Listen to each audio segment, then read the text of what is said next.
There's a game that has become incredibly popular recently. While all the in-game characters possess their own unique skills, there was one character that no one ever chose. This character had a blink skill that was hellishly difficult to master, but our protagonist was a masochist. He maxed out this character's proficiency to the highest level. After defeating the game's boss, he was transported into the game world, becoming the very character he had raised, equipped with only the blink skill. Blink is an uncontrollable skill, yet he could use it at will. One blink, one life. He dodged skills as smoothly as Faker. Enough talk, let's get started. Released 10 years ago, a game called Mythic World was initially a dating simulation targeted at female users. But it ended up with an explosive number of male players. The game system allowed players to choose from a wide variety of characters, from those who were easy and efficient to those who were extremely difficult and inefficient. Among the countless characters, there was one who was notoriously difficult to level up and had the worst performance, earning him the title of Trash Tier. A certain masochist, however, spent 10 years mastering this character, Bison. A character clenched his fist and said, "Shall we begin?" That's me, the Bison user. The story begins on a new day. While drinking water, the protagonist noticed something on his computer. Oh, there's a new post on the message board. Was there an update? A stream of angry comments slammed the post. Some stupid dragon suddenly appeared and wiped all my game data. What a trash game. A black dragon. It says my character died and I can't log in anymore. What the hell is going on? My character was suddenly deleted. Bison's eyes widened in realization. A final boss in a dating simulation game. He thought the game would end once two characters got together. One comment remained, "Everyone, this boss is absolutely unbeatable. This garbage black dragon has a 99 magic resistance passive with no cooldown, a magic absorption skill, and it kept harassing me by shooting some kind of magic." Bison had another realization. Wait, this person is a famous ranker. The protagonist slowly put down his cup and muttered, "A final boss? I'm a magic-immune monster in a world full of magic. Doesn't make much sense. Is it really a game bug? People are saying their characters were deleted. It seems it's that one." The black dragon of the 13th Black Knight has appeared. Bison began to put the pieces together. So the story is that there's a cult in Mythic World called the Dark Worshippers. Their goal is to dominate the world by helping another world called the Persona Gate. When they achieve their goal, the black dragon appears. The protagonist was analyzing the situation seriously. 90% of the continent has already been taken over by the Persona Gate. I never cared about the game's story since I only played PvP, but this time it's gotten too crazy. Will it be okay? HMPH, as if I'd back down from a fight with that thing. I have to give it a try. Bison's hand slowly moved the mouse. He moved the cursor to the option to fight the black dragon and selected yes. The protagonist summoned all his confidence and declared, "I'll show you the skills I've honed for the past 10 years. An intense battle against the black dragon. The protagonist's inner monologue provided a brief description of his character. Bison. In a game where everyone can use magic, he is the only character who cannot. For that reason, even the most seasoned veterans don't play him. To put it simply, this character is worse than a side character. Of course, he can use a little bit of magic. Just one spell." The purple magic seemed to surge once more before exploding in a brilliant flash, swallowing the entire surrounding landscape. Our protagonist couldn't hide his astonishment at what was unfolding before his eyes. A smile crept onto his lips. The protagonist shot through the air like an arrow, his ability being none other than blink. A moment later, he landed on the ground, his cold face staring straight ahead. Bison's blink spell allows him to rapidly move to another location between 3 and 10 meters away. The destination is random. Therefore, if you can't control the distance well, the speed and impact will cause instant death. The protagonist, slightly distracted, began to think. On top of that, the cooldown and mana cost are ridiculous, and there's a penalty where you can't move for 2 seconds after using the skill. That's why anyone can learn it, but no one ever uses it. However, Bison had mastered Blink. He could control the direction and distance of his movements, and he knew how to resist the penalty. Since this character doesn't even have a mana stat, it consumes no mana. Unlike other spells, Blink is nothing more than a mobility skill, but I became obsessed with this character because everything was based on skill level. So for the past 10 years I've only played this one character who doesn't use magic in combat.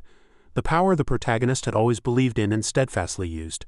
A fiery combat stance and finally a dignified weight. The protagonist always had a confident attitude about his accomplishments. Finally he defeated the final boss, the 13th Black Knight. Even our protagonist hadn't expected it. How what? Did I really just kill that thing? I know I'm decked out in rare ancient artifacts from head to toe, but this is still a trash tier character. Anyway, that was amazing. I should go brag on the community forums that I just took down the Black Dragon. However, the protagonist received a bright red notification that he had reached an error ending. 90 of Mythic World has been destroyed, but you are very close to the true ending. Our protagonist froze completely and asked a question. What's going on? The system continued to notify him. Proceed to the true ending. Suddenly, only the light from the computer remained in the room, and the protagonist had vanished. Elsewhere, the protagonist's eyes shot open. He was lying on a dirt floor. He pushed his aching body into a sitting position. What just happened, and where am I? A sound caught the protagonist's attention. A brightly shining mirror appeared before him, and our curious protagonist moved closer to inspect it. His eyes froze in shock. This appearance, it's Byasin? The strange occurrences didn't stop there. Something peculiar began to appear in front of the protagonist. It displayed the information. Episode 1. Escape from the chase. The protagonist quickly recognized the familiar sight. This is Byasin's starting quest, and now the one facing that quest was the protagonist himself. He couldn't believe his eyes. He thrust his hands into his pants pockets, and the sensation at his fingertips quickly told him something was inside. It was a Stella Academy acceptance certificate. It was hard to believe, but this was definitely Mythic World, and our protagonist was now Byasin. He was beyond shocked and verging on panic, his mind filled with heavy thoughts. I need to think logically. That voice told me to go to the true ending, but to my knowledge there's no such thing as a true ending in this game. There are just numerous endings. Wait, could it be that no one has unlocked the true ending in the last 10 years? Damn it, no time to think. If my memory serves me right after Byasin wakes up, the guys chasing him will storm this house. The group on the other side was searching with murderous intent. Where did that bastard run off to? Our protagonist desperately searched for a place to hide. He couldn't even breathe loudly, his mind a mess of frantic thoughts. This is bad, they're already here. One of the villains suddenly scanned the area with a strange look in his eyes and spotted the house over there. He barked out a command, "Go in and search, quickly." "Yes, sir," Byasin hesitated, worried. "What should I do? I have limited time to escape and I can't fight. What am I supposed to do?" As the protagonist was panicking, the system appeared again. "Blink is available." The protagonist had a sudden realization. I can use Blink? The Blink skill was born from a mechanism called mana leak syndrome. Unable to accumulate mana, Byasin could only place his hopes on the one spell he had practiced his entire life. Back in the present, the system informed the protagonist, "Blink skill is available." The description for Blink showed max distance 9 meters, max charges 1, cooldown 3s. The protagonist hesitated slightly. "Use Blink, but I'm not playing with a keyboard and mouse right now." The sound of stomping footsteps was approaching. The group of villains filled with murderous intent picked up their pace to catch the protagonist. The protagonist detected the footsteps, fear creeping onto his face as he broke into a sweat. "Damn it, are they here already? There's no more time. I have no choice but to go for it." The group of villains quickly approached the house. They looked closely and shouted, "Found him, get him, don't let him escape." "Stop right there." Our protagonist ran with all his might. The first part of the tutorial was evade the chasers using Blink. The vast forest quickly became deserted. Byasin realized they were faster than him because they were wearing magic shoes. "So the only way for me to escape is to use Blink." "Calm down, I've used Blink countless times. Of course I know how to aim it precisely." The villains yelled, "Hey you bastard, stop!" The protagonist glanced back and saw them right on his heels. A strategic thought surfaced. Blink's weakness is that if the user doesn't control the distance properly, they'll crash into another object and die instantly. But a voice cut through the protagonist's thoughts. "I'll send you to hell, now die." Byasin felt that things would be different for him. Blink was used swiftly. The distance between the protagonist and the pursuers widened in an instant. A look of disbelief crossed Byasin's face. "I actually did it." The group stopped in their tracks upon seeing the protagonist use the skill and shouted, "What was that, Blink? Was that bastard a mage?" The commander ordered his subordinates, "Don't panic. After using Blink, the user is paralyzed for about 2 seconds, so now's our chance." But when the commander looked at him, he was shocked. "Wait, why can that bastard still move?" Not only could the protagonist move, but he was moving incredibly fast. He sprinted through the snow, calming himself. "I have to be careful, more careful. I have to use this rough terrain to my advantage." At this point, players who haven't learned how to use Blink cannot proceed to the next episode. In fact, 99 of players who choose Byasin fail to complete the tutorial. The remaining one who do pass the tutorial never master Blink distance control and how to use consecutive blinks. Countdown 3, 2, 1. The protagonist continued to blink. The pursuers found it strange and asked, "Is that guy crazy using Blink in this kind of terrain?" Mages stepped forward and used ranged attacks. These villains quickly regrouped and prepared for battle. Byasin grew slightly curious. Are they really going to use magic? He thought of the second part of the tutorial. Dodge magic arrows using Blink. The protagonist remembered it clearly. When I was playing the game, I could see behind me through the monitor, so it wasn't hard to dodge. Suddenly, a blue light from the system appeared, and on it was a notification. Mana leak syndrome skill activated. Mana leak syndrome activates the sixth sense skill and grants cognitive acceleration. The protagonist looked to the side with surprised eyes, his feet still running frantically. The attacks came flying faster and faster. Byasin winced as he was hit by an attack, enduring it.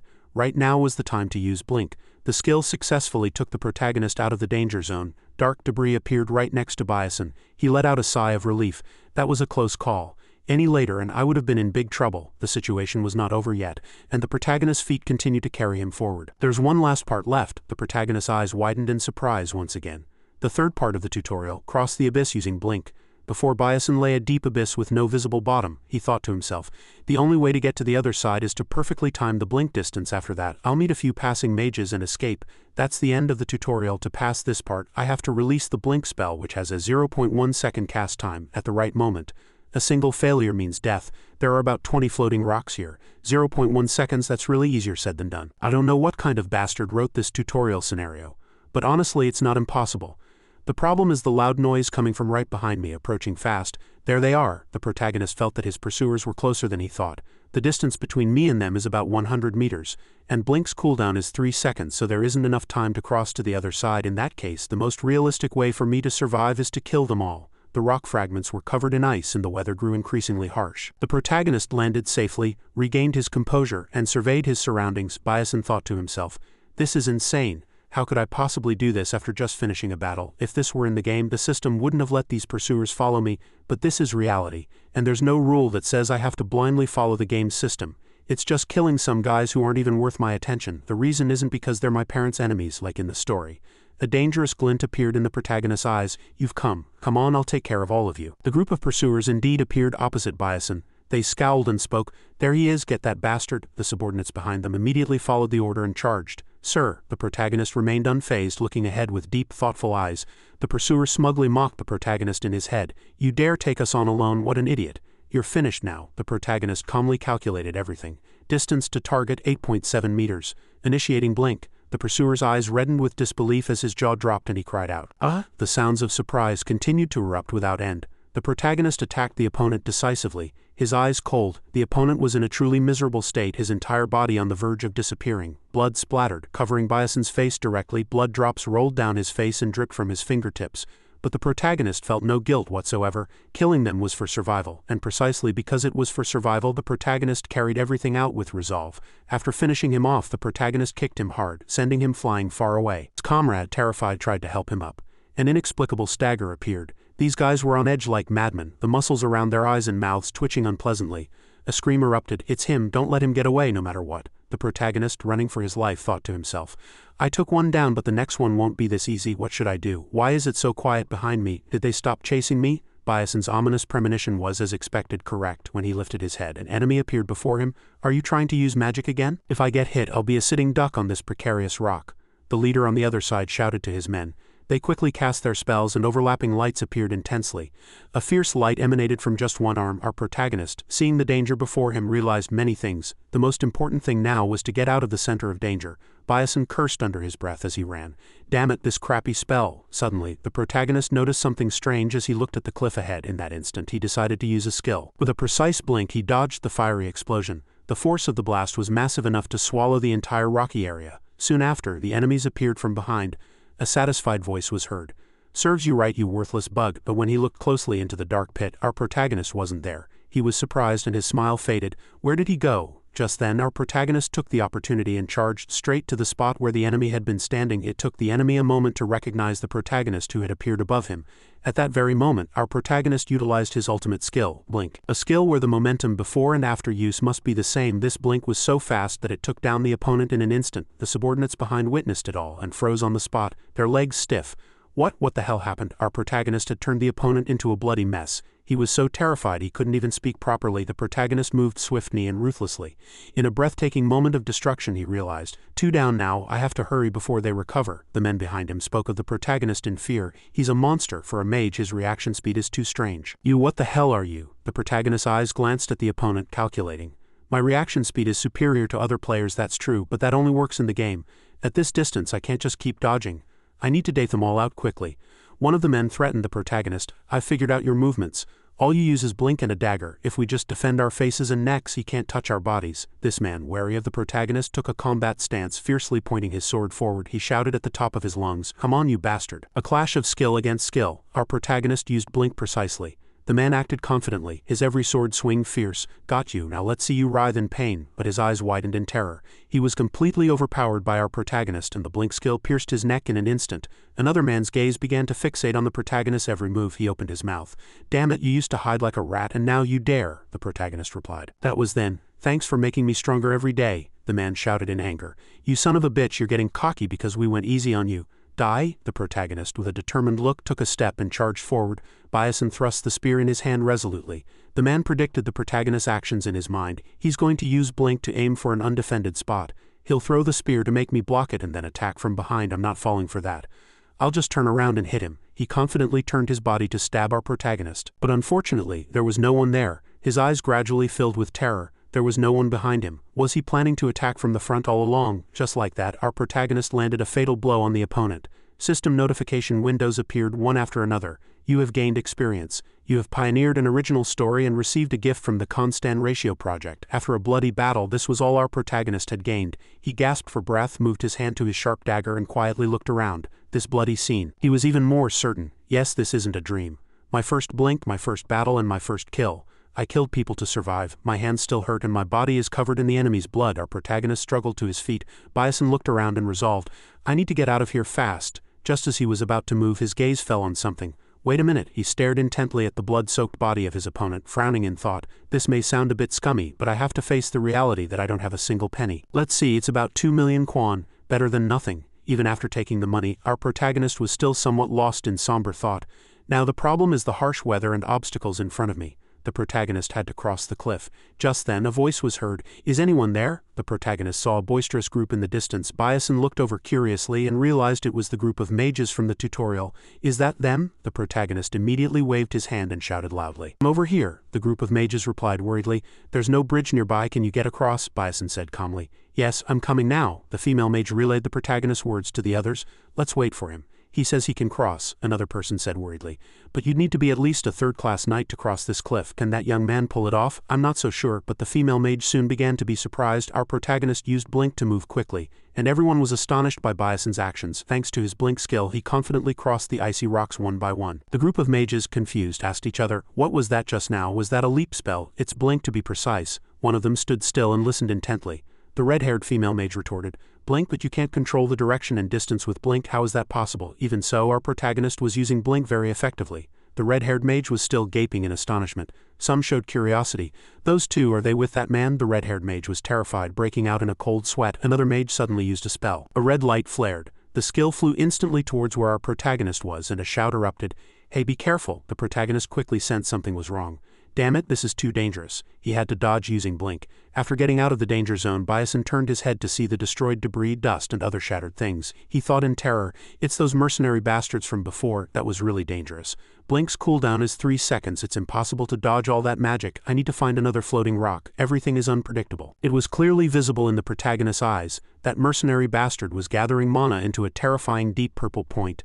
The protagonist's legs felt like they were freezing. He couldn't do much, trying to dodge the magic with his face and entire body. At the same time, the rock beneath his feet split in two. His body tilted as if he was about to fall. Everything was spiraling out of the protagonist's control. Damn it, all the floating rocks are too far away.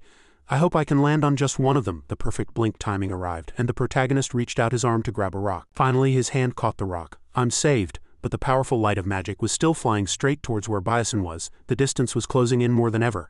I'm going to die at this rate. Suddenly, in that critical situation, a contrasting blue light appeared from somewhere. The two forces collided head-on, causing immense destruction. Fragments of broken rock fell to the ground with a loud noise. The protagonist's eyes carefully examined who this newcomer was. What was that magic just now? An ice spear wreathed in lightning who can combine 2 elements in a single attack. And to calculate the trajectory so precisely without wasting a single drop of mana, who could execute such a perfect attack? This person who suddenly appeared was none other than one of the mages from the group, the mysterious blue-haired female mage. The mercenaries were dumbfounded. No way! A canned scream erupted. Arg! The 2 mercenaries finally met their deserved end. Our protagonist heaved a sigh of relief.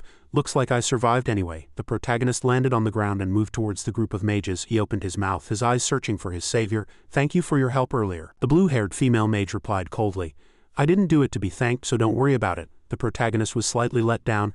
I understand. Thoughts were still swirling in his head. It's the most beautiful voice I've ever heard, but she seems a bit difficult to approach. Anyway, those guys were bandits who destroyed and looted villages, but in reality, most of those activities are carried out by the dark cult.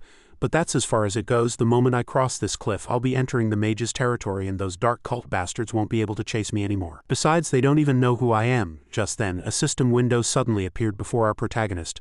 Chapter 2, Entering Stella Academy. Bison was surprised and asked himself, This is Chapter 2. Well, it doesn't sound too bad. Stella Academy. The protagonist worried about how he would spend his school days at this age.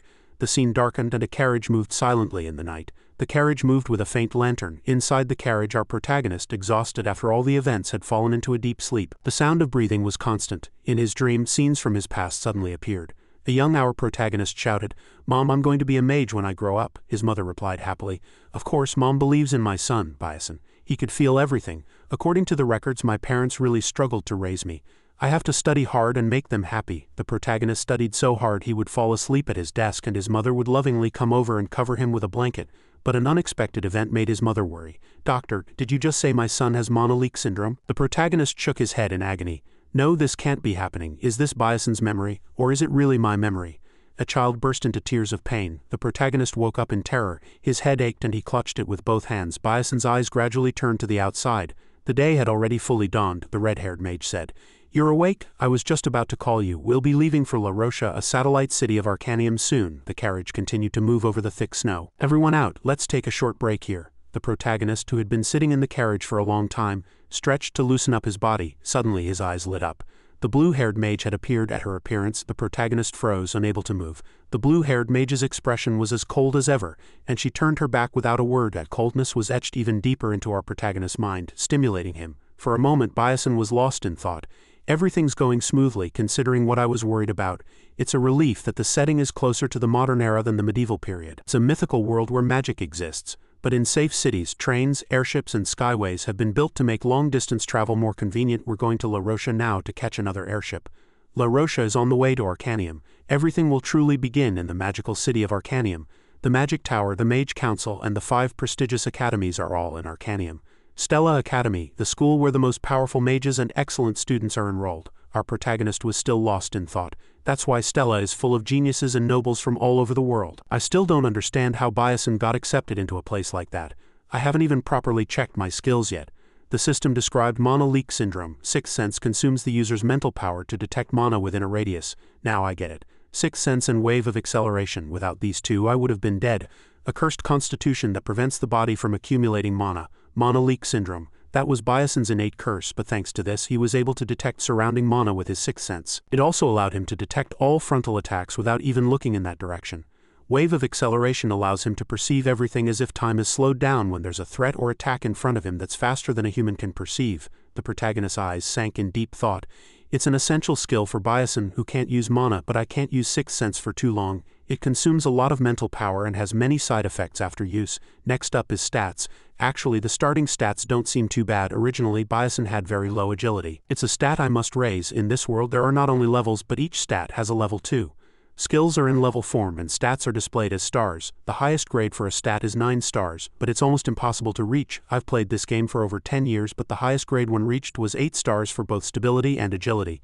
But I have to invest in agility to increase my sixth sense and reaction speed right now. Stability and flexibility can be raised in many other ways, so that's the conclusion. Looking at his stats, the protagonist felt genuinely afraid. Right, now the only problem left is monoleak syndrome. I won't survive long if I don't train this. I need to upgrade it quickly and uncover the true secrets of this body. Stella Academy is the way to suppress the syndrome. The protagonist hesitated, but he knew he had to go to Stella to prevent the end of the world and cure this affliction. To be honest, I don't want to go. I wish there was something that could save me from this situation. The system sent a signal. "You have a missed notification." I've never seen anything like this before. Just then another person urged the protagonist to hurry up. The protagonist followed. "Alright, let's go. I'll deal with this later." The blue-haired mage observed our protagonist with a somewhat strange look in her eyes. An airship floated high in the sky and a voice came from within. "We will be arriving at Arcanium shortly. Please be seated." Someone's gaze suddenly shifted outside. "Hey, look at that guy. He's gawking around like a kid. Has he never been on an airship before? Is he some country bumpkin who just came to the city? Tisk, I don't know why Stella accepts kids like that." The protagonist gradually heard the murmurs.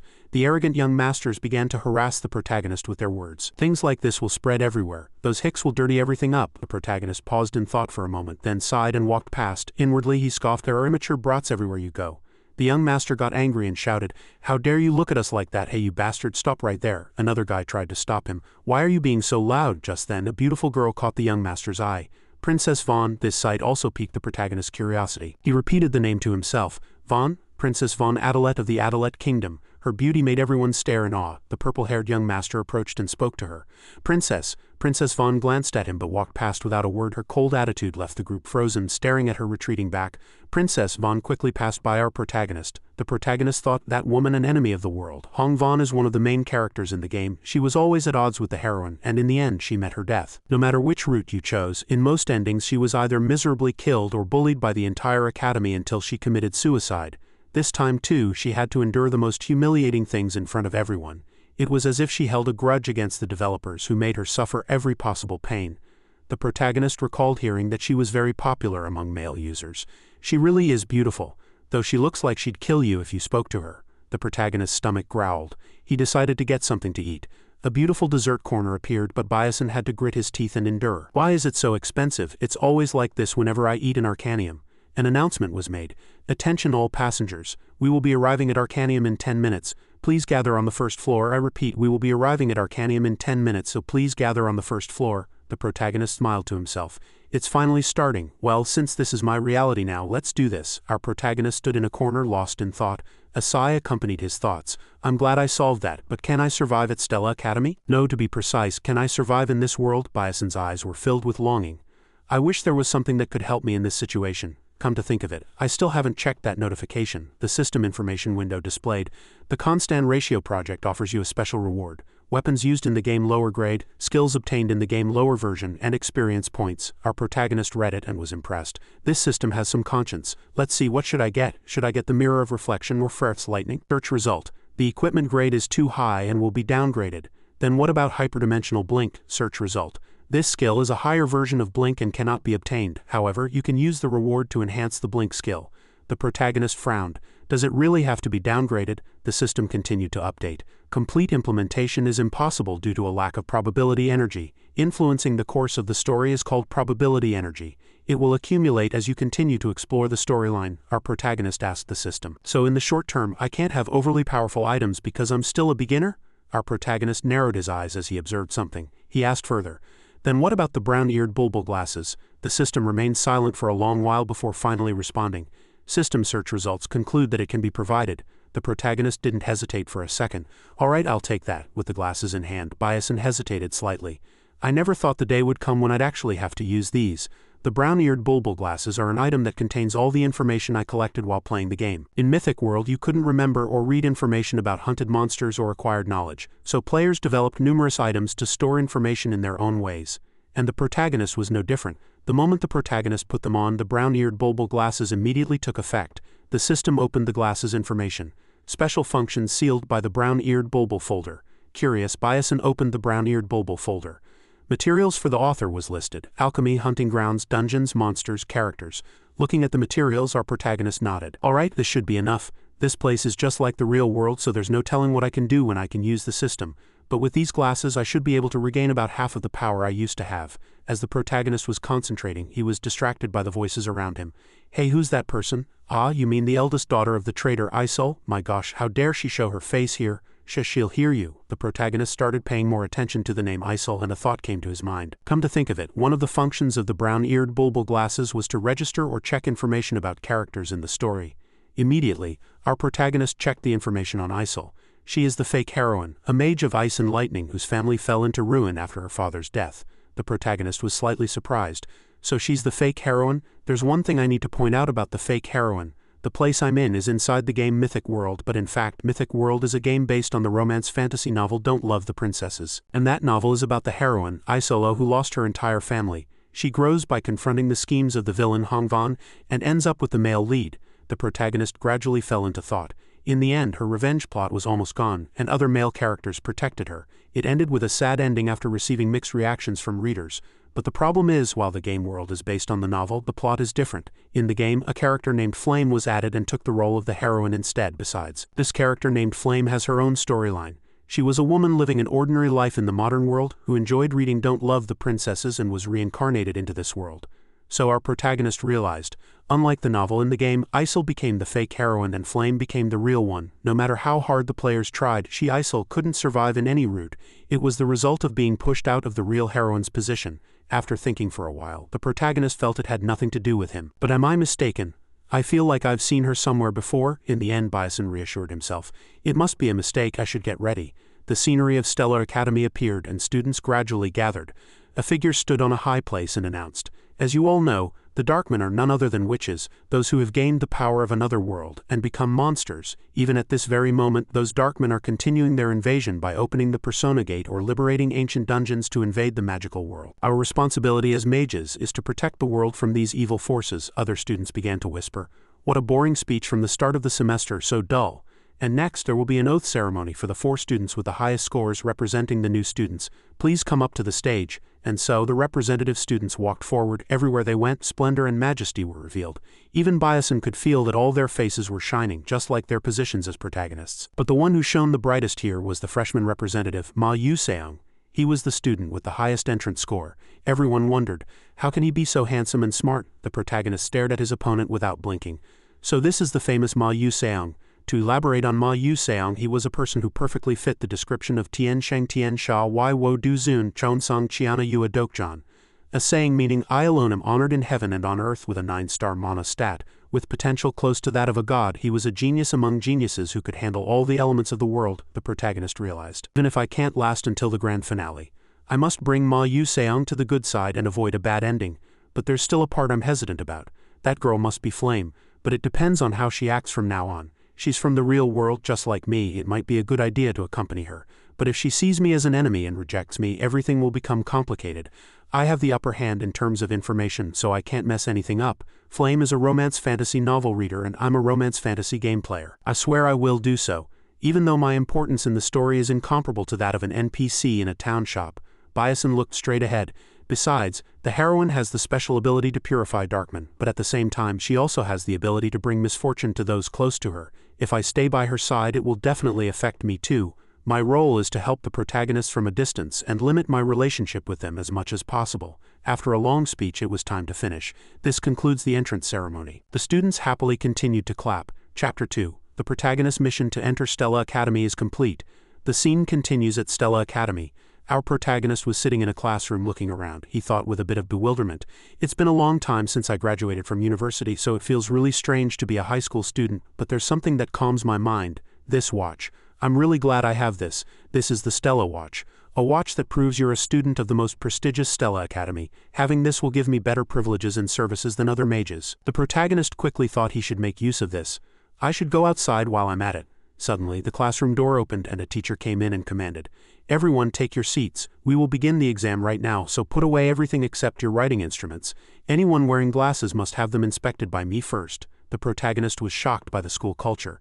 An exam as soon as the semester starts. The curriculum at Stella Academy is indeed harsher than most Korean universities. Students have to take an exam on the first day of school. It's called the placement test, which means it's an evaluation to divide the students into classes. The teacher shouted loudly, "Begin the exam." The protagonist quickly received his test paper. He was frustrated by the difficult questions.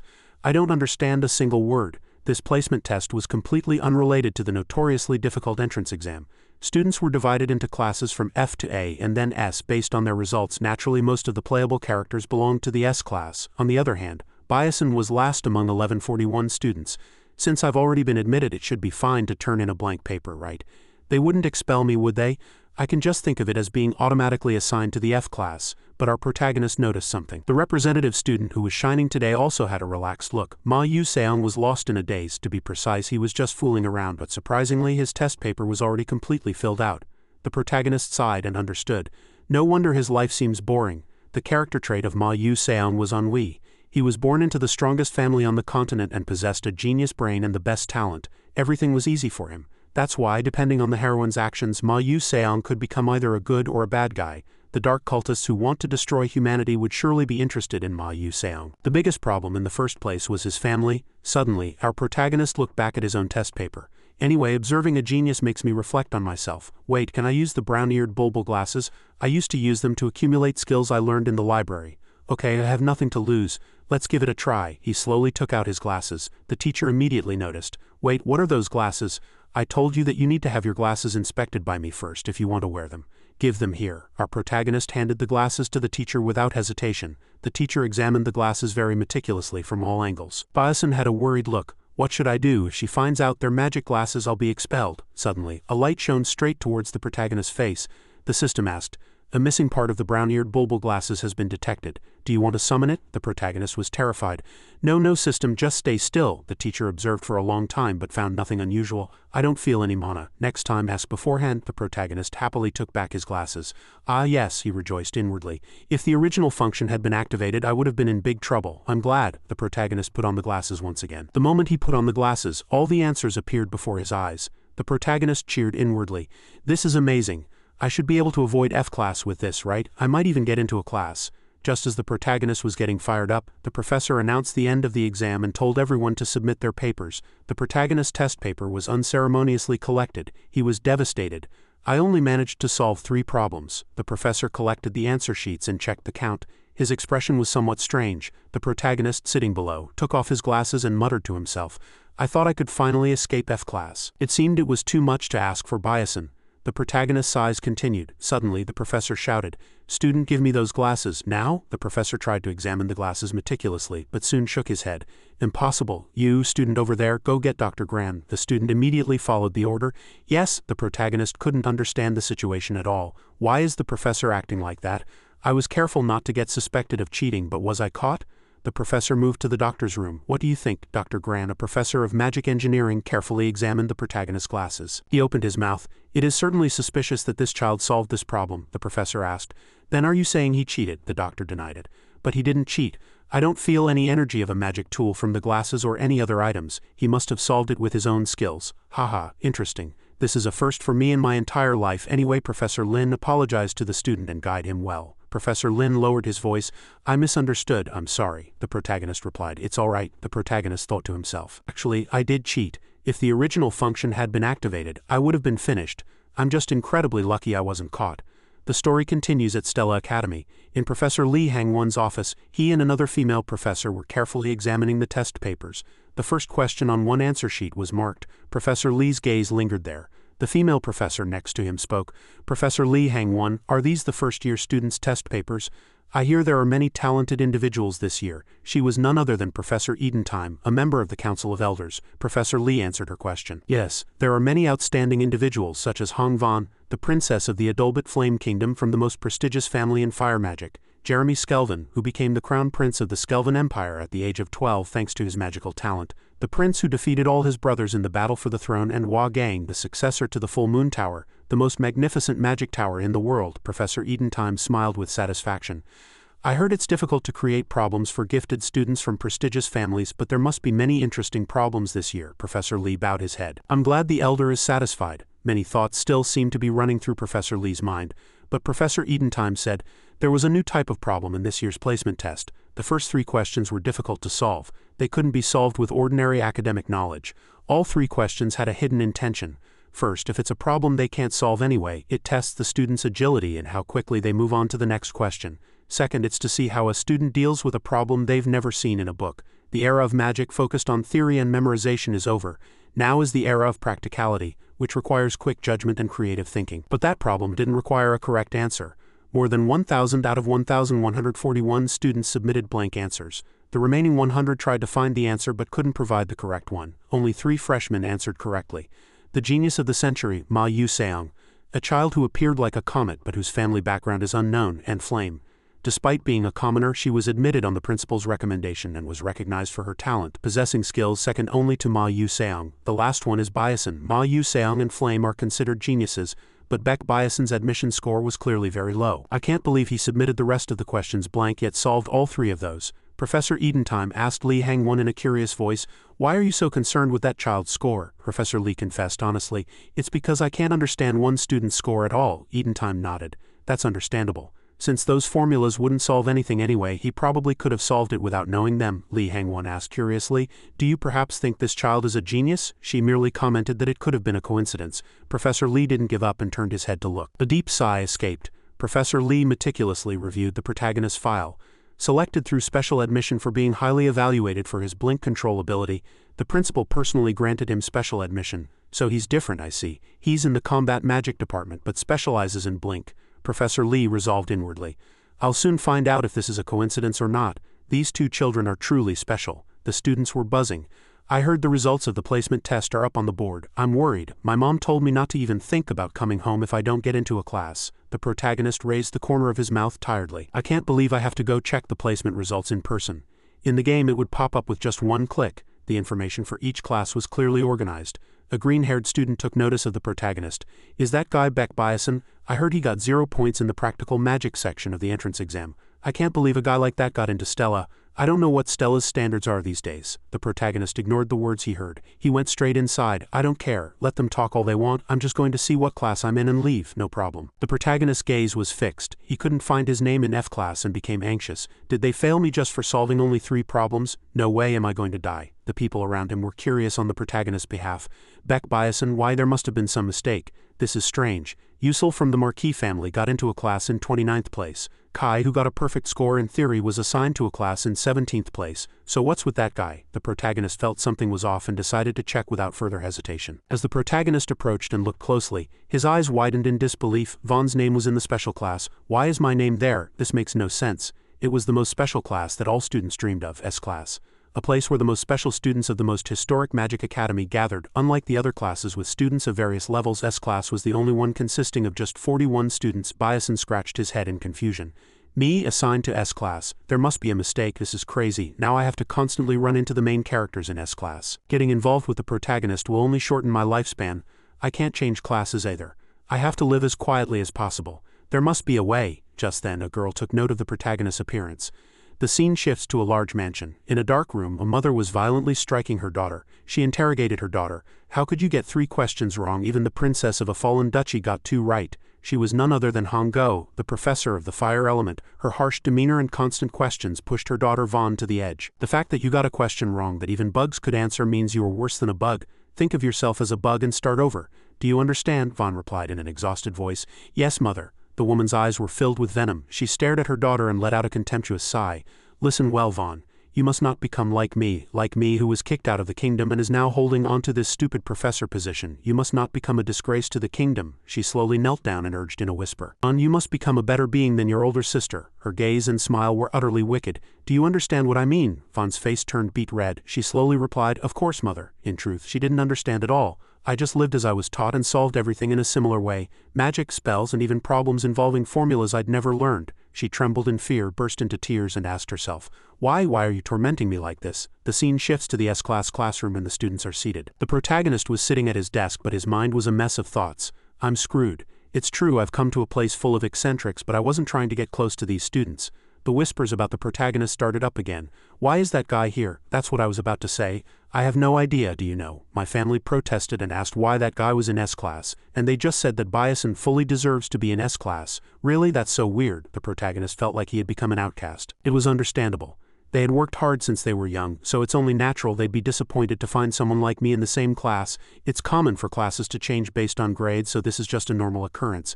S-class is no exception. Of course, some were demoted to lower classes. Come to think of it, there were also male students who later moved up from a class to S-class. I should look into that later. Still, it's really amazing to think that the characters from the game are standing in front of me. In a few years, most of the students in this class will become famous throughout the continent, and 5 of them have the potential to betray the Magic Council. Ma Yu Seong was one of them. The protagonist's gaze shifted to the side. It would be nice if Flame could stop that from the beginning. Professor Lee appeared. Everyone take your seats. The protagonist was a little surprised by his appearance. Lee Hang-won spoke in front of the class. It's a pleasure to meet you. Some of you may have seen me before, but I'll introduce myself as usual. I am the homeroom professor for S-class, Linwen. The students began to whisper upon hearing the professor's name. So that's the famous Professor Rihan. I heard the number of Darkmen he's hunted is almost in the 4 digits, right? They call him a 7th-class magic warrior. He's on a completely different level. The professor silenced the students. Quiet. It seems we have many talented students. There's also one special admission student. As you know, this is a place that trains combat mages or magic warriors. You will experience a rigorous educational environment for the next 3 years. I don't expect everyone to keep up. I hope you will all show me the best you can do during that time. Any questions? The students all remained silent at the professor's question. Professor Lee continued. Good, then let's begin class. Just then Vaughn started to enter the classroom door. The protagonist was a little surprised that Hong Vaughn, who followed the rules better than anyone, was late. She was approaching the professor's desk. The protagonist was quite curious. What's going on? I should check with my glasses. Some information about Vaughn popped up on the system. The part that stood out was Evil Mother Predestined Death. The protagonist nodded. Not much has changed. Predestined death, that's something I need to pay attention to, the protagonist suddenly predicted. If Isel dies because of flame, Hong Van will die too. It can be seen as the unavoidable fate of a villain. I'd like to save her if I could, but I'm not in a position to save anyone, the professor urged Vaughn.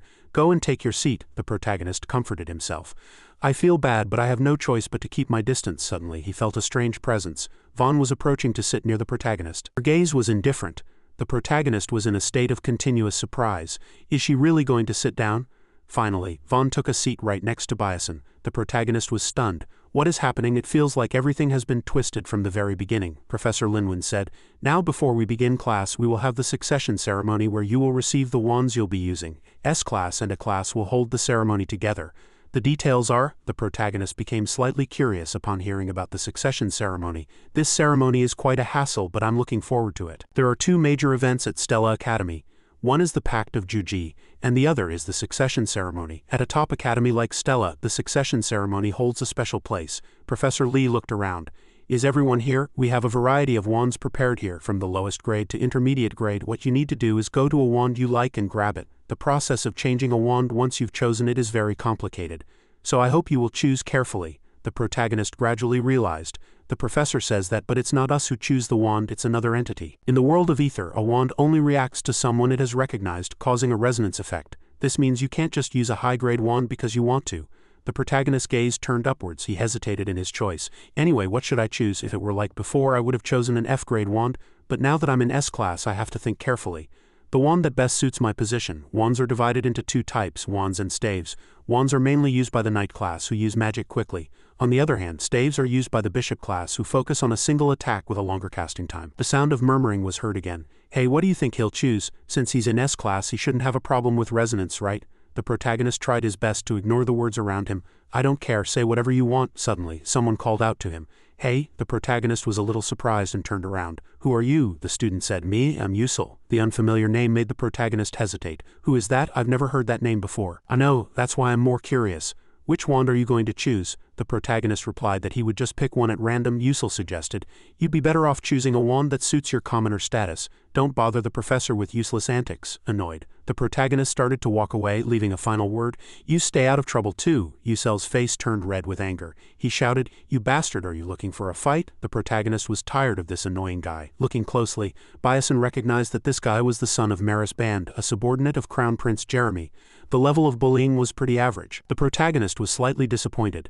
Is that all the information there is? Is there anything special about him? Yusul pointed ahead and said, anyway, I'm going to choose that one, so watch closely.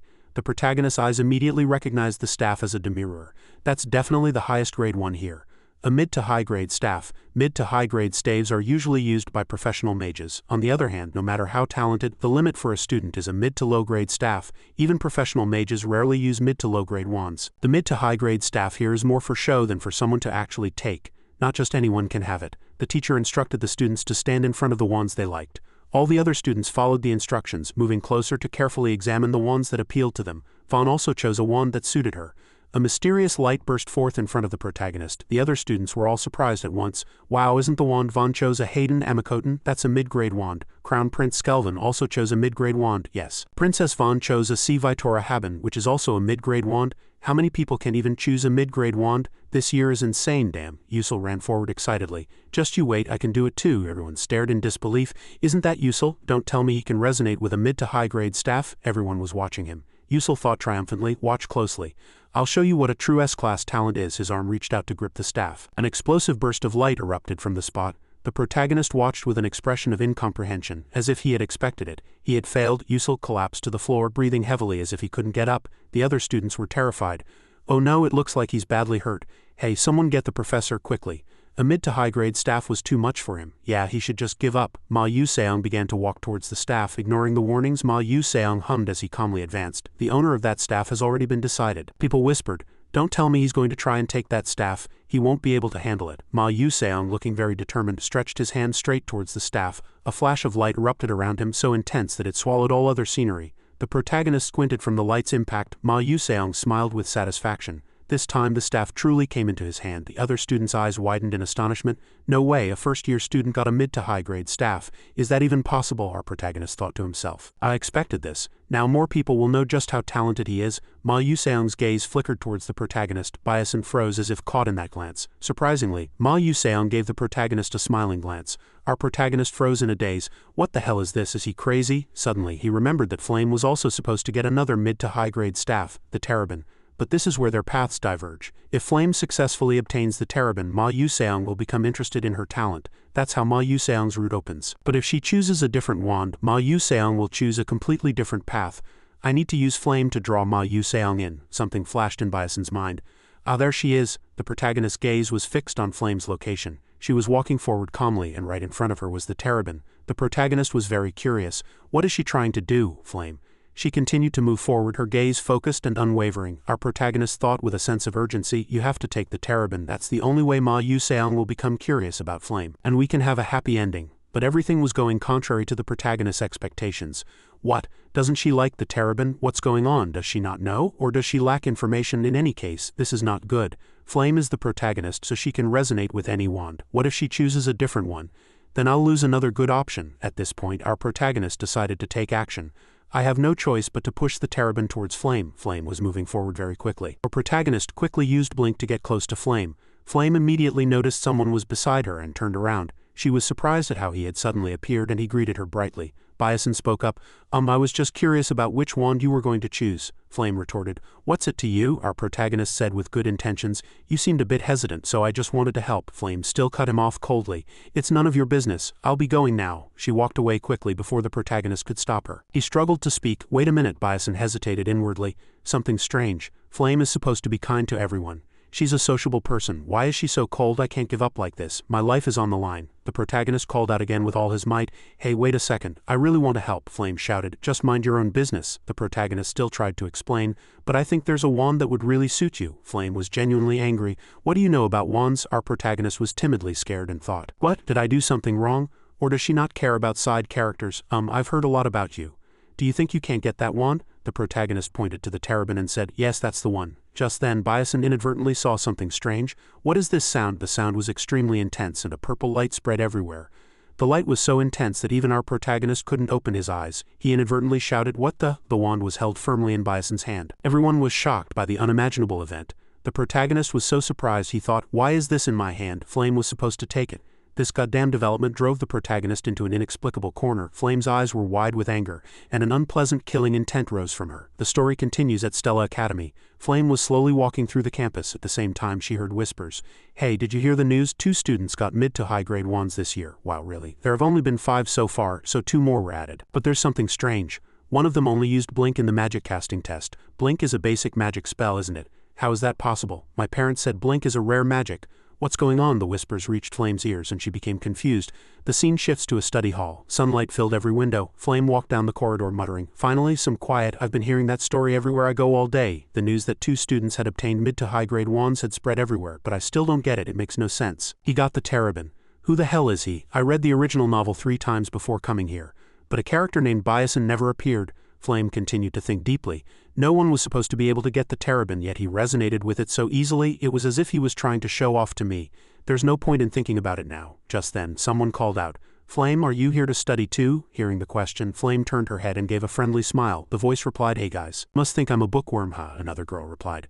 No, you always come here to study, saying you have nothing to do. Flame shook her head. Not at all, the girl asked with some curiosity. But Flame, why do you call us kids? We're the same age, you know. Flame explained in embarrassment. It's just a habit. Where I used to live, everyone treated me like an adult. In reality, Flame thought, I'm living in a novel, so I can't act like a child yet. The question continued. So are you studying alone today? At the sight of the girl in front of her, Flame hesitated. Isn't this child Jackie? Why is her clothing style so similar to mine? I thought she was Jackie before. A voice answered the previous question. No, I have a meeting to attend soon. I'll get going first. Okay, let's have tea next time. Flame waved goodbye and left. As she walked, she let out a tired sigh. Girls this age, it's so hard to go back to being a student at this age. Suddenly a thud after the collision. Flame clutched her aching head. A voice came. Flame. She looked up and dazedly realized. Heejin Ryung. Jian Ryung asked worriedly, are you okay? Flame calmed down and replied, yes, I'm fine. Jian Ryung still seemed worried about her, his eyes fixed on her. You look pale. Is something wrong? Ah, Flame was embarrassed. Is he worrying about me? No, the man continued to ask. Are you going to study alone? Flame nodded. Yes, are you also going to the S-Class exclusive training room? The two looked at each other and talked. I train every day, how could I be lazy? You're quite diligent yourself, that's not something you should be saying. Oh, is that so? The two looked at each other with gentle eyes. A smile appeared on Jianriang's lips. He reached out and brought his hand close to Flame's face. He then turned his body and left a word. See you later. Flame stared at him, slightly dazed. In the end, she felt that everything was trivial. Her eyes suddenly noticed something strange. The girl from before was standing there staring at her. Jackie, why is she still standing there? Flame was about to raise her hand to greet her, but Jackie immediately ran away. Flame stood there in a daze and calmed herself down. It should be fine, right? She continued walking. Now is not the time for that. The scene shifts to the study hall. Special supplementary class. According to the original novel, Isel and Hongvan will attend this meeting. I have to see the confrontation between the heroine and the villainess of this novel. That was why Flame had hurried over to watch. The door slowly opened. Flame went inside and confirmed that the protagonist, Ma Yu Seong, and Isel were all there. Flame determined that all the important characters had appeared. Let's see, the host is Kai from a class. He looked surprised. This is a supplementary class for students who want to move up. So it's understandable that he's surprised so many famous S-Class students are participating. Flame examined each person carefully. I didn't expect Ma Yu Seong to be here too. He's even smiling brightly at the protagonist. For Ma Yu Seong, the major character in this world, to be interested in Baek Byasin. This is definitely not a coincidence, and Baek Byasin didn't solve a single problem except for the three hellish ones. Maybe Byasin knew from the beginning that solving those problems would get him into S-Class. Flame hesitated, a thought suddenly crossing her mind. If Byasin really knows the future, then his actions back then were truly terrifying. The protagonist suddenly sighed. He thought sadly to himself, I wish someone would get this guy out of my sight. Ma Yu Seong started talking to the protagonist. Byasin, what are you doing here? With your skills, you don't need to attend classes like this.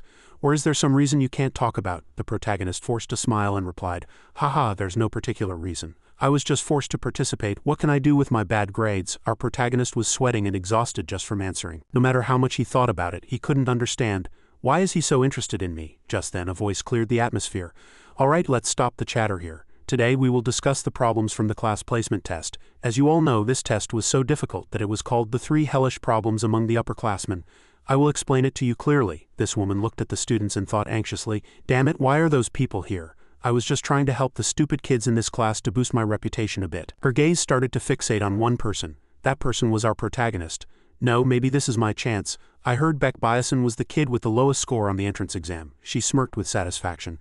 Then all I have to do is show how much better I am than him, and so she said in a loud voice, Alright everyone, pay attention. This is how I solve the first problem. This is actually a kind of trick question. It's meant to lead you down a dead end, first of all. As the girl began her lecture, the other students all diligently took notes. Only Ma Yu Seong continued to stare at the protagonist. He even asked a question. What do you think? Do you think her perspective is valid? After asking the question, Ma Yu Seong didn't forget to give a satisfied smile. The protagonist thought blankly. What the hell is this? He's asking me if her perspective is valid. I don't even understand what she's explaining up there. What the hell are the three hellish problems? After a while, Byasin calmed himself down. Anyway, it's probably best to be honest. No, I have no idea. Because of his loud voice, the entire classroom heard the protagonist's confession. The crowd became confused and started whispering. What did he say, that kid Byasin? He said Kai was wrong. When those words reached Kai's ears, she grew angry and gripped the chalk tightly. The protagonist was flustered. Why is everyone staring at me like that? The chalk in Kai's hand snapped in two. She said, I was wrong then, Byasin. Why don't you come up and explain this part to everyone yourself? At her words, the protagonist froze, unable to move. What are you talking about? When the protagonist looked at the seat next to him, Ma Yu Seong reassured him. You can do it. Our protagonist finally realized this was all Ma Yu Seong's intentional setup, but he had to go to the blackboard anyway.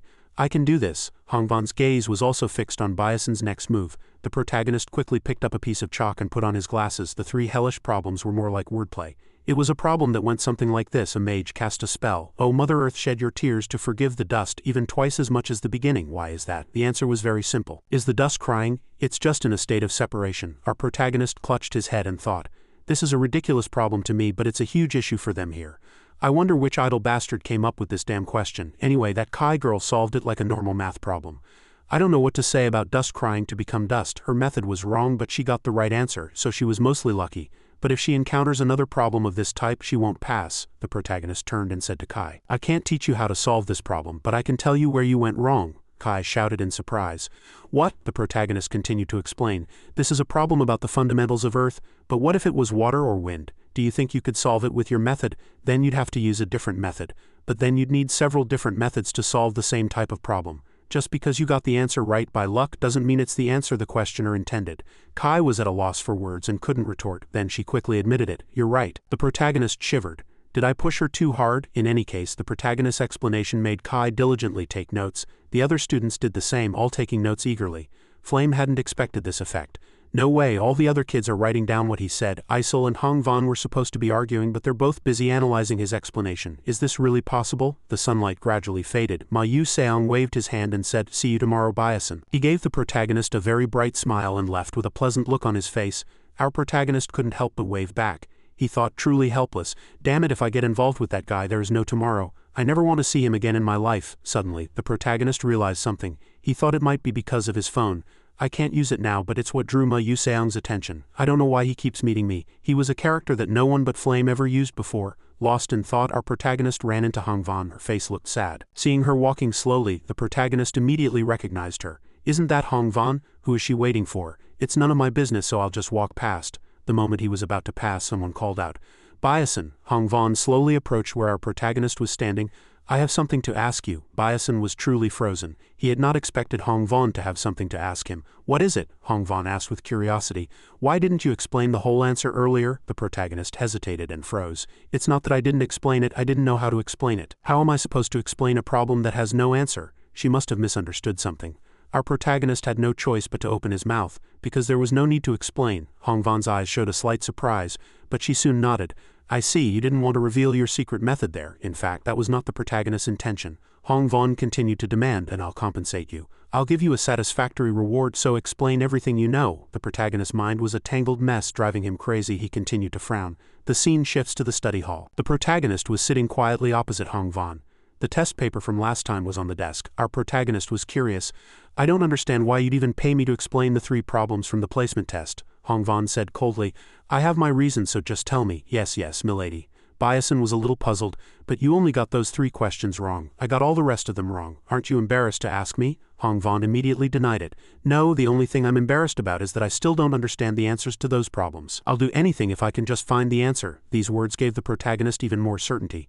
"She's a model student. But why is she asking me? You're a princess. You must have many friends to ask." Hong Van explained in a sad voice. "Out of 1141 freshmen, only 3 people got those 3 hellish problems right, including you." Hearing this, the protagonist was so shocked he almost fell backward. What did you say?" Hong Van had to admit that those trick questions had no answer, yet Ma Yu Seong, Flame, and the protagonist had all solved them. "That's why I'm so embarrassed." The protagonist's hands trembled as he asked back, "Wait a minute. Those 3 problems were trick questions. You mean no one was originally supposed to be able to solve them?" Hong Van nodded. "Yes, didn't you know while solving them?" The protagonist gasped. "This is crazy. Now I understand why I was assigned to S-class and why Flame tried to stop me. I didn't know the details of this world setting. I had no idea there were such trick questions, but Flame is different. Since she read the entire novel, even if she didn't know the game's story, she would have known the settings from the novel, for example, those 3 trick questions. When a side character who wasn't in the original novel appeared, Flame had no choice but to acknowledge the existence of Byasin. Damn it, so that's why she acted that way." As the protagonist sat there blankly, Hong Van became curious. "What's wrong?" The protagonist struggled to regain his composure. "Don't worry." His eyes were deep in thought, constantly contemplating something. He spoke again. "Don't forget you promised to help me if I explain the answers. I have a small favor to ask. Turn my staff into a magic sword. The blacksmiths of your kingdom should be able to do it." Hong Van asked back, puzzled. "But that's a weapon for low-level mercenaries." "Why would a mage like you?" The protagonist explained gently. "It's just my preference." In reality, he didn't want to say it was because of his weakness. "Can you do it?" Hong Van's eyes sank into deep thought and she soon came to a conclusion. "Of course, that's too easy." With the deal settled, our protagonist continued. "All right, then I'll start by telling you how to solve this problem. The method is to change your perspective." Changing her perspective was something Hong Van seemed to have never considered. Hong Van's weakness was that she used magic very rigidly, and she was stuck in that. Hong Van only realized this in her 2nd year. After losing to Flame, "I didn't think I'd be able to help her now, but I might be able to guide her in the right direction." And so the protagonist decided to lead her in one direction. He asked, "Do you know what a nonsense quiz is?" Hong Van froze once again upon hearing the unfamiliar term. "Nonsense, I think I've heard of it." The protagonist immediately gave an example to test her quick wit. "What's the letter between ni and ni?" Hong Van thought for a moment and answered, "Inside." The protagonist shook his head and explained, "Wrong, the answer is and." Hong Van still didn't understand and was puzzled. "Why?" Our protagonist kindly pointed out the trick in the sentence. "I'm asking what letter is between the word ni and the word ni. Do you understand what I'm saying?" Hong Van's eyes filled with anger. She reacted as if she had been made fun of. Our protagonist soothed her. "Hey, don't growl like that. Calm down and look at this problem again. There are formulas and tricks you don't know yet. So it's important that you have to solve it with only your creativity, but can you solve it with just your creativity? The protagonist's words seemed to awaken something within Hong Van. She opened her mouth sadly. I can't, the protagonist smiled. Of course, that's why it's important to understand various spells and their applications, but the most important thing for a mage is their perspective on this world. Through your perspective, magic can change with just a tiny alteration. But when you look at a spell, you only think about memorizing and casting it. As Byasin pointed out all of Hong Van's shortcomings, she became unusually silent.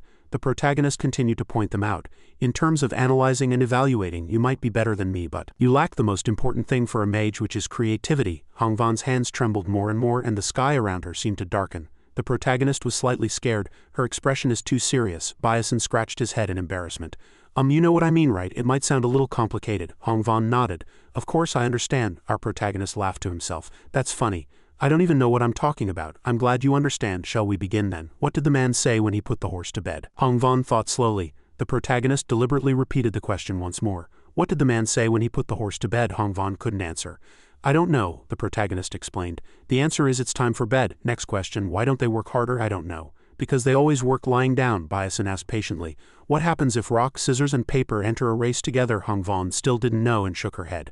I don't know, our protagonist explained cheerfully. Then the rock will roll and the scissors and paper can't move. They can't move because of their shape. Do you understand? Since they can't move, they have no choice but to stand still. The protagonist was excited, but Hong Van was filled with sadness. Her face became sullen, and the corners of her eyes turned red as if she was holding something back. Our protagonist also felt that she could explode at any moment. Another question posed by Byasin. Then what would the cloud say to the sea? What would the cloud say to the sea when it rains? At that question, Hong Van thought seriously.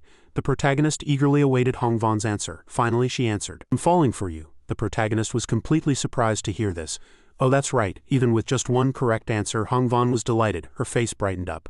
Our protagonist was happy for her as well. Wow, this is the first time I've seen that kid smile, both in the game and in reality. Byasin didn't hold back his praise. As expected of a princess, your creativity is on another level. Hong Van waved her hand. Enough, stop it, and give me the next question. Our protagonist immediately continued. The next question is, the sky grew dark and students came and went. At the same time, our protagonist was also walking blankly. He looked very tired. He was out of breath. I spent 3 hours giving Hong Van nonsense quizzes. I really hope she doesn't remember what I said. The protagonist sincerely wished for that. Hong Van is definitely a great mage with a brilliant mind, but her weakness is her overly rigid way of thinking. But to dig into that weakness, even though she's a villain, I feel too guilty. I need to get the terebinth forged into a magic sword quickly. To do that, I need to do more work. It's completely different from the things I could do before. Enough thinking. I should quickly find the books I need for class. They should be around here. I didn't misremember, did I? After wandering for a long time, the protagonist found it. What he was looking for was right here. A dark and gloomy scene appeared. Inside the old room, cobwebs were everywhere. Our protagonist also felt that this place was very old. But I know the owner of this bookstore has a strange habit of pretending to be asleep while secretly watching the customers. Somewhere in this shabby, nameless bookstore lies the record of Mela, who graduated at the top of Stella Academy 10 years ago. On the screen I could see it with just a press of a button, but in reality, I can only read it if I have the book. Plus, the level of leveling up also depends on which book you learn. At first I bought books from famous bookstores, but later I found out that all the good books are hidden in stores without signs. It's in the magic engineering department, but if I just have Maella's record, I can definitely get a perfect score. Actually, just wearing the glasses is enough for a decent score, but I might discover a secret formula. With a momentary observation, the protagonist realized it was here. He approached without hesitation and took out the book. Just then another hand appeared and tried to grab the book. Our protagonist was surprised and looked to see who it was. To his surprise, it was Isel. She asked with curiosity. Do you know me? The protagonist replied. Of course you're famous. Isel soon realized and said, I remember, you were in the supplementary class group. Your name is Byasin, right? The protagonist was slightly curious. Doesn't she remember meeting me before coming to the academy? She even gave a compliment. That discussion was really good. It was a little disappointing that you didn't explain the whole answer though. Our protagonist also suddenly remembered. Isel couldn't solve that problem either. Isel was about to leave. Anyway, it was nice meeting you. The protagonist's gaze followed her steps. He let out a sigh of relief. Fortunately, she didn't take it yet. But what is she doing here? Isel picked up a book, looked at the price, then sighed and put it down. In a way, the protagonist realized that was the reason. Actually, this bookstore sells old books, but so the customers here were usually poor students like me. Someone like Isel, the descendant of a fallen family who had lost everything, had no choice but to come here. Her father was probably killed by the Darkman. It was a sad sight. A princess like her had to come here to buy old books and even check the prices because she had no money. Besides, Isel also met a sad end in the original novel. She died even before Flame. She was the heroine of this world. You could say Isel was the unluckiest character in the game. She carried a pile of books and placed them on the counter. "I'd like to check out, please." The owner was surprised. "All of these, all right? You're stronger than you look, kid." The protagonist glanced at Isel. She was looking back at him. Bison asked, "What is it?" she murmured. "You seem similar. I mean, you only pick good books." The protagonist thought she was about to insult him. He replied, "That's not it. I'm curious, of all the books, why are you reading about advanced sealing arts? Sealing is an ancient technique that requires artifacts, so in this age of advanced alchemy and magic engineering, it's a skill almost no one uses," the protagonist continued. "You mean this book? That's right, it's not very useful." "So you knew." Bison had chosen the book precisely because he knew. Isol's eyes widened in surprise. "What?" the protagonist said triumphantly. "Because everyone thinks like you, this class is actually easier to get a good grade in. I'll be going now." Just as Isel said, almost no one wanted to learn sealing arts, but for that very reason, he could get a high score easily without spending as much time as on other subjects. With these books, this semester would be a piece of cake. Isel seemed to start seeing the protagonist in a new light. The scene shifts to the next day. Isel walked deep in thought. "My first class is Void Studies. Anyway, it's an easy course to get a good grade in, so it should be fine." She went to the classroom and looked around. Everyone was talking noisily. "Are you taking Void Studies too?" "Yeah, but I think we're in trouble." Everyone signed up because they heard it was an easy class. It seemed the rumor had spread far. All the smart kids enrolled in this class were screwed. Those who heard this could only console each other. "Nothing we can do, we'll just have to do our best in other classes." Finally, the class ended. Everyone went outside. "I'm starving. I haven't eaten anything. Let's decide at the cafeteria." Isel moved with a sad expression. A deep sigh escaped her. "What should I do? With so many people in the classes I signed up for, it'll be hard to get a scholarship." She was so lost in thought that she even stumbled. "Should I eat first? Let's see. I only have 60 meal tickets left for this semester, so I'll just have to make do with bread today." Suddenly, as she was walking, she came across a scene. A figure was concentrating on something in a classroom. "It's Bison?" Isel wondered what he was doing here. The professor was at the front as well. "But there are so few students." They all looked like students who wouldn't get good grades. That professor is going to be out of a job soon. Isel suddenly realized, if I had signed up for this class, I could have gotten a high score without investing much time. I could have used the remaining energy to study for other subjects and get a scholarship. Isel felt regret. Bison, did he know in advance that this course would be easy? Did he calculate beforehand which subjects he should take to have a smooth ride? It was truly unbelievable. She started to see the protagonist from a different perspective. No, it can't be, it must be a coincidence. The scene shifts back to the academy. The protagonist was concentrating on the lecture. "You all know the origin of magic. The creator mage, the mage in white, spread magic throughout the world. Humans and other races learned how to use magic." This professor was Raiden. He taught the elves natural magic, the dwarves material magic, and humans elemental magic. After that, he ascended to the heavens. Listening to the lecture, the protagonist felt a headache coming on. "How am I going to survive these 3 years, having to go back to school at this age? It's insane. In the game I could skip all this knowledge with the press of a button, but this class is actually quite important. It might give hints about what the true ending is. It's just a guess though." The protagonist suddenly realized something strange. Isel took this class.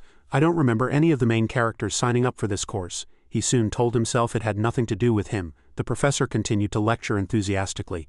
Human curiosity was not limited to just elemental magic.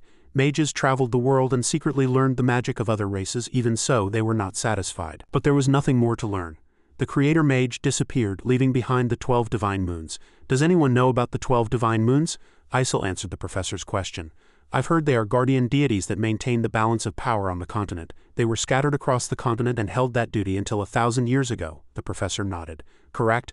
They possess a special power that protects the continent. For example, the divine moon that symbolizes summer, the 6th moon Hajuk, holds a blazing red flame, and people say that flame never goes out. If you were to go to the seabed of Alamanca, you would still be able to see the red flame. So if anyone is curious, you should try going there." The protagonist laughed in disbelief. Is he joking? Any living creature that enters the domain of the Sea King Alamanca would die instantly. The professor pointed to a place called Levian. It is a giant whirlpool that appeared in the middle of an ocean frozen by the 12th moon Dungchong. Each divine moon has its own unique power, but it is said that a miracle occurs when they are brought together. A student asked, "What is that miracle?" The professor replied, "No one knows, because they had been dormant for the last 100 years. The protagonist agreed with this. The professor is right. I encountered a few of the divine moons while playing the game, but I only managed to find 5 of them in limited time events. And that's after collecting information from other players. No gamer has met more divine moons than I have. If my prediction is correct, the 12 divine moons are related to the true ending. No one has found the true ending in the last 10 years. The answer must lie in content that no one knows about. I had to risk my life several times just to meet 5 of them, but to see the true ending I have no choice. I have no choice but to start over from the beginning." As a red light appeared, the female professor shouted, "Power isn't everything. No matter how strong your attack is, it's useless if it doesn't hit the enemy."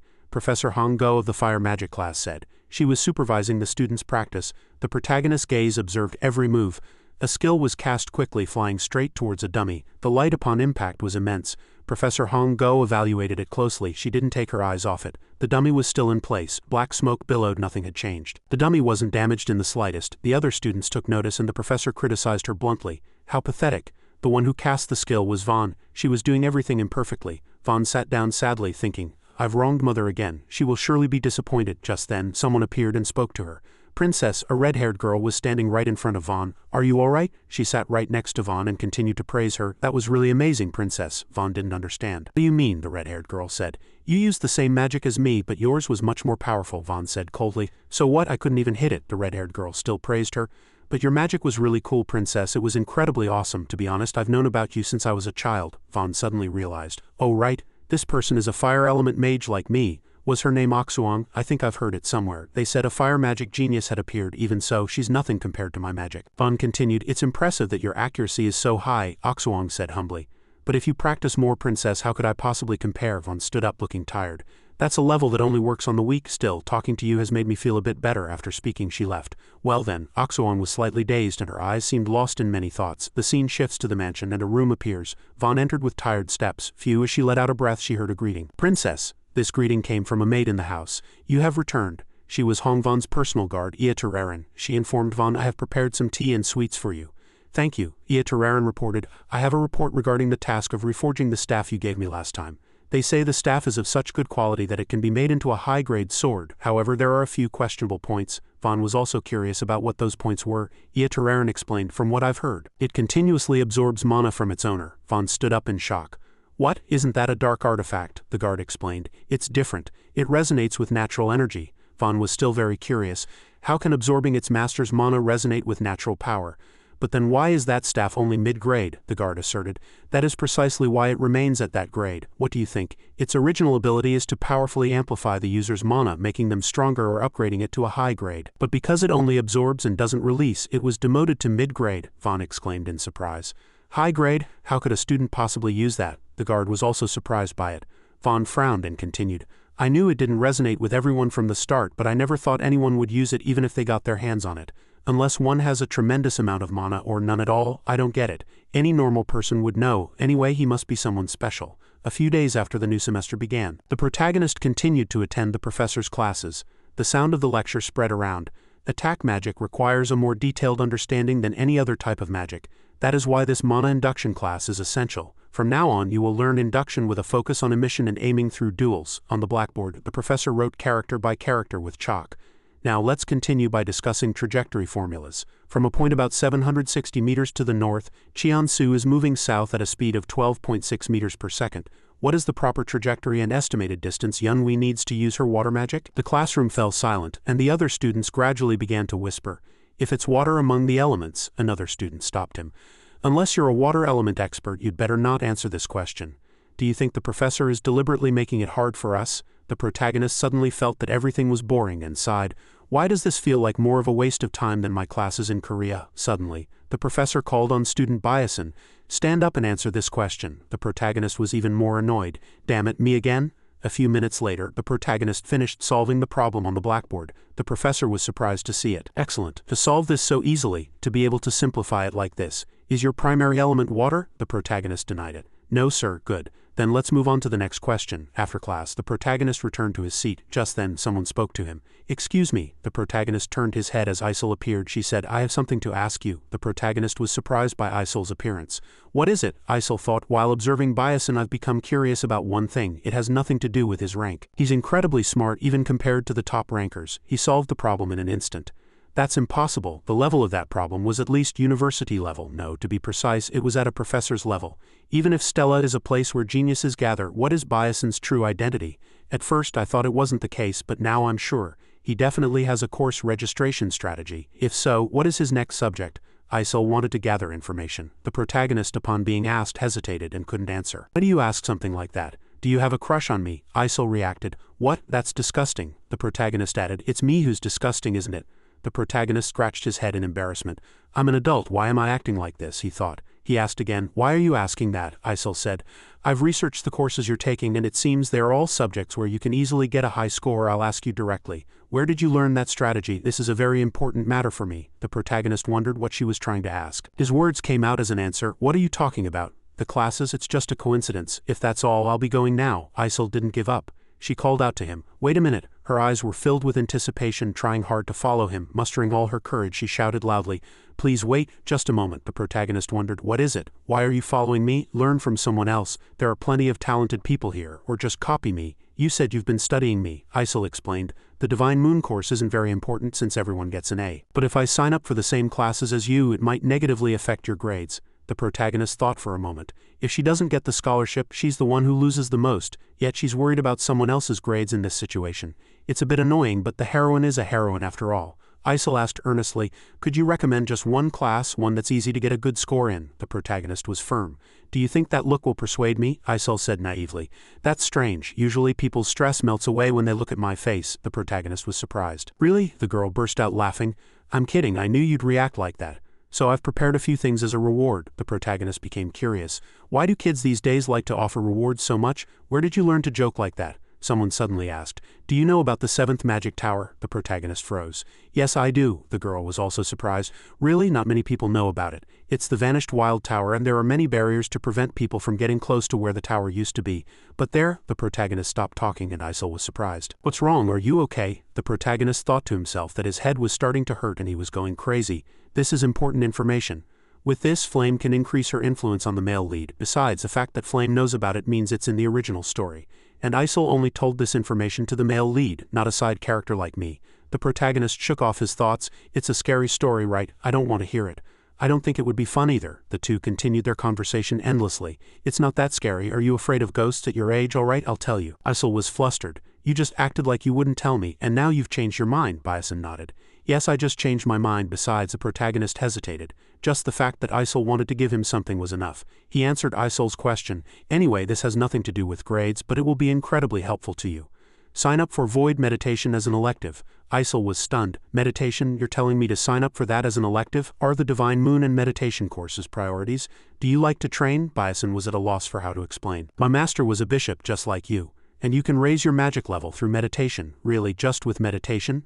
Actually, it's a fact that hasn't been revealed yet, but meditation is very important for bishops who handle large-scale destruction magic. To cast it accurately, you need to base it on formulas and equations, but the most important thing is the mental power to control your magic.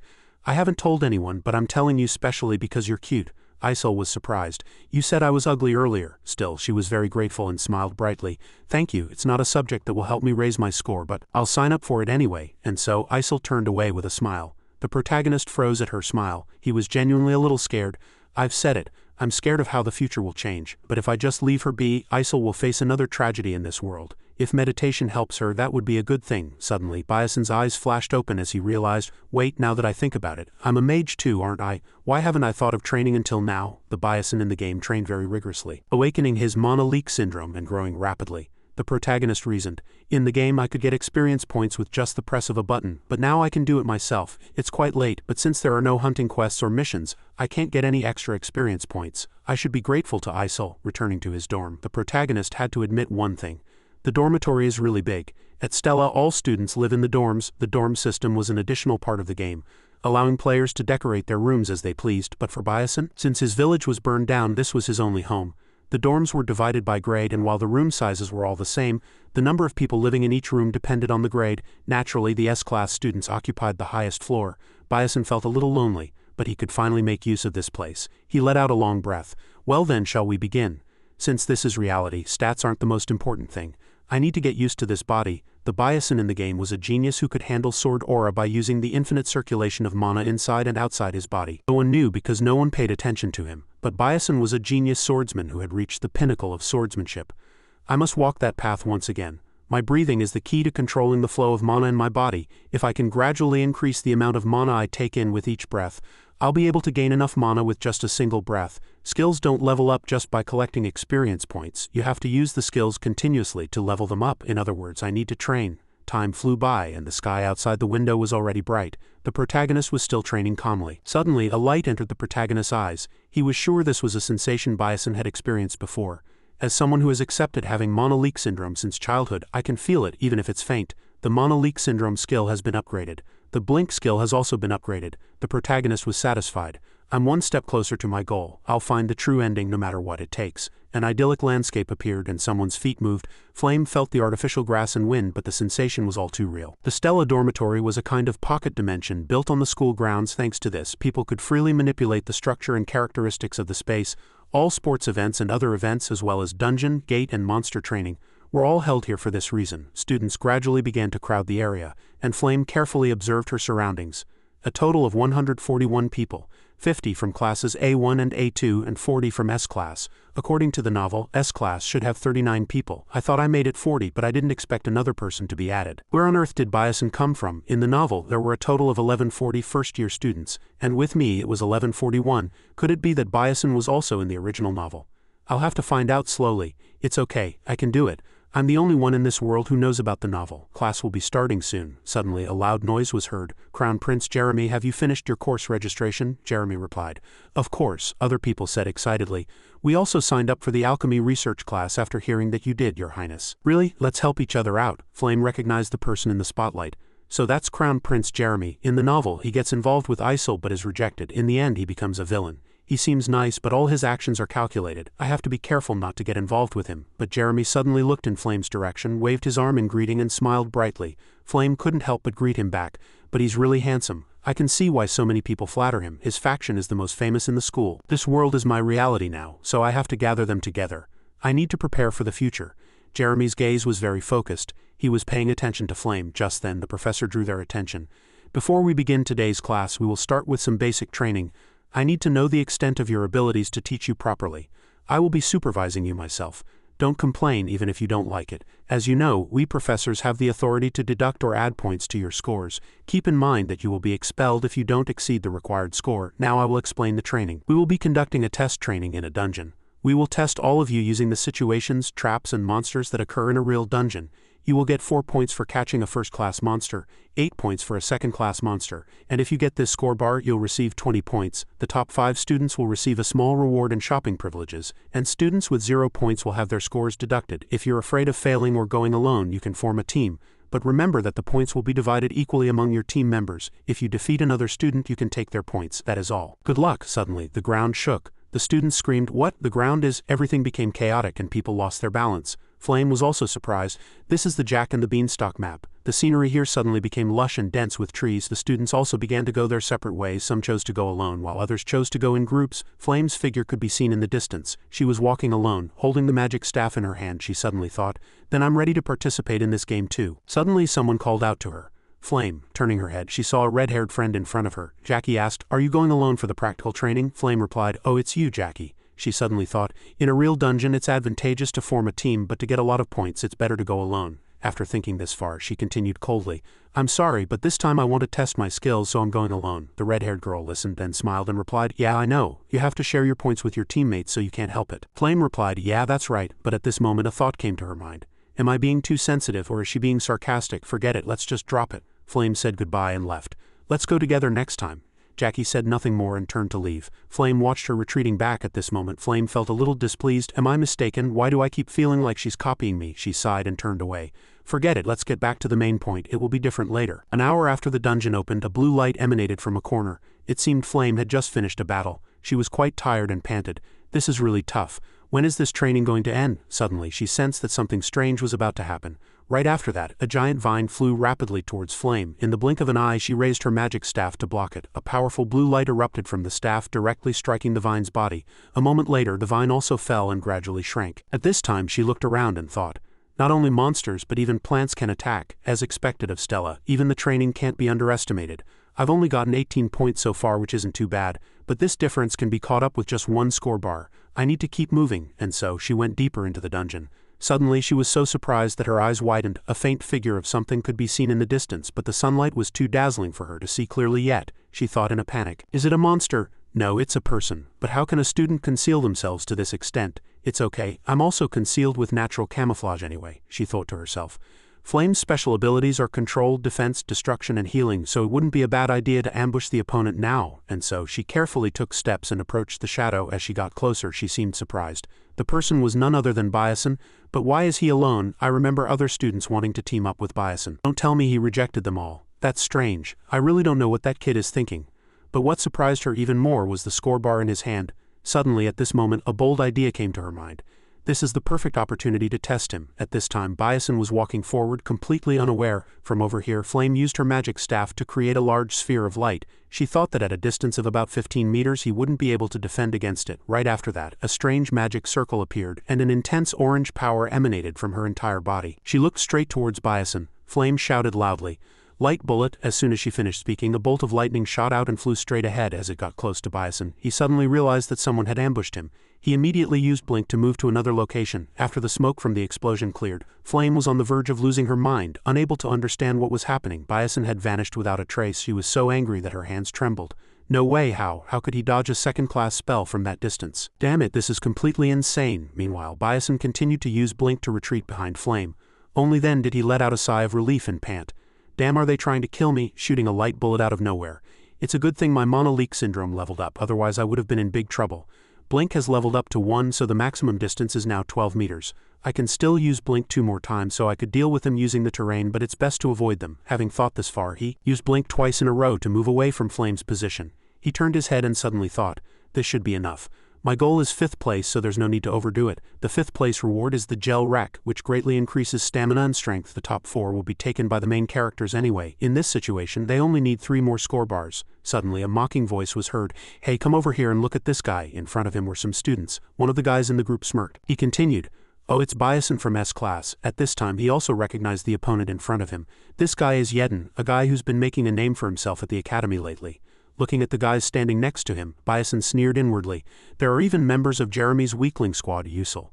They're all trash, but at this moment he realized another problem. Those guys have already gotten 3 score bars. How did such a weak guy collect so many? At this moment another guy opened his mouth. "I hear that guy's a failure. So you used a trick to get into S class." Raiden scoffed at the remark. Getting into S class by solving 3 stupid problems like that. Stella must have been completely fooled. Byasin on the other hand was bored and thought to himself, how many times are they going to rehash the same story? Don't they ever get tired of it? Seeing that Byasin wasn't saying anything, the guy said triumphantly, "Hey Beck Byasin. Since we met here, it must be fate, so hand over your score bar." The protagonist answered coldly and concisely. No, the blonde guy found this even more interesting and said, "Oh, are you trying to defy me?" The guy smirked slyly. "Do you think you can take us on alone?" He taunted Byasin, pointing his staff at him. "Haha, are you going to use that mid to high grade staff? That's hilarious. What's a guy who can't even use magic going to do with a staff?" Faced with such mockery, Byasin didn't know how to respond. "I can't take on Yedin, who comes from a famous family with just a low-level blink. It might be different if I could use it 3 times. Then a method suddenly came to mind. I'll use the score bar in my hand. Plus, this is a dungeon, which is to my advantage." With that thought, Byasin held out the score bar and said, "Here, take it." Seeing that he was finally scared and handing it over obediently, Raiden replied with considerable satisfaction, "That's more like it, you brat. I like your attitude. Don't get cocky so soon. Karma comes around quickly." Just as expected, a grin spread across Byasin's face. The moment the guy let his guard down, he closed the distance with lightning speed. Raiden's eyes widened in surprise. For a moment, he didn't know how to react. The protagonist snatched one of the guy's score bars and smirked deviously. He used the score bar as a weapon and smashed it right into the guy's magic circle. The magic circle began to crack and the guy gritted his teeth and cursed inwardly. Damn it, this commoner brat. Immediately after, he was thrown backward, crashing hard into a tree. Raiden screamed, mad with rage, "You son of a bitch!" But then the group was bewildered to see that the protagonist had disappeared. Before they could even come to their senses, a familiar voice was heard. "Oops." Raiden turned his head towards the voice. Byasin said with a grin, "That was dangerous, but thanks." 2 score bars were now in Byasin's hands. Raiden screamed like a madman. "Give that back, you bastard," Byasin replied. "Too bad, I don't think so." Byasin was quite satisfied with his own scheme and thought, so 3 score bars do have an effect. It was something he had discovered by chance while playing the game, but these score bars were actually bugged items with no real value. However, they were ridiculously durable and couldn't be destroyed by student-level magic. It possessed the power of most other magical tools, while it was more useful for magic users. For Beck Byasin, who used physical attacks, a weapon with high attack power could be utilized to its full potential. Meanwhile, Raiden gritted his teeth and said in frustration, "Damn it, how dare that bastard steal my score bar?" He turned and shouted at his companions, "Damn it, what are you doing? Hurry up and attack." Suddenly, the dungeon began to shake. In this situation, Raiden quickly thought, "Damn it, why is the dungeon changing at a time like this?" With that thought, he screamed like a madman, "Everyone, stick close and prepare your magic. We can't let that bastard escape." but this was the perfect opportunity for Byasin to act. He quickly fled, and his strange behavior was spotted by one of Yeden's companions. The guy opened his mouth and shouted, "Beck Byasin is running away, guys." As soon as he finished speaking, they used their staves to create a blue force and aimed it straight at Byasin. They continued to shout, "Where do you think you're going, you bastard?" These terrifying energies flew rapidly towards him. Byasin thought, "Damn, these guys are better than I thought, but they're still just rookies." The moment the energy seemed about to swallow him, he used Blink to leave the spot. Raiden's group was furious, but there was nothing they could do to him. Damn it, he used Blink again. He's too fast, I can't see him anymore. While the group was looking ahead, Byasin circled around behind them with lightning speed. He thought confidently, "With 10 years of experience in this game, using the terrain to my advantage is a piece of cake." Raiden was already extremely furious. "Damn it, I just need to land one hit." Suddenly the dungeon began to shake violently again. Seeing everyone's tense expressions, Raiden calmed them down. "Calm down, everyone. He's still around here. Let's wait for the earthquake to stop and then attack him all at once when we see him. But our magic could backfire if we fail, so we have to be extremely careful." After speaking, he looked around, surveying the area. Suddenly his eyes met Byasin's. The protagonist was standing right in front of him. Before they had a chance to attack, Byasin was a step ahead, smashing their magic circles with the score bar. Their magic circles couldn't withstand the force and gradually began to crack. At the same time, the magic circles began to attack Yeden's companions in reverse. One of them shouted in terror, "Damn it!" Then came loud explosions, boom bang, and their magic circles shattered, exploding backward. This was the unwanted side effect, magic backlash. Byasin also quickly retreated to a distance. He watched the group get hit by their own magic circles and thought with satisfaction, "It's over now." As the smoke from the explosion cleared, Raiden lifted his head and cursed, "Damn it, you bastard, Beck Byasin." The protagonist held up 3 score bars and said triumphantly, "I'll be taking these." Then he grinned and taunted, "I'll have to gift this to my girlfriend when I get one." "Bye guys." Raiden was dumbfounded. "When did you take that? Give it back." Byasin was very satisfied seeing their state. "Hee, this should be enough. If I took the last one, things would get annoying." He added, "Ah, that was really fun. I'll be leaving now." As soon as he finished speaking, he blinked away, leaving Yeden's group trembling with rage. The guy screamed like a madman, "You son of a bitch!" This scene was accidentally witnessed from start to finish by a certain female student. After getting far away from the guys, Byasin exclaimed happily, "Hee, that was lucky. If I had fought them normally I would have lost, but this is a dungeon, so everything was different. This is the benefit of experience, but something feels strange. I feel a strange energy coming from somewhere." By the time he realized it, it seemed to be too late. A huge fireball was flying rapidly towards him. Seeing this, Byasin shouted, "What is this? Where is this rain of fire coming from?" The fireballs continued to pour down where he was standing. One fireball passed and another followed, raining down like a storm and turning everything it touched to ash. A terrible explosion occurred, and the protagonist had no choice but to use Blink to escape. Unable to resist, he ran for his life. He could no longer maintain his composure. "Damn it, what kind of magic is this? Terrifying. This is crazy." Looking at the incinerated forest, he was still in a daze and thought, "That was a close call, but what is this magic? Is someone trying to kill me?" A shadow approached from within the smoke. She stood before the protagonist and shouted, "Hey commoner, why didn't you take the last bar from them?" This girl with the fire element power was none other than Princess Hongvan. Byasin was surprised and thought to himself, "Why is she here?" With that thought, he awkwardly scratched his head and said, "Hey, I think there's been some misunderstanding. I can't just take whatever I want, and what does me taking those bars have to do with you?" The girl flinched at his words, feeling that she had overstepped a bit. "But Byasin, don't tell me, right? You're planning to take it from me after I take it from them, aren't you? What kind of crazy idea is that? I taught you before." Hongvan placed a hand on her chest. She explained, "I am royalty, but if you've understood my intentions then let's fight. As royalty, taking a commoner's belongings is something I do not wish to do, but in this fight I have no choice. I will defeat you and take what I want." Hearing this, Byasin was so scared his blood pressure dropped and he replied, "Hey, what are you thinking? Why are you bullying someone weaker than you?" She immediately shot back. "You weak," Hongvan continued. "But I saw you toying with those guys when you fought them earlier. You beat them using magic, didn't you?" As she spoke, she recalled the past. That time, she was walking through the dungeon thinking, "I have to hurry. I need to get as many points as possible if I don't want to be scolded by Mom." Suddenly, Hongvan sensed a sound approaching. It was Raiden's group in pursuit. One of them shouted, "Byasin, where did that bastard run off to? Damn, what a cunning bastard." Princess Hongvan seemed to recognize this group as well. Meanwhile, Byasin had also started to flee. She saw Byasin's tired expression and thought to herself, "It's Beck Byasin and Raiden. What should I do?" She hesitated, wondering what to do. "Should I attack them now? But no matter how strong I am, I can't attack 6 people at once, right? I have to wait until their magic power weakens. That will be my chance." Suddenly, she was surprised by the scene before her. Beck Byasin wasn't going to die just like that. He began his attack from behind Yeden, smashing their magic circles with his magic. Hongvan watched from a distance, quite surprised. She hadn't expected that commoner to be able to use magic other than Blink. "Of course those guys are weak compared to my power, but they are all skilled combatants. They should be far superior to that country bumpkin." Having seen this much, she bit her lip and made a decision.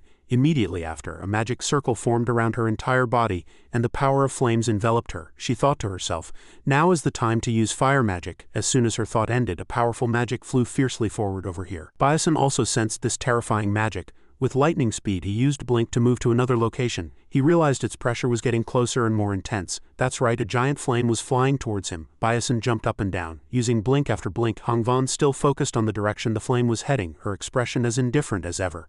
Byason looked back at her and thought, her magic is too dangerous as expected. I was lucky my intuition is good, otherwise I would have died. But since I've already used Blink twice, how am I supposed to deal with her now? Vaughn suddenly opened her mouth. Why aren't you taking out your staff this time? Byason was at a loss for words and replied, you took my staff. Vaughn asked coldly, what about the one you received at the entrance ceremony?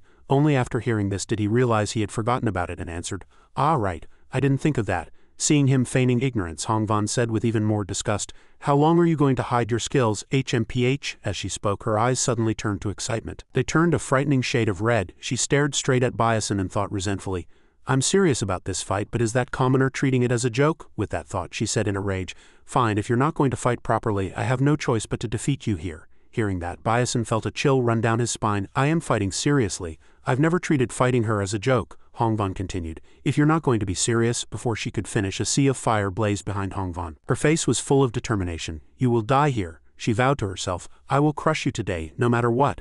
As soon as the thought finished, she controlled the flames and sent them straight at Baek Byason. Baek Byason could no longer maintain his composure. He frantically dodged, leaning his body to the left. As soon as he dodged this attack, he was once again shocked by the sight before him. As the flames grazed past his head, he quickly dropped to the ground. He had almost met his end, but without a moment to rest, he was again surprised by the sight before him. Byason jumped to his feet and saw the massive wall of fire in front of him. He thought to himself, damn it, even if I dodge with Blink, her attack range is too wide. What should I do? Suddenly, he heard a sound and turned to look behind him. Something was rising up. At that moment, a bold idea came to his mind. Immediately after, he used his Blink skill, leaping to a higher place with lightning speed.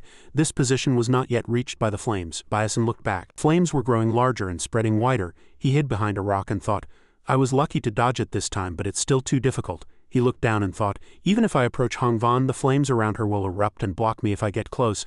I know this well from fighting many fire element mages, but her level is much higher than I thought. If this were flat ground, I would have lost in less than a minute. No, it wouldn't have even been a fight. Over here, Vaughn once again launched a magical attack at him. Byason looked at the rain of fire. An idea suddenly popped into his head. What if he used the power of the score bars in his hand? His gaze became even more determined. It was still unknown who would fall here. As soon as the thought finished, he boldly leaped into the roaring flames. An explosion occurred immediately, and countless flames flew towards him. At this moment, the monoleak syndrome activated. He gained sixth sense and cognitive acceleration, and time seemed to stop for him. Byason could easily observe the magic attacks coming towards him. After calmly assessing each one, he lightly sliced through Hongvan's magic. Seeing her powerful flames cut down by a mere commoner, Hongvan couldn't believe her eyes and cried out, no way, how can you block magic with a weapon? How is this possible? Byason was still struggling in this fierce battle. He felt his senses becoming sharper as time went on. This wasn't a game controlled by a keyboard and mouse, but a reality where he was facing a mage with his own body. The magic power surrounding him grew stronger and his sixth sense became as clear as sight and hearing. Hongvan was still dazed, unable to understand. How could this be, she thought to herself. My flames should have the advantage in this forest terrain, HMPH in that case. She bit her lip slightly. The only way is to amplify my magic power. As soon as she thought of it, she poured all her power into her staff. Over here, Byason was still madly cutting through the magic attacks. He was fighting for his life. He soon ran behind a tree to catch his breath for a moment. At this time, he thought that he couldn't just keep defending. Right, I have to break Byason's magic shield with this score bar. Then he broke through the flames and approached Hongvan's position. He ran at full speed, ignoring the flames that followed him. His steps became closer and faster. When he was not far from Hongvan, he used his Blink skill to instantly close in on the opponent's position. This action greatly surprised Hongvan. She gritted her teeth and turned around resentfully. By this time, Byason had already stepped inside her flame magic circle, and the two of them faced each other with fiery gazes. Byason calculated inwardly. If I get close to a fire element mage, an explosion spell will push away enemies within a 2-meter radius. Having thought this far, he suddenly burst into laughter. It might not be easy for others, but for someone like Byason with 10 years of experience, it was different. He had experienced this countless times. He immediately blinked backward and she gasped in astonishment. Without being flustered at all, Byason quickly gained momentum again and charged forward. He used the score bar without hesitation to attack her shield. The shield cracked from this attack. Vaughn couldn't believe this sight, as if she couldn't understand it. Damn it, how can he do that? Over here, Byason didn't stop but launched a frenzied assault. The shield finally couldn't hold and shattered into pieces. Hongvan was also seriously injured by the impact and was thrown backward. She sobbed and whimpered.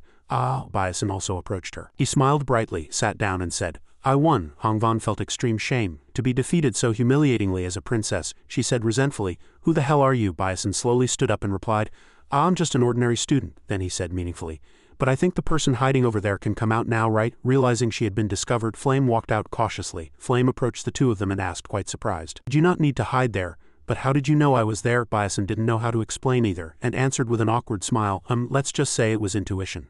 But in fact in his mind, he knew very well the simple reason, which was his mana-sensing intuition. Even so, how could Flame believe this absurd reason? She replied blankly, Ah, intuition. Then how did you break a magic shield with an ordinary score bar? Hearing this question, Byason froze completely. Flame added, Go on, explain, or are you going to say that was intuition too? Hearing this far, Byason thought, I knew it. Something like this would never appear in an original romance novel. It's natural for her to be curious, but I can't tell her the truth. Having thought this far, he quickly racked his brain and pointed to the score bar in his hand, saying brightly, this bar is really hard. After hearing this, Flame said with annoyance, What does that have to do with anything? What if it's hard? Do you think you can break a magic shield just by swinging it? If that were the case, the knights of this world would have crushed us mages long ago. Byason had to agree with this. He thought, You're right, he said. You're right. Byason's evasive attitude made Flame even more confused. She shouted, I thought you were strange from the beginning, but I never had a chance to ask.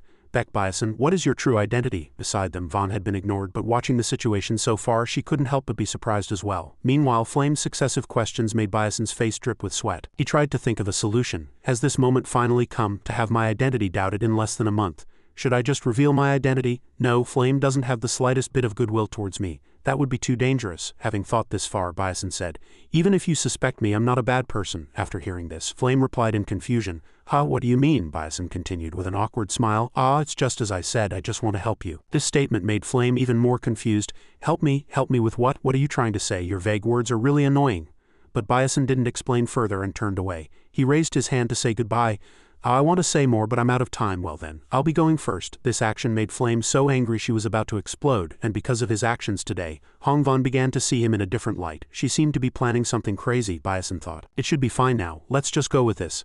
I hope those two leave me alone. Suddenly, someone threw a score bar at his body. Thud, thud, thud. This action was done by Vaughn. After throwing it, she stood blankly surprised. Byason, who was hit squarely by the combo, clutched his aching head and turned around, shouting, Hey, if you have something to say, just say it. Why are you being so cowardly? Vaughn said. I thought you'd catch it. You dodge magic and traps so easily, but you can't catch this? Hearing this absurd statement, Byason was speechless. I can't help it. The mono-leak syndrome has its limits. How am I supposed to maintain that intuition forever? Having thought this far, he clutched his aching head. It hurts. The duration of mana sense depends on my mental power.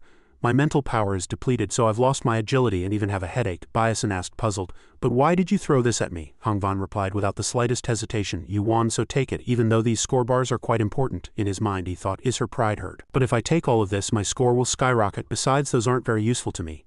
Having thought this far, he bent down, picked up one of the score bars, stood up and said brightly, All right, thank you, but I'll only take this one. You can have the rest. Then I'll be on my way. After speaking, he didn't forget to wave goodbye and turned away. At this moment, as he walked away, he was drunk on his own power and thought with a grin, I'm sure those girls are admiring my actions. What a kind man. A man who is so generous to the loser, isn't that so cool? I hope they thought so too, but the cruel reality was that they didn't think so at all.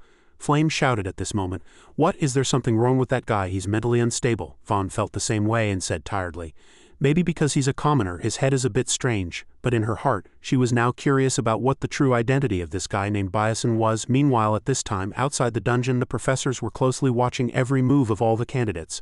The projected image was very vivid and realistic. Having seen this far, someone exclaimed, Oh ho ho, this year's S-class freshmen are all rare talents. From the direction the voice came from, a man at this moment raised his hand to stroke his beard and said, Overall, just watching up to this point has been worth it, hasn't it?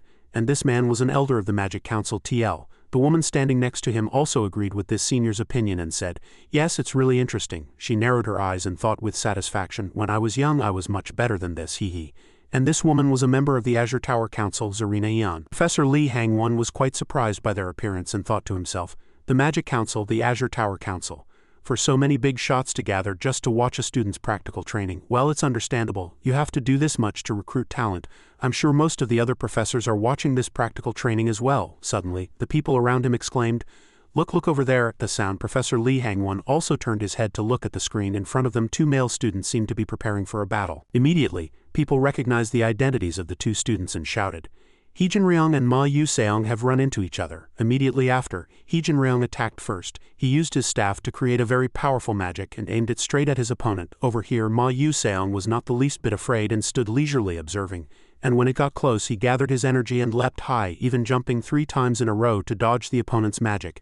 And at this very sight everyone was impressed. Zarina Yan said, "Oh, that's amazing, to cast a third-class magic leap 3 times in a row, it's truly a miracle." Professor Taze also couldn't hide his surprise. Yes, to be able to do something like that at the age of 17. Professor Rahan didn't take his eyes off the screen and thought, normally an ordinary mage would have to be at least 25 years old to reach the 3rd class, but Ma Yu Seong can skillfully use 3rd-class magic at the young age of 17. It's really unbelievable, someone's voice, filled with surprise, exclaimed. Look, both of them are skillfully using 3 elemental attributes. The fight between the 2 evenly matched rivals became more and more intense and dramatic. Professor Lee, who witnessed this scene, also thought with admiration. An ordinary mage can only handle 1 attribute, and it takes a great deal of training to handle 2. To be able to handle 3 attributes is a sign of innate talent, and they were gifted with that talent from birth. Having seen this far suddenly, Professor Lee's eyes widened. He exclaimed in surprise, "Hey, isn't that a final boss monster?" At this moment a giant eagle appeared, and its eyes radiated killing intent around it. At this very sight, Ma Yu Seong and He Jinryong were surprised and stopped fighting.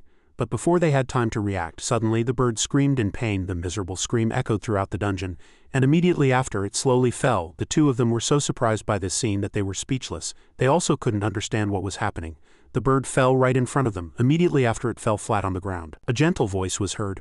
"Oh, were you 2 fighting?" The voice came from Isel, who was standing on a high place. She continued with a slight apology, "I'm sorry to interrupt you 2. Having seen this far, Professor Lee thought deeply. "Oh, is that child Isel? Hidden monsters only appear when certain conditions are met. Not only are they hard to find, but they are also very difficult to defeat. But that child caught it all by herself?" But regarding her achievement, the professors behind them didn't seem to have expected it at all. But there was also a hint of pity for the poor girl. One person said, "HMPH, the eldest daughter of the trader M, it's really a pity. If her father hadn't committed such a terrible act, that child's talent would have blossomed even more." Having said this far, suddenly his eyes widened. What is this? Isn't that the princess of the DL kingdom? But who is the opponent? His face is so unfamiliar. Suddenly he lost his composure and exclaimed, "What is that magic blink?" Speaking of blink, for hundreds of years many scholars had tried to control it, but they all had to give up, either dying or becoming disabled. It was really not a magic that could be easily controlled, but that child is skillfully controlling blink as if it were his own hands and feet. The elder of the Magic Council TES thought to himself. In that strange silence someone opened their mouth, curious. "Who on earth is that boy, HMPH?" Professor Lee immediately answered, "That student's name is Beck Biason. He's a very special student who can use blink as his specialty magic." Everyone who heard this was shocked, and another person spoke up, "That's insane. Blink can be a specialty magic. This is a completely different case from the innate talents of Ma Yu Seong or He Jinryong." The elder of the Magic Council, also quite bewildered, said, "Oh, is that so? But why is he just playing around instead of using other magic? If he had used magic, the duel would have ended quickly. I really don't understand." As soon as he finished speaking, someone who had just entered said, "No, that student is fighting with all his heart." Everyone present turned their heads towards the voice. The sudden appearance of this person startled them so much that they stuttered. "Why, you are Lord Elmond Elwyn," he added. "He has been fighting seriously from the very beginning. Did none of you see it? How interesting. Watching that student fight reminds me of the Knight's Code that existed in the very distant past." Hearing this, one person shouted in shock, "Did you say the Knight's Code? Good heavens, how can this be?" It was truly unbelievable. TES was no exception. He too was very surprised and said, "Are you by any chance talking about the Knight's Code that disappeared along with the Age of Sword and Magic? But how could such a young student? Truly amazing." Professor Lee had not taken his eyes off the screen this entire time. Finally, as if he had realized the problem, he thought to himself, "Yes, the spirit of chivalry. The spirit of chivalry refers to the fighting spirit of those who use swords in this magical world. They were heroes who fought against evil and protected the world since ancient times. A knight always fought against evil with a single sword. Fighting with a sword in a world where magic exists, that's impossible. But that student was truly wielding the score bar like a real sword. Moreover, if it's Elmond Elwyn's speculation, then that child is indeed a rare talent. The principal of Stella Academy, known as the best magic school in the world, Elmond Elwyn is a 9th-class archmage and one of only 10 great sages on the continent, if that's what the great sage thinks." And so the first dungeon training came to an end. At this time, He Jinryong was training hard in the S-class exclusive training facility. Here he was creating magical power with his staff to attack the dummy in front of him. After training for a while, he stood there, exhausted and panting. Suddenly he realized the mana in his staff was almost depleted, but he seemed unsatisfied with his own strength and thought to himself, "Damn it, this isn't enough.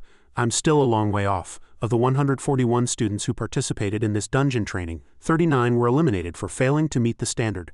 Iseul took first place by defeating the final boss. Heejin was second, Ma Yuseong was sixth, but he didn't feel like he had won. He recalled the moment he fought in the dungeon. When the final boss appeared, then if I hadn't interfered, I could have known that guy Ma Yuseong's true power. Thinking this far, Heejin gritted his teeth in frustration. Perhaps from the very first time they met, he found this guy named Ma Yuseong annoying. Whatever he did it with ease, but whatever Ma Yuseong did, the results were far beyond expectations. During this training, I set up magic circles everywhere, and meticulously calculated his movements. And yet Ma Yuseong easily blocked and thwarted my attacks. Is there no way to beat that guy? Is his talent as thick and high as a castle wall? He was silent for a moment. No, now is not the time for self-pity. I have to work harder. At the same time, Hongvan had just arrived at the training ground. What she saw was Heejin creating a massive tornado-like force with his magic staff. Looking closely, she was also quite surprised and thought, oh, it's Heejin. That guy is always so calm. Why is he training like a madman today, as if he's been poisoned? Well, I shouldn't say that. Having thought this far, she used her magic to create a flame magic circle, and a blazing orange light emanated from her entire body. Immediately after, she aimed straight at the target in front of her and sent the flame flying. And then a huge explosion, boom bang. It seemed her mood wasn't very good today either. Was she training like a madwoman out of anger at something? The flames continued to burn without stopping. The sound of a large explosion caught Heejin attention. He stopped his hands and turned his head to see who could create such powerful magic. Over here, Hongvan was still very angry. She thought, damn it, I can't believe I'm in third place even after getting extra points. Mother was quite satisfied, but if I don't regain my old skills I'll be punished. Damn it, that commoner just keeps showing off. He's so annoying. As soon as the thought ended, a powerful blast flew out. A dazzling light emanated. After the explosion in front of her, Vaughn panted, exhausted. Jianriang, standing nearby, was also surprised and kept wondering in his head. Amazing, Princess, did something happen today? But I don't know if it's just my imagination, but the princess's magic has become more accurate than before. Could it be that Princess Hongvan's flame magic has tremendous destructive power, but she managed to control it so well in such a short time? Or was it just a coincidence? Hongvan was also quite surprised by her own achievement and thought, damn it, I don't want to admit it, but Biason's special lecture wasn't without effect. Applying those wordplay quizzes has made my magic much stronger. He's a commoner with the worst score and personality. But it's clear that only Biason knows how to overcome my weakness. But why am I still so annoyed? Good grief, suddenly a voice was heard calling for the princess. Vaughn lifted her head, looked over and replied, Ia Terrarin, what is it? Ia Terrarin replied, yes, the Terraphon staff you requested before has been repaired. Shall I deliver it to student Biason right now? Looking at the staff in front of her, Hongvan replied, yes, do that. After hearing this, Ia Terrarin replied, yes, I understand, I will take my leave now, and she turned to leave. But suddenly, as if the princess had thought of something, she tapped her on the shoulder and called out again, wait a moment. Ia Terrarin was confused. Is something wrong, your highness? At this moment, Hongvan's face flushed red. A short while later at the second annex, Hongvan clutched Biason's staff and hesitated quite a bit. I came here because I heard Biason was here. This is the second annex where the professor's research labs are. But why is he here? Don't tell me he came to see the professors. Suddenly, Hongvan was startled and her eyes widened. Soon she turned her head and thought with hesitation. Wait, why did I come all the way here? I could have just given it to him at the training ground. This makes it look like I went out of my way to find that commoner, doesn't it? No, I should go back, as she was lost in thought. Suddenly a voice was heard. Oh my, what brings the princess to a place like this? After hearing this, Hongvan was startled, lifted her head and stuttered. Professor Hammy, hello, it's been a while. It's nothing, Professor, Hammy replied. It feels like just yesterday that I was teaching you magic, Princess. To see you've grown so much already, time really flies. Oh, but what brings you here? Hongvan replied in a fluster. I came here for some business, but something urgent came up, so I was planning to come back later. At the princess's awkward demeanor, Hammy nonchalantly continued. That might be for the best. It's a bit chaotic inside right now, so it would be better to come back later. Vaughn was a little surprised to hear this and was at a loss for words. Chaotic, you say? Hammy continued. It's a bit noisy right now because all the magic officials have come to see student Biason. This very point made Hongvan even more shocked. She couldn't help but be curious about what was going on, Hongvan asked, puzzled. But why are they looking for that commoner? Hammy replied. Princess, you are also aware that student doesn't use magic, right? Hongvan replied cautiously. Yes, but in her heart, she felt quite sad and ashamed. So the professor did see that duel. Why did I have to show such a miserable side of myself in front of the teacher I respect the most? It's so embarrassing. Hammy saw the change in the princess's expression and comforted her. Princess, please don't blame yourself. Your opponent also did his best, Vaughn said quietly. But he didn't even use magic. Professor Hammy listened, then smiled and replied, haha, no, that's because of that child's conviction. Conviction? Hongvan asked in surprise. Yes, after watching the training, the principal thought that this student is trying to revive the chivalry that was lost in the past, Professor Hammy explained. But this very point made Hongvan unable to believe it. Professor, what are you talking about? Biason is pursuing chivalry, how can that be? Having said this far, she suddenly stopped. She recalled the way Biason fought her and thought to herself, No, I can't believe it, but it's true that Byasin used the score bar like a sword. He broke my shield with just a score bar. And this magic staff is the same. Thinking this far, she was at a loss for words. Then she stuttered. But don't you receive a very heavy punishment for not using magic at a magic school? You can get demerits in practical magic class and also various. Hammy suddenly lowered her voice and replied, that's right, that student chose that path knowing this full well, but isn't it really cool to achieve such excellent results with just blink and yet to strive so hard?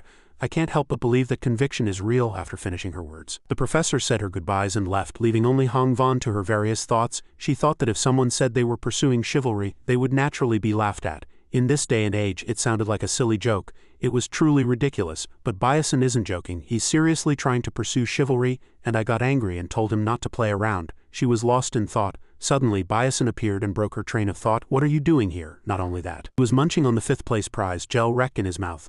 Hong Vaughn was suddenly flustered and her face turned bright red. Soon she regained her composure and replied, I didn't come here to find you. Since she confessed first without being asked, Byasin smiled and said, no one said anything. At his teasing attitude, Hong Vaughn stared at him with murderous eyes. Because of this, Byasin clamped his mouth shut and said nothing more. Soon Hong Vaughn held out a box in front of Byasin and said coldly, Here, take it. As soon as he saw the box, Byasin's eyes sparkled with joy and he was thrilled.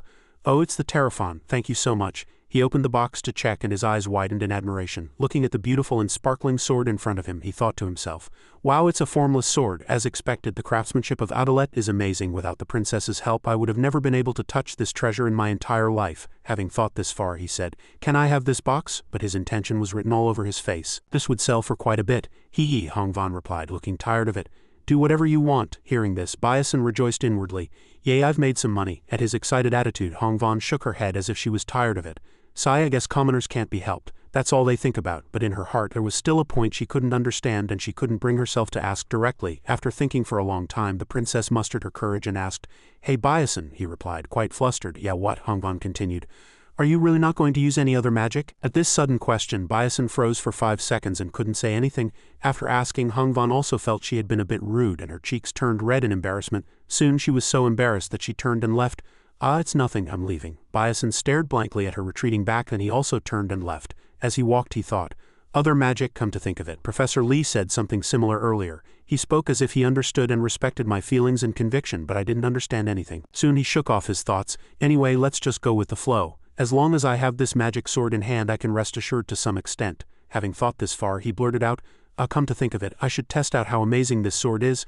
A short while later, he arrived at the S-Class exclusive training ground. With the sword in hand, he muttered, I just have to put it in here, right? As soon as he finished speaking, a flame-like light emanated from around his hand, and immediately after a sharp sword was formed. Looking at the sword in his hand, he exclaimed in admiration, wow, it's pretty. It's better than I thought. But he suddenly looked downcast and thought, but it would have been different if Flame had held this. It would have been much more colorful and beautiful. The heroine Flame is a very special being. Despite being human, she can handle elven magic. Just that staff alone, no one can use it because it continuously consumes the user's mana, but Flame can recover mana with natural energy and use that staff as an ultimate skill. But what about me? He had no mana at all. He tried to continuously absorb mana, but due to mana leak syndrome, it couldn't accumulate in his body and was expelled instead. In other words, the Terraphin's output would be determined by the mana concentration in his breath.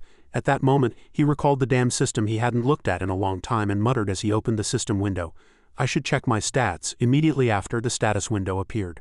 Byasin, stats, strength 1 star 77, sense 2 star 29, agility 1 star 87, stamina 1 star 55, durability 0 star 97, mental power 1 star 43, mana 0 star, remaining express, none, skill, blink level 1, trait, mana leak syndrome level 2, mana leak level 2, strength 5, agility 8, sense 15, Sixth sense is activated by consuming the user's mental power, detects mana phenomena within an 18 meters radius and activates cognitive acceleration, automatically activates when the user is judged to be in danger, blood circulation speed 1. After reading the status window, he thought happily, excellent, my strength went up a bit from eating the herb I got as a 5th place reward, but now that I have a weapon, I should be able to gain experience more directly. Having thought this far, he resolved, I need to practice using my new sword.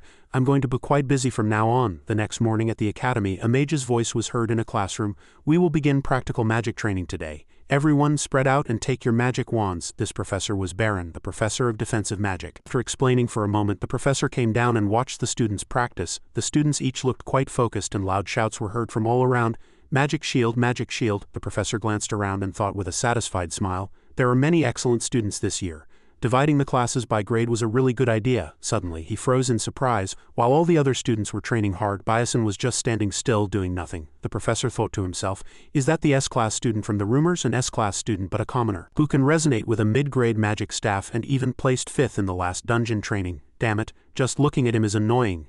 Having thought this far, Professor Barron approached him with a fake smile and asked, hey, are you Byason? Why aren't you training at all? HMPH? Not knowing how to explain, Byason gave an awkward smile and replied, I'm learning a different method of defense, so it's fine if I don't learn the basic magic. Hearing the reply, the professor continued, oh, is that so? I'm very curious about this different method of defense you speak of. But in his mind he thought, how insolent this arrogant brat. If it were the princess learning the inherited magic from Adelet, it might be a different story, but how dare a commoner brat who knows nothing ignore my class? Alright, you little brat.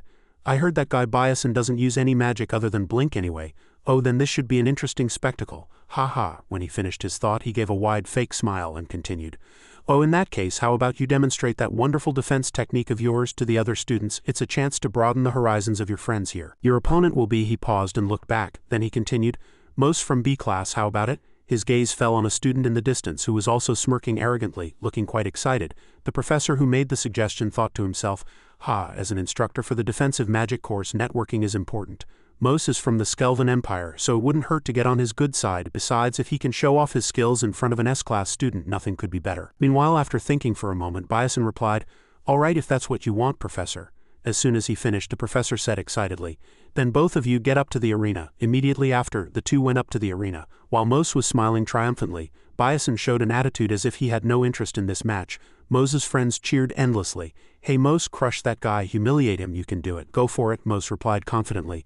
Of course, just watch. The commotion caught Byason's attention. He immediately recognized them, sighed and thought, what? Now that I see them, they're Usul and Raiden's lackeys. Nasty bastards, but fine, it's a required course, but I couldn't use magic so I had nothing to do anyway. If you're going to come at me like this, I'll humor you. Come to think of it, Professor Barron's bad reputation was well known since his first year.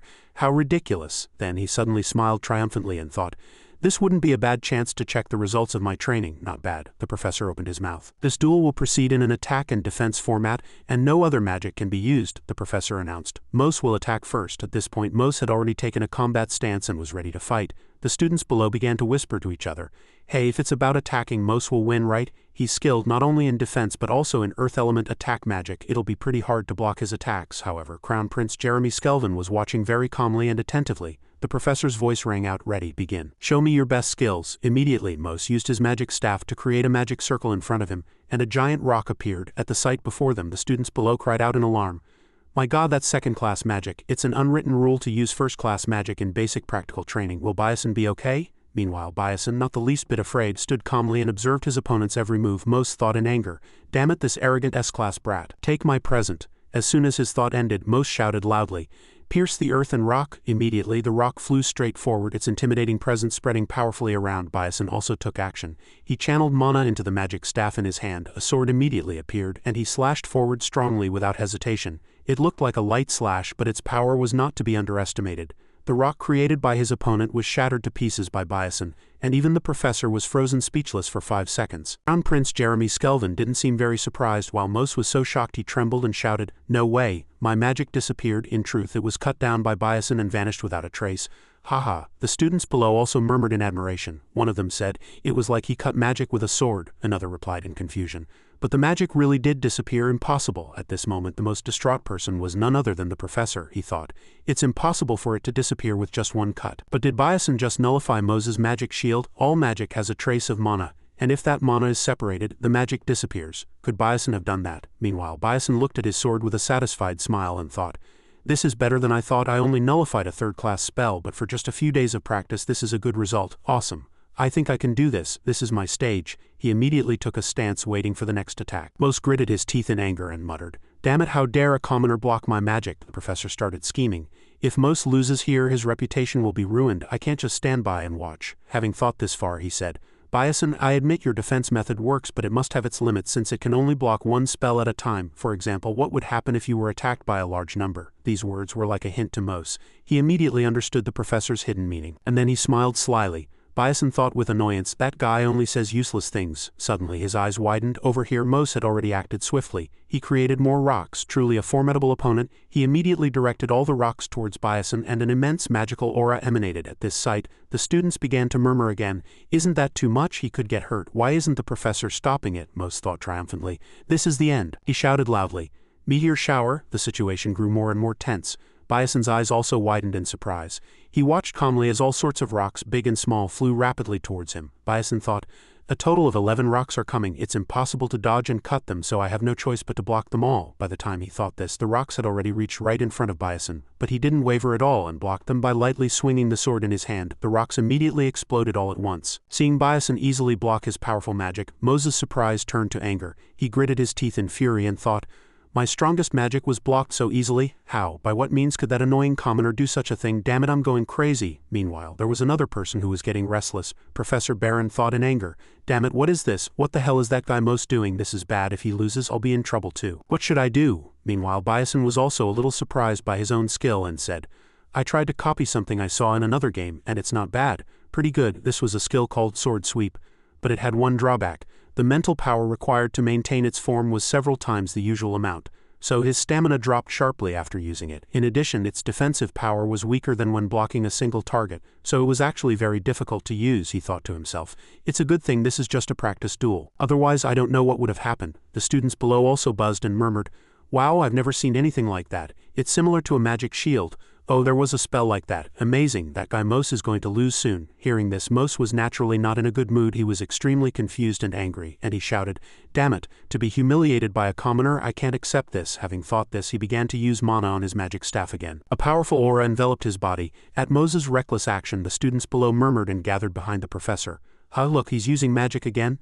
Wasn't Mose's attack turnover? Meanwhile, the professor was still so focused on the match that he didn't pay any attention to his surroundings. He smiled triumphantly and thought, that's it. Yes, keep pushing and attacking. Finish that commoner brat, Mose shouted loudly. Die, Byason, I won't let you off this time. I can't stand this humiliation. Suddenly a voice was heard. Professor. The professor, who was in the middle of a triumphant smile, was startled and turned around, exclaiming, what is it, Jeremy? Crown Prince Jeremy Skelvin suddenly narrowed his eyes, smiled and said, why aren't you giving Byason the right to attack? Hit right on the mark. The professor froze for 5 seconds, then gave an awkward laugh and stammered, that's at the same time the students also began to bombard the professor with criticism. This isn't a first-year basic duel. Someone could get seriously hurt. Isn't it already over? Is such an irresponsible professor qualified to be a teacher? He's really not qualified. Isolated among the students, he thought anxiously. Damn it, was I so focused on the match that I missed the students' reactions? How could I make such a mistake? What do I do now? When the professor said nothing, Jeremy Skelvin pressed him. Professor, please give Byason his turn to attack. The professor had no choice but to shout, the right to attack is given to Byason immediately. Everyone focused on the arena. At that very moment, Byason gained the upper hand. He pointed his sword right at his opponent's neck. At this point, the result was already clear. Byason was the winner, and this victory brought humiliation to Mose. Finally, he had to accept the fact that he had lost. The students below were also very surprised and impressed. Wow, Byason won in the end. He's better than I thought. And it seemed Byason had caught the eye of Crown Prince Jeremy Skelvin. He suddenly gave a dangerous smile. That smile gave a sense of ominous premonition for the future. The scene shifts to the royal palace. This place looked quite luxurious and splendid. Suddenly, a desperate groan was heard. Arg, please spare me. And a strange figure also appeared here. She seemed unable to do anything. It seemed that after losing to the commoner Byason, Mose was being beaten to a pulp by someone and blood was splattered everywhere. And the one doing this was none other than Crown Prince Jeremy Skelvin, after torturing and tormenting his opponent for a while. The Crown Prince wiped the blood from his hands, walked over to the girl in front of him and spoke. Dion? The girl replied. Yes, just give the order. Jeremy Skelvin glanced at Mose, who was lying flat on the floor, and answered, that fellow student seems to be quite injured. Surely you're not planning on neglecting him. If something were to happen to him, my heart would be in great pain. This sounded like a threat to the other party. It was a way of saying that if she didn't handle it well and keep quiet, she would end up in the same miserable state. Dion replied, yes, I understand. Please rest assured. Jeremy Skelvin added, good, then I'll leave it to you. Watching Jeremy Skelvin's retreating back, she thought with concern, not a loyal subject, but a fellow student. In the Skelvin Empire, where power is determined by magical strength, Crown Prince Jeremy Skelvin rose to his position at the age of 12, surpassing all his older brothers. To not be Jeremy's loyal subject means that the Dorn family has been permanently ousted from the political scene. Politics is the world of the elite, and in truth it's not just about Mose. Now that he has caught Crown Prince Jeremy's eye, Byason's ordinary life will no longer be peaceful. The scene shifts to Stella Academy the next day, and everything proceeded as usual. In an alchemy classroom, a practical experiment seemed to be in progress at the same time. People were whispering about Biason's challenging duel. The murmuring continued. Hey, did you hear? Biason from S class is following the path of chivalry. That's so weird, learning chivalry at a magic school. Is he trying to become famous? I heard he beat Mose from the Dorn family. Isn't that proof he has skills too, really? Isn't that family influential in the Skelvan Empire? This should be interesting. Flame overheard the conversation and thought with annoyance, damn, all I hear is Biason's name wherever I go. I'm not interested, but it's still irritating for some reason. Who the hell is that kid? Just then, a professor's stern voice was heard. All right, everyone, focus. What are you still chattering about? The professor then held up a test tube filled with liquid and continued. Alchemy requires absolutely precise time measurement and perfect temperature control. This was Professor Manhwa, the alchemy professor. The professor continued, today we will practice making the Tyran recovery potion that I developed. Focus on the practical exercise. As Flame worked on the experiment, she thought with frustration, damn it, this is so annoying. The slightest mistake ruins everything. In fact, alchemy is so difficult and complicated that I want to avoid it as much as possible, she thought to herself. At the same time, the professor's flustered voice was heard. Anna, what on earth are you doing? How do you expect to become an alchemist like that? A blonde girl stammered in reply. I'm sorry, Flame observed from a distance, thinking, they said Professor Manhwa later becomes a notorious dark mage. To prepare for that, I have no choice but to listen diligently to her lectures. I believe I can do it. Suddenly, a triumphant laugh caught Flame's attention. He he he. Bison stood there triumphantly, laughing as if he had succeeded. He he he. This is awesome. Yes, this is it. Flame thought with annoyance. Bison, is he crazy? He's laughing like he's possessed. At first I thought he joined this class to get close to someone, but now I see he was just a pervert. What am I even looking at? Then she sighed and thought, well, it has nothing to do with me anyway, so I should go get more ingredients. A short while later, the results of the successful experiments appeared. Flame, exhausted after struggling nervously for a while, lightly raised her hand to wipe the sweat from her brow. Phew, it's finally done. Thanks to Flame's good academic performance, I was able to finish this quickly. But come to think of it, where's Isel? She thought, looking around to find her friend. Over here, Isel was still busy with her experiment. Flame thought with relief. That's a relief, it seems like she's doing very well, but wait a minute. Doing very well? Come to think of it, in the original story, Isel happened to obtain Maella's magic record notes. She even made a higher grade recovery potion than Professor Tyran's. But why is she making an ordinary potion? While she was lost in thought, the professor's angry voice was suddenly heard. Bison, who told you to change the experiment materials on your own? HMPH, Bison replied. Yes? I thought the results would be better this way. After hearing him, the professor was also slightly flustered and continued. But the problem now is that this result is different from the fatigue recovery potion I instructed you to make. Seeing the potion, Flame couldn't believe her eyes. Her eyes widened in shock as she thought, what? Wasn't Isel originally supposed to make the high-grade potion, but Bison made it? The professor over here was trying hard to maintain her composure. She placed a hand on her forehead and spat out with annoyance. No, this won't do. What a rude attitude. This is why they say commoners can't make anything proper. Hearing this, Flame recalled the plot and thought, that line was originally directed at Isel. That's why your family was ruined. And that remark became Isel's trauma until the end of the story. If Bison knew this in advance, did he turn Professor Menzen's criticism on himself to protect Isel? Professor Menzen has quite a bit of influence within Stella. Getting on her bad side will significantly affect his academic performance. Damn it, that kid. Who on earth is he doing this for? Dying for a woman is truly a miserable death. At the same time, Professor Menzen shouted in fury. Bison, what is with that disrespectful attitude? Did your parents not teach you anything? Bring your parents here at once. Only then did Bison realize the serious problem he had created. He thought to himself, I forgot.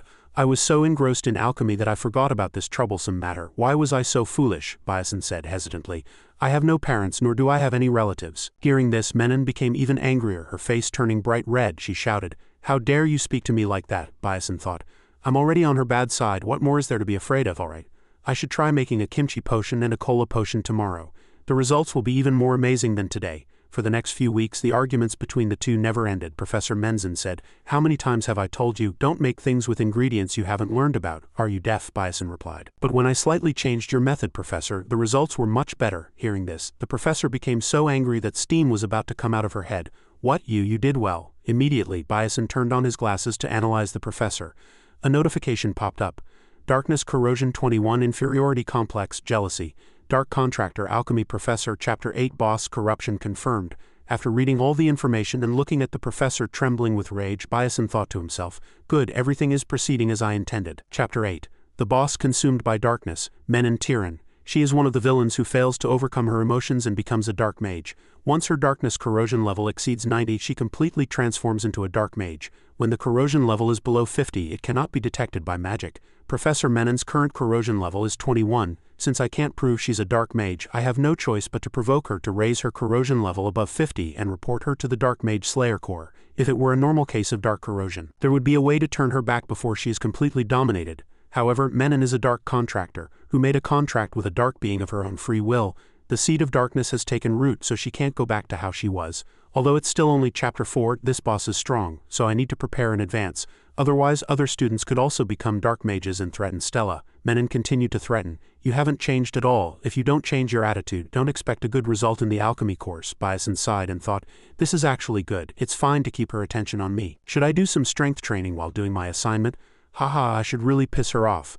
A short while later, Professor Menon divided all the students into several groups. Standing in front of his group, Bison clutched his head and thought helplessly, I can't believe the practical exam is a group project. Damn it, this is driving me crazy. The students assigned to the same group as Bison did not look happy at all. Every single one of them had a face like they were at a funeral. There were no exceptions. It seemed something was on Isol's mind as well. Looking at the tense atmosphere before him, Bison thought awkwardly, oh man, look at this gloomy atmosphere. It's suffocating for anyone to see. Why are you all so tense, guys? Then Bison forced a smile and spoke, Hi, I'm Bison. Hearing him, the other group members also spoke up one by one.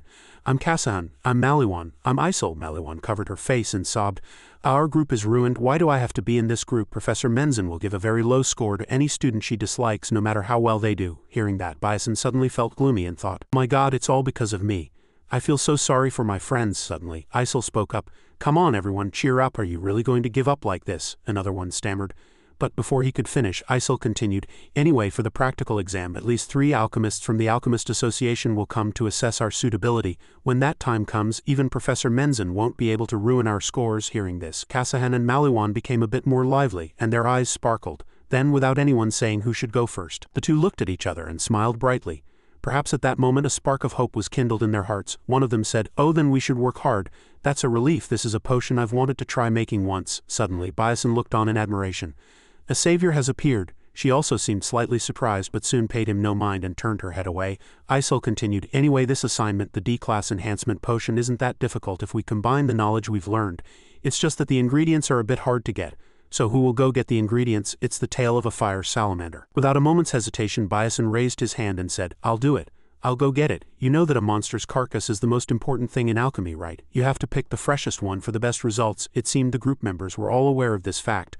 Of course, then Isol continued, Alright, then it's decided. Student Bison will take on this task. Isol thought to herself, seeing how confident he is, I guess I can trust him. Over here, Bison smiled triumphantly and thought, the tail of a fire salamander, I'll have to go to the mountains and get it myself. The scene shifts to the alchemy professor's research lab, and a student entered saying, Professor, you called for me? Immediately after, the professor held up a paper and said, Could you hand this paper to the first-year alchemy club students, except for group 12? The student listened and replied, Yes, I understand. The alchemy practical exam will be held in front of professional alchemists. If I show a lack of skill in front of them, my path to becoming an alchemist will be blocked.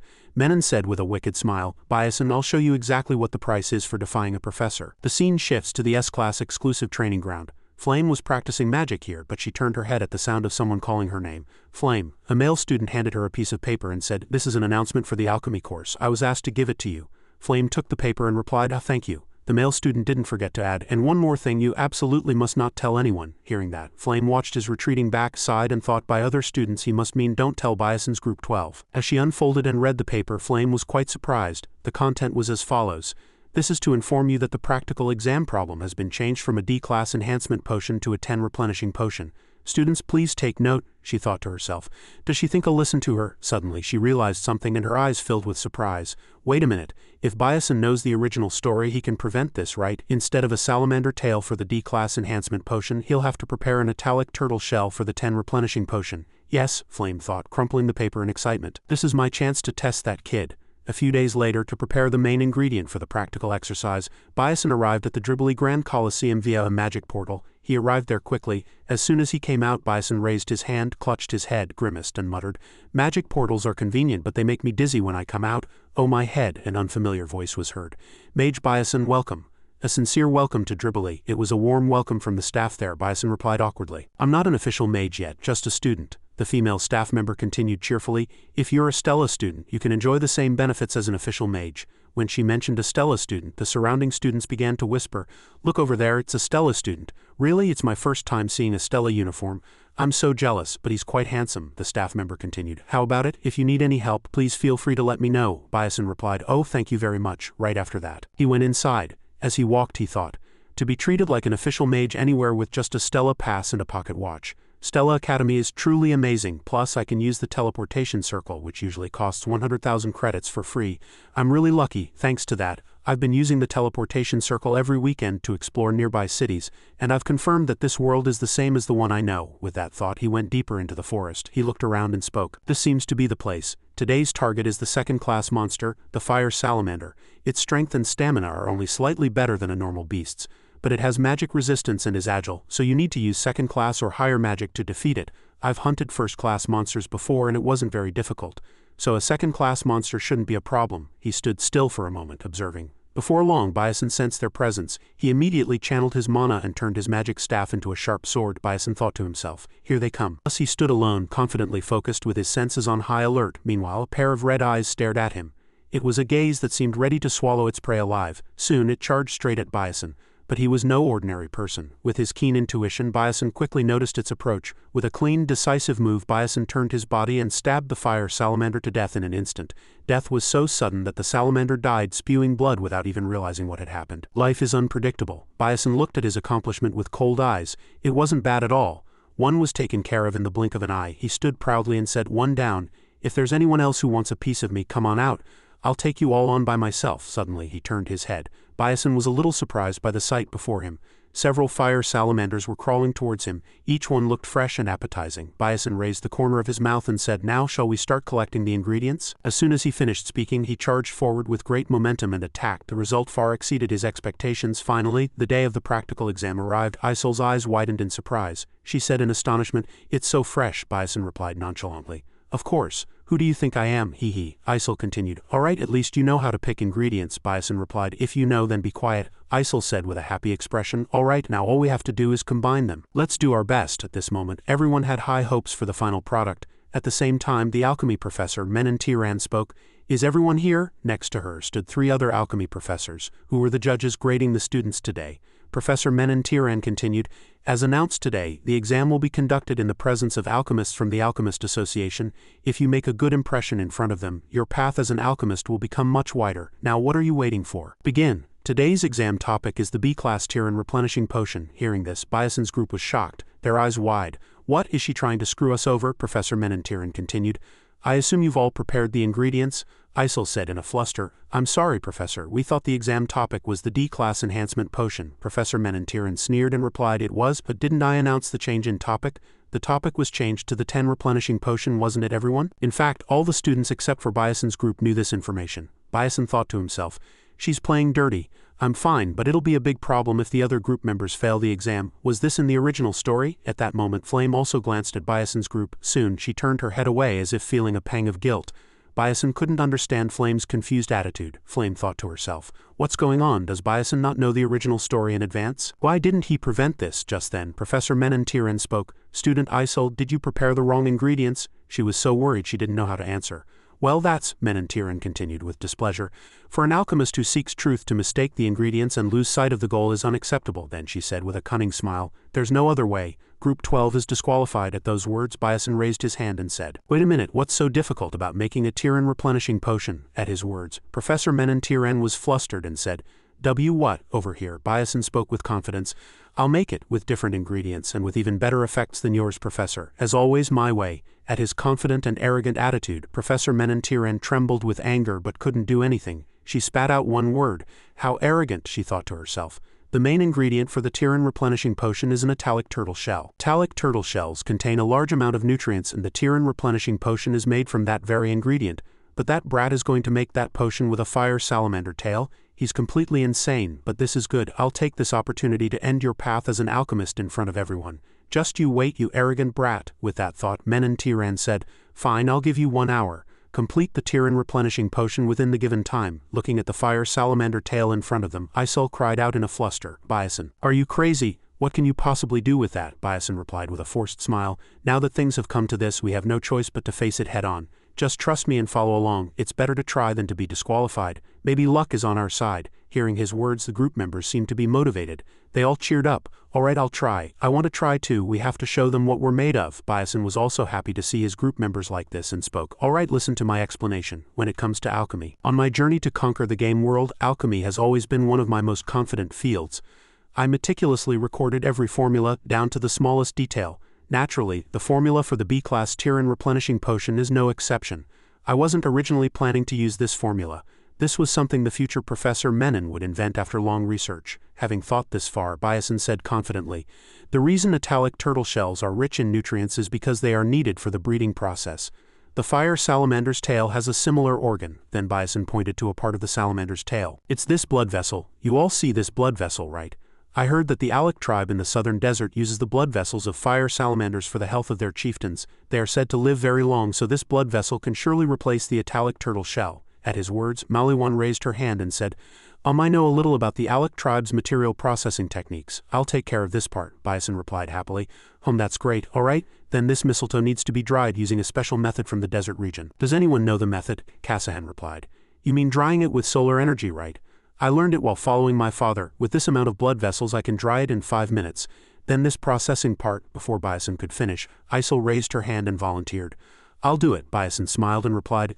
Then I'll leave it to you. Immediately after, everyone began their assigned tasks with serious and focused expressions. Everyone did their best. They had no choice but to put their hope in the result of this practical exercise, so no one could afford to fail now. Watching everyone work so seriously, Byasin smiled and thought, they're all pretty good, better than I expected. Then he spoke. Now let's start the preparation as I told you. Everyone do your best. A moment later, Professor Menon was so surprised that she froze without even blinking. What shocked her so much was none other than the replenishing potion made by Byasin's group. Byasin said confidently, Professor, this is the B-class Treno replenishing potion. Professors, please examine it. The other alchemists who were watching this scene from behind couldn't believe their eyes. I can't believe it. Did those kids really do it? Meanwhile, although she didn't know the exact result yet, Professor Menon Tyran was already seething with anger and thought to herself, how ridiculous. It took me years of research to finally create the 10 replenishing potion. Do those brats think they can just whip it up whenever they say so? How could they complete it so easily? Just then, a professor spoke out of curiosity. I'll check it first. As soon as she finished speaking, she reached her hand out in front of the potion bottle and absorbed the potion's energy into her body. The professor gradually began to feel the energy emanating from the bottle. Suddenly, her eyes widened in surprise. Another professor asked, What's wrong? The professor who had just examined the potion regained her composure and said, There are still some minor flaws and a lot of ingredients were wasted, but its effect is far superior to my Tyran replenishing potion. At her words, everyone became excited, their eyes sparkling. The other professors also took turns examining it and didn't hold back their praise. Excellent, young people, you really have a lot of new knowledge. Meanwhile, someone was trembling with anger. By now, Menon must have been furious but unable to do anything. She herself couldn't accept this fact. Immediately, Professor Menon Tyran shouted, Give it here. I'll check it myself. Then she too held the replenishing potion bottle from Byasin's group in her hand. Suddenly she was so surprised that her eyes widened and her mouth hung open. Professor Menon Tyran couldn't accept it, even though it was already a fact, she thought to herself. There's no mistake. This potion uses the technology I researched to convert the nutrients of a monster into human energy. It's a perfect Tyran replenishing potion. No, that can't be. How could they produce a result superior to mine in such a short amount of time? Well, anyway, I'm the one grading, hee. Don't think you're so great. I'll just disqualify you right here under the pretext of insufficient ingredients. With that thought, the alchemy professor Menon Tyran spoke. The examination is over, but life is like a dream, and not everything went according to Menon Tyran's calculations. Suddenly, the alchemy professor behind her said, I don't think giving Group 12 an A is enough, Professor Menon Tyran. What do you think? Hearing those words, Menon Tyran thought resentfully. Damn these old geezers, she gritted her teeth. She had no choice but to accept this fact. Group 12, everyone passes. Byasin's tense emotions while waiting for the results turned to joy upon knowing that all his group members had passed. We did it. And so, Byasin's group successfully passed this practical exam. Everyone gathered and admired the result. And one person was probably on the verge of a heart attack from anger. Professor Menon Tyran's face was very stiff at this time. Too bad, but it couldn't be helped. Ah, she cursed. I'll deal with you later, Byasin. Just you wait. At this time, Professor Menon Tyran's darkness corrosion level was rising. A few days later in the S-Class exclusive training ground, students were training hard. After training for a while, Flame said tiredly, it's finally over. I've already graduated, but I have to go to school again. I'm so tired I could die. Suddenly she was surprised, her eyes wide. A conversation was heard from a distance. It's okay Oxuang, you did really well, you're better than the princess now. Don't cry. Flame's gaze was directed towards a group of friends comforting a red-haired girl, Oxuang, who was standing in the center. Flame thought to herself, isn't that the kid who's called a fire element magic genius? The girl stammered. But the princess's rate of improvement is too scary. I've trained for years, but the princess soon she will surpass my controllability. Hearing this far, Flame was greatly shocked. Hong Von's controllability only started to develop in her second year. How can she do this in her first year? Could this be because of Byasin too? Thinking back, the alchemy practical exam was also strange. The formula for the B-class elemental replenishing potion was originally discovered by the future Isel and stolen by Menon Tiran to complete. But Byasin knew that formula, which wasn't even in the original story. There was nothing like this in the original story. Wait, he knows future information in advance but doesn't know the content of the original story? Then he's not a transmigrator, but a regressor? If so, everything makes sense. If Byasin is from the future, he would know future knowledge, but he wouldn't be able to remember all the minor incidents that happened to Isel. In fact, in the original story, Ma Yu Seong also regressed once. The only 11th moon god in this world has the power to control time, so if it's his power it would be truly terrifying. While she was lost in thought, a voice was heard. What's wrong? It's Heejin Ryong. Flame was surprised. Seeing him, Flame ran up and asked, I'm glad I ran into you. You know Byasin, right? What was your impression of him? Heejin Ryong was surprised and replied, What do you mean? I just thought he was a somewhat special student. Flame continued to ask, Is that all? You didn't feel anything else? Heejin Ryong replied nonchalantly, No. Looking disappointed, Flame placed a hand on her forehead and said, Ha, really? Heejin Ryong, slightly puzzled, continued, Flame, do you have feelings for Byasin or something? Flame answered honestly, Yeah, I think so. Flame thought to herself, in any case, Beck Byasin also knows the content of the original story just like me. Having thought this far, Flame muttered, But no, this won't do, being tied down here doesn't suit me. Heejin Ryong asked back, unable to understand, What do you mean? Speaking of Byasin, maybe I should go and confess to him. Confess? Heejin Ryong froze, stunned. He couldn't understand what Flame was muttering at all. Does she mean a love confession? Flame immediately left. She waved her hand, not forgetting to say goodbye. Thanks for listening. I'll get going first. She left the kind Jianryong with countless question marks. He watched Flame's retreating back with sad, wistful eyes. Jianryong also slowly lowered his hand. Flame's words kept echoing in his mind. He couldn't understand what kind of confession Flame was talking about either.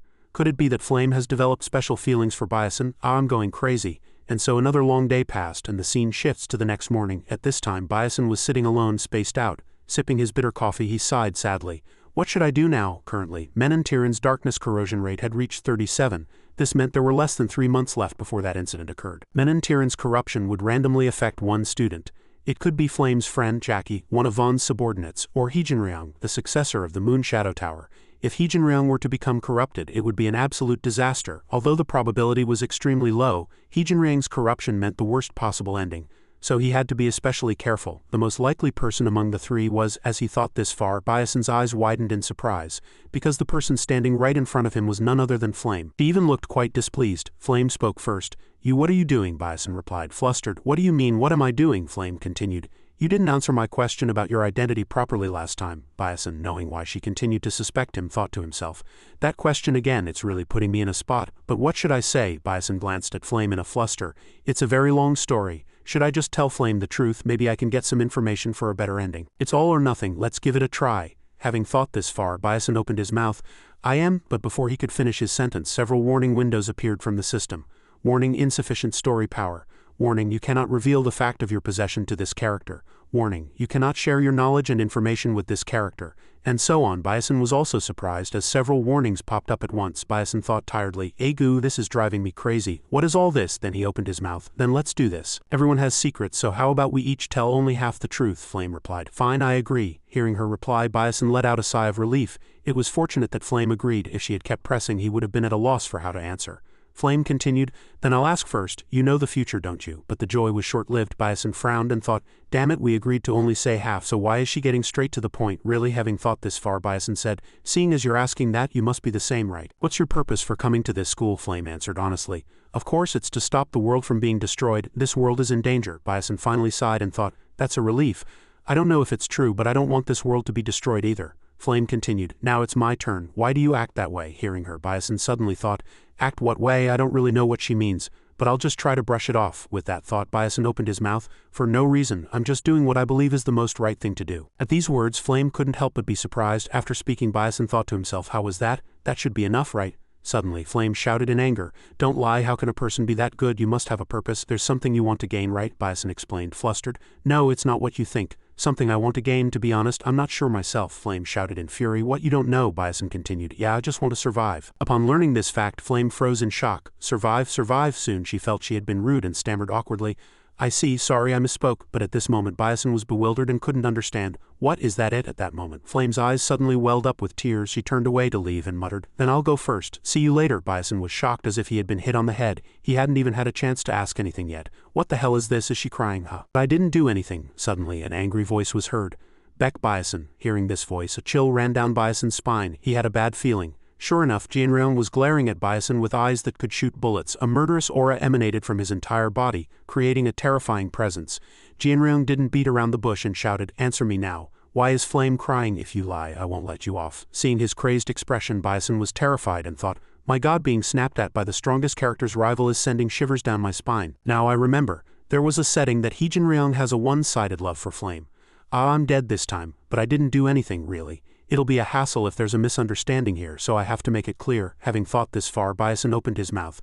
Nothing happened between Flame and me. Why do you ask? Jianryong frowned and replied, do you think I would believe you? Believe me, you have to believe me even if you don't want to. Especially since nothing like what you're thinking happened, so you can rest assured. At that moment, Bison forced out an answer and suddenly thought, this should be enough, right? After hearing him, Jianryong was lost in thought for a moment, then suddenly bowed his head and said, is that so? I asked a useless question, I'm sorry. But his way of apologizing sent an even greater chill down Bison's spine. He stammered, it's okay, then I'll be leaving now. After speaking, Jianryong also turned and left. Bison finally let out a sigh of relief and thought with an effort, what? That's not like him at all. For the always calm and rational Jianryong to show such an unstable side, it's a bit worrying. The scene shifts to night. Someone closed a book and that person was Isel. She thought tiredly, phew, why can't I concentrate at all today? Then the conversation she had with Bison in the practice room came to her mind. Beck. Bison, I have something to ask you. Bison had replied, what is it? That formula from before? Did you come up with it on the spot? After thinking for a moment, Bison had replied, you could say that, but Isel had been greatly shocked at that time. I always thought of myself as a genius, and I believed I could beat anyone with just that, but it seems that's not the case. Thinking this far, Isel was suddenly startled. At this rate, how can I avenge my father? The ones who framed my father as a traitor and drove him to his death, the filthy and despicable Adolbit family. I won't let them be. I can't take revenge on them at this level. Then she slapped her own face again and steeled her resolve. No, I can't give up like this.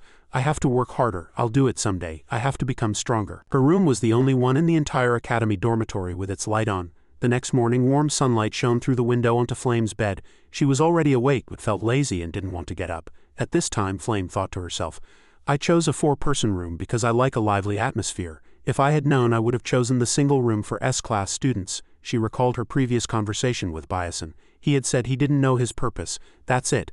That's the proof that he's a regressor, in the final part of the original novel. The 11th moon god said this to Ma Yu Seong. I can give you a chance to turn back time, but the price is that you will lose almost all your memories and recollections of the time you return to. And after you complete your mission, you will disappear completely from this world. No one will remember that you saved the world, and even your closest friends, the person you love, will forget you. Can you sacrifice everything and turn back time to start over from the beginning? At that time, Ma Yu Seong had replied, if that is my destiny, I will accept it. But the one who stopped Ma Yu Seong then was Isel. At that time, Isel had run over in surprise and said urgently, wait, I'd rather see this world be destroyed than live in a world without you, Oppa. Let's go together, Oppa. At her persuasion, Ma Yu Seong's frozen heart was moved and he gave up on the idea of regressing. In the end, the world was destroyed and the story ended in tragedy. Having thought this far, Flame also slowly sat up. If this world is different from the original story, and if it was Bison, not Ma Yu Seong, who regressed with the power of the 11th moon god, then after completing his mission, he will immediately disappear from this world, and no one will know of his existence. But having lost most of his memories and left with only a sense of responsibility, would he have just said he wants to survive? As a regressor, the courage to not be afraid in the face of his own annihilation after completing his mission must be his only driving force. In that case, I shouldn't doubt him anymore. It seems he and I have the same purpose. In that case, I must try to help him save this world. Suddenly, the sound of rushing footsteps was heard. Jackie burst open the door and ran in, saying urgently, Flame, Lord Jianryong is looking for you. He said he'll wait on the first floor of the dormitory. Immediately, Flame lay back down, pretended to be tired and slept, replying weakly, just tell him to go back. Tell him I'm not here. Jackie stammered, flustered, but before she could finish, Flame cut her off irritably. I don't know, just tell him that I want to sleep, so don't bother me. Hearing that, Jackie had no choice. But in her heart, a seed of jealousy towards Flame sprouted. Those who have it don't appreciate it, and those who don't have it can't get it no matter how hard they try. After speaking, Jackie also quickly went downstairs. At this time, outside the dormitory, Jianryong stood alone below, looking spaced out with the sad eyes of someone in a one-sided love. Jackie also quickly ran over and said, "Lord Jianreong," hearing someone call his name. Jianreong was secretly happy, but when he turned his head his expression was filled with disappointment. The person he had been waiting for day and night didn't appear, another girl showed up instead. At Jianreong's cold expression, Jackie also became awkwardly flustered. Jianreong opened his mouth. "Who are you?" Those cold words were like a splash of cold water on Jackie's cheek, bringing her back to reality. The girl's heart shattered into pieces at that moment. When she said nothing, Jianreong continued. "Where is Flame?" Jackie replied. "Ah," she said she was tired and went to sleep. After hearing that, Jianreong thought to himself, "She's probably in a bad mood after confessing to some worthless guy and getting rejected, right? What does that guy have that I don't?" With that thought, the cold man continued, "I understand, then I'll come back later." After speaking, Jianreong left immediately, leaving only Jackie standing there blankly watching his retreating back. Jackie muttered in disappointment. "Why, how come? I love him so much, but he can't even remember my name. Always, everywhere, everyone only pays attention to Flame. Outstanding talent. Attention. She's always had all the good things, even Lord Jianreong's heart is hers. Why is the sky so unfair to me? He has left, but I can't let him go." Thinking this far, jealousy seemed to pile up even more inside her. Jackie clenched her fists and said resentfully, "Damn it, I'm so angry." The scene shifts to the next morning at Stella Academy's first central tower. Inside the room, a man opened his mouth. "I hear that Professor Menentiran was thoroughly humiliated by a student this time." After hearing him, Menentiran bit her lip and replied, "I'm sorry, I was incompetent." "There is no excuse." He turned his back and continued, "You know that I have high expectations for you, right?" And this man was none other than Stella Academy's vice principal, Aki Hipton. "By the way, how is that matter going? Is the research on random spatial displacement magic that you're conducting with the professors from the Moon Shadow Order going smoothly?" Professor Menentiran replied with a confident smile, "Of course it's going smoothly. I won't disappoint you." Aki Hipton listened and then approached. He patted her shoulder and said in a low voice, "Good, I'm counting on you. Yes, please leave it to me. I will take my leave now." As soon as she finished speaking, Alchemy Professor Menentiran also left. Once Professor Menentiran was gone from the room, Vice Principal Aki Hipton said with contempt, "What a fool, so stupid, it's pitiful. She either doesn't even know she's being used, or perhaps she doesn't care. Even if she did know, what she covets is status and honor, so she would turn a blind eye. For a mage who confronts dark magic to research for the sake of dark magic, how utterly absurd. Truly detestable. Ha ha ha ha. I truly look forward to the day alchemical magic engineering is completed." The scene changed, and a mountain of documents came into view. In fact, it was a woman with a slender body, precariously carrying a mountain-like pile of papers. The people around her looked on with indifference, seemingly having no intention of paying attention or helping. Finally, someone with a kind heart approached and helped her. That person was none other than our handsome Byasin. Byasin said brightly, "Assistant, are you okay? Let me help you with some of that." Thanks to Byasin's help, the pile of documents was quickly moved to Professor Menentiran's office. As she set the pile of papers on the desk, the assistant opened her mouth. "Thank you. If it weren't for you, I would have gotten another earful from Professor Menentiran," Byasin replied. "Not at all, it was nothing." Taking this opportunity, Byasin took a look around the room. The room was a mess with crumpled pieces of paper strewn from the desk to the floor. He thought to himself, "A mess, it's so dirty." Suddenly, his eyes sparkled as he stared intently at the blackboard and asked, "Wow, what's that?" The assistant explained. "Oh, it's a formula Professor Menentiran is researching with some other doctors. I think it's called random spatial displacement magic." Hearing that, Byasin was shocked and asked himself, "Is this the random spatial displacement magic, a formula combining alchemical magic engineering technology, the very first formula of alchemical magic engineering? In Menon's corruption arc, the dark mages will complete this formula with her." The resulting technology gap brought about horrific damage enough to set the world ablaze. A flower of hope that bloomed in a dry and barren land. Antarisa. What if she takes the lead and deciphers this formula before the dark mages do? As he thought this far, an idea came to Byasin's mind. He opened his mouth. "Assistant Antarisa," she replied in surprise. "Yes, would you like some coffee?" Byasin continued. "No, that's not what I meant. It must be tough with Professor Menentiran bothering you so much, right?" Antarisa was surprised. "Why are you suddenly asking that?" Byasin asked directly. "If there was a way to get satisfying revenge, what would you do? Would you give it a try?" Antarisa replied, flustered. "I'm just a powerless assistant. What kind of revenge could I get? One wrong move and I could get fired and be out on the streets. Are you telling me to become homeless?" Byasin continued. "So what? You can become a greater alchemist than Professor Menentiran." Antarisa was quite surprised to hear Byasin's words. She exclaimed, "What?" Over here, Byasin continued, "No one will be able to look down on you." Byasin's words seemed to breathe strength into Antarisa. A small spark of hope was kindling in her heart. Lost in thought for a moment, Antarisa whispered with joy, "If only that could happen, how wonderful it would be." Just as Byasin expected, Antarisa was already tired of her current work. She couldn't be satisfied with taking care of Menentiran and being in this dusty room. Antarisa had long dreamed of becoming an alchemist and creating more inventions than anyone else. She had the talent to make it happen too. because she would later become a great alchemist who invented many outstanding products with her genius-level intelligence and creative ideas. She became the greatest alchemist of this era. Anyway, for now, it seemed Teresa had stopped chasing her dream because of the harsh reality, but I will help her achieve that dream sooner. After Stella's first preliminary exam, Byason continued to visit Teresa. Byason just threw out a hint, but Teresa caught on quickly and exclaimed with joy, "Oh, you think so too? I was also thinking of adding a feature to the magic pen to change colors with a button," Byason suggested. "How about adding an eraser too?" Teresa replied happily. "Right, like a mechanical pencil. That would be great." Byason watched from a distance, quite satisfied. "Good, Teresa's invention is progressing quite smoothly, but she still lacks a solution. I need to lead Teresa to find the solution before Tiran does. This is really not easy." With that thought, Byason slowly turned to leave. Suddenly a sarcastic voice was heard. "Hey, how is this old man walking? If you're that dazed, you're going to bump into someone." Flame happened to be passing by this place as well. Byason crossed his arms and said, puzzled, What old man?" Flame continued. "Who else is here? Did our grandfather? Are you pretending not to understand, or do you really not get it?" Hearing that, Byason was at a loss for words and thought helplessly, "Damn it, this is really tiring, but I never told her my age. Still, she's talking to me more than before." As he thought this far, Byason blurted out, "Anyway, you came at a good time. I have something important to tell you. You remember your roommate, right? I mean Jackie." When the girl's name was mentioned, Flame looked very displeased and her face instantly contorted with anger. Flame suddenly turned her head and spat out, "That's a crime." The hair on Byason's head stood on end in terror and he jumped back saying, "Oh, what are you talking about? I haven't said anything yet. Take good care of her. She doesn't seem to be in a good state right now." Byason thought to himself, "If she's affected by the dark magic's corrosion, she'll become very unstable." Flame replied indifferently, "I don't really know, but we're going hunting this weekend, so I'll check on her then." "Yeah, please do," Byason said. But in his mind it was like this: the hunting season is approaching and the target is, needless to say, the Manhwa Cemetery, the starting point of Chapter 4. A place where major characters like Ma Yu Seong, Isol and Flame participate. There will even be a large-scale battle with a 5th-class necromancer there. I won't interfere with the story, but if I can get the hidden reward from here, it will help me contract with a familiar.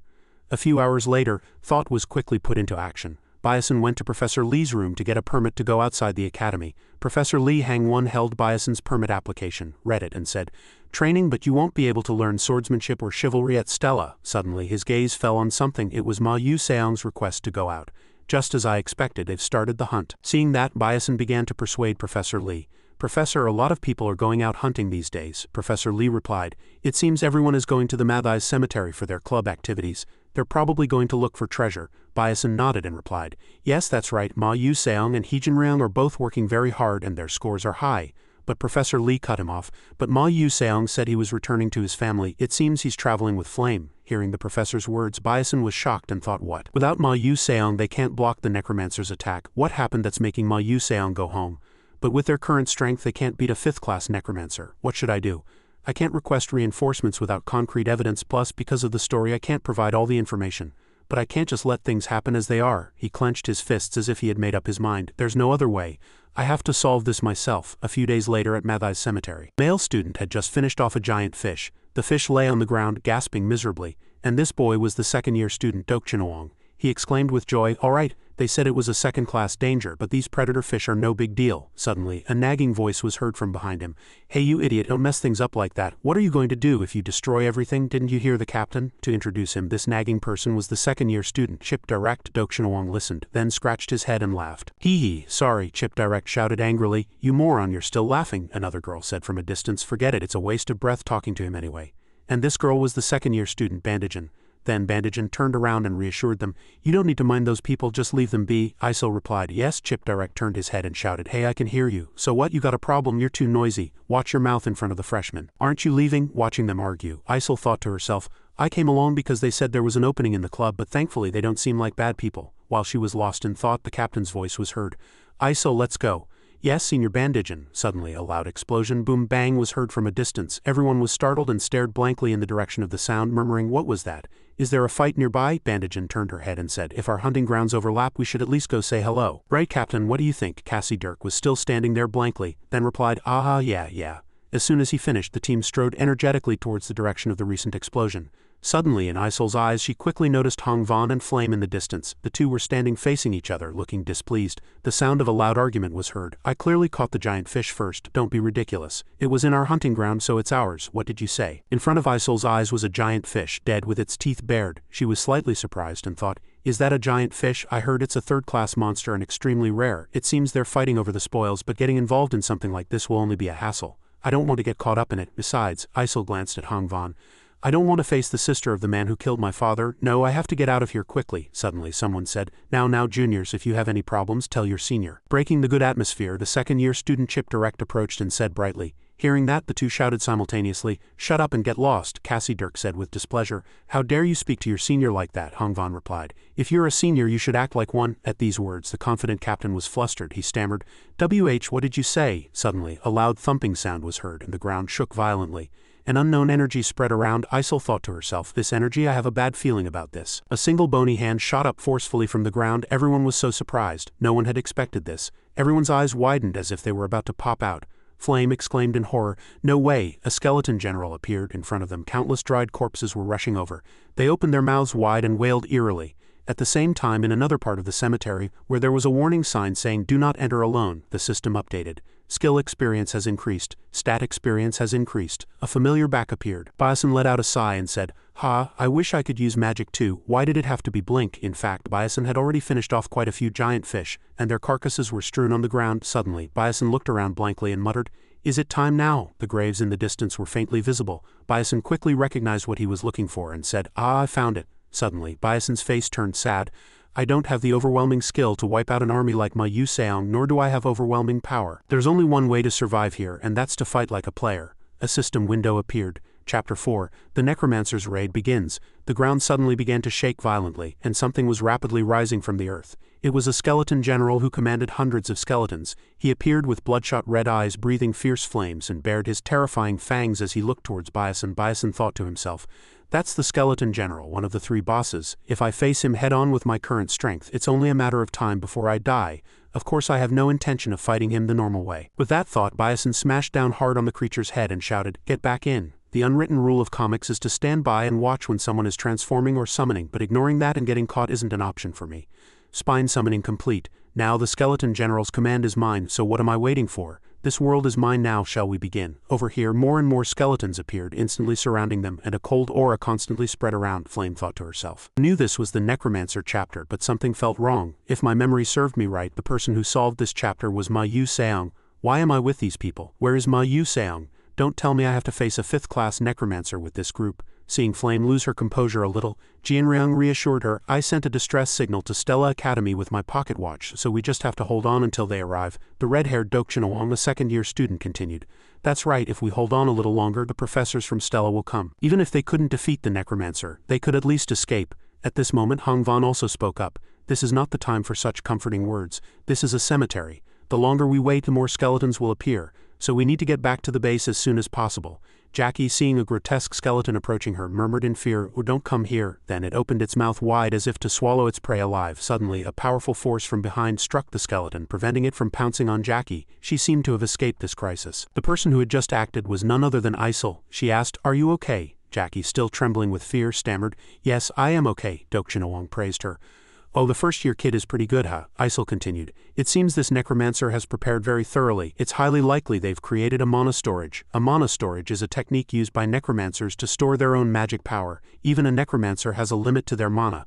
If they were to summon skeletons in the ordinary way, even a 3rd or 4th class necromancer could only summon a maximum of 15. But to be able to control such a wide area, this person was clearly no ordinary figure. Dokchinawang continued, The skeletons are flocking this way. It seems their plan is to kill us and turn us into skeleton mages. Cassie Dirk laughed awkwardly and thought to himself, As the captain, I have to show my skills here. I'll wipe those things out with a powerful spell, but life is not like a dream and reality was always different from imagination. Suddenly a skeleton approached and grabbed Chip Direct's leg tightly. He was so scared his face turned pale and his body trembled. But before he could react, Dokchinawang was one step ahead. He charged towards the skeleton decisively and powerfully. Attacking, he shouted confidently, Damn it, don't even think about escaping. But suddenly a hand appeared right in front of the captain and pushed Direct aside. Dokchinawang quickly noticed something was off and thought to himself, Damn it, are those things chanting a spell? It's a counterattack. Get down quickly. He shouted loudly. A terribly huge force was slowly forming and the pressure spread with great power. It looked extremely precarious, ready to explode at any moment. Everyone couldn't help but be surprised, their eyes filled with bewilderment.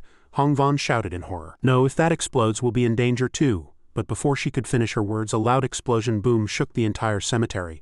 After the explosion, a huge crater was left behind and quite a few people were injured. Fortunately, Flame was completely unharmed, but the necromancers were still approaching with force. Flame thought to herself, "It's over, this is the limit. I'm too tired, the situation isn't good. My mana is almost depleted and I don't have time to recover. Everyone has fallen and most importantly, there are too many enemies." At the same time, the skeletons approached, opening their mouths and wailing. If a person with a weak heart saw this, they would die from the drop in their blood pressure. Flame gripped the staff in her hand tightly and tried to assess the situation. A skeleton was attacking her from the front. She thought worriedly, "Am I going to die here?" But suddenly the approaching skeletons stopped as if they were being controlled by someone. She couldn't believe such a thing could happen. Her eyes widened in astonishment. She exclaimed in surprise, "What? The skeletons have stopped. What on earth is happening?" A faint figure of someone was approaching from a distance. It was none other than Bison. He appeared as if he were a god who had come to save the world, rescuing everyone here. Even Flame hadn't expected Bison to appear at such a timely moment. She regained her composure and wondered, "Why is that kid here?" After saying this, Flame noticed the skeleton head Bison was holding in his hand. "Isn't that a skeleton general? A skeleton general is much stronger than a skeleton soldier. Moreover, they usually lead elite skeleton soldiers, but that kid faced and caught a skeleton general all by himself?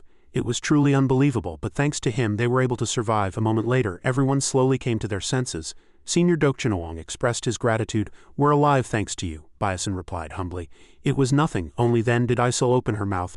"But how did you get the skeleton general's head?" Bison answered confidently. This, I fished it out of some bone broth," but inwardly he thought, "There's no need to reveal that I ambushed the skeleton general at its summoning spot, right?" However, everyone was speechless at Bison's joke. Bison regained his composure and said, "Anyway, we need to come up with a new plan quickly.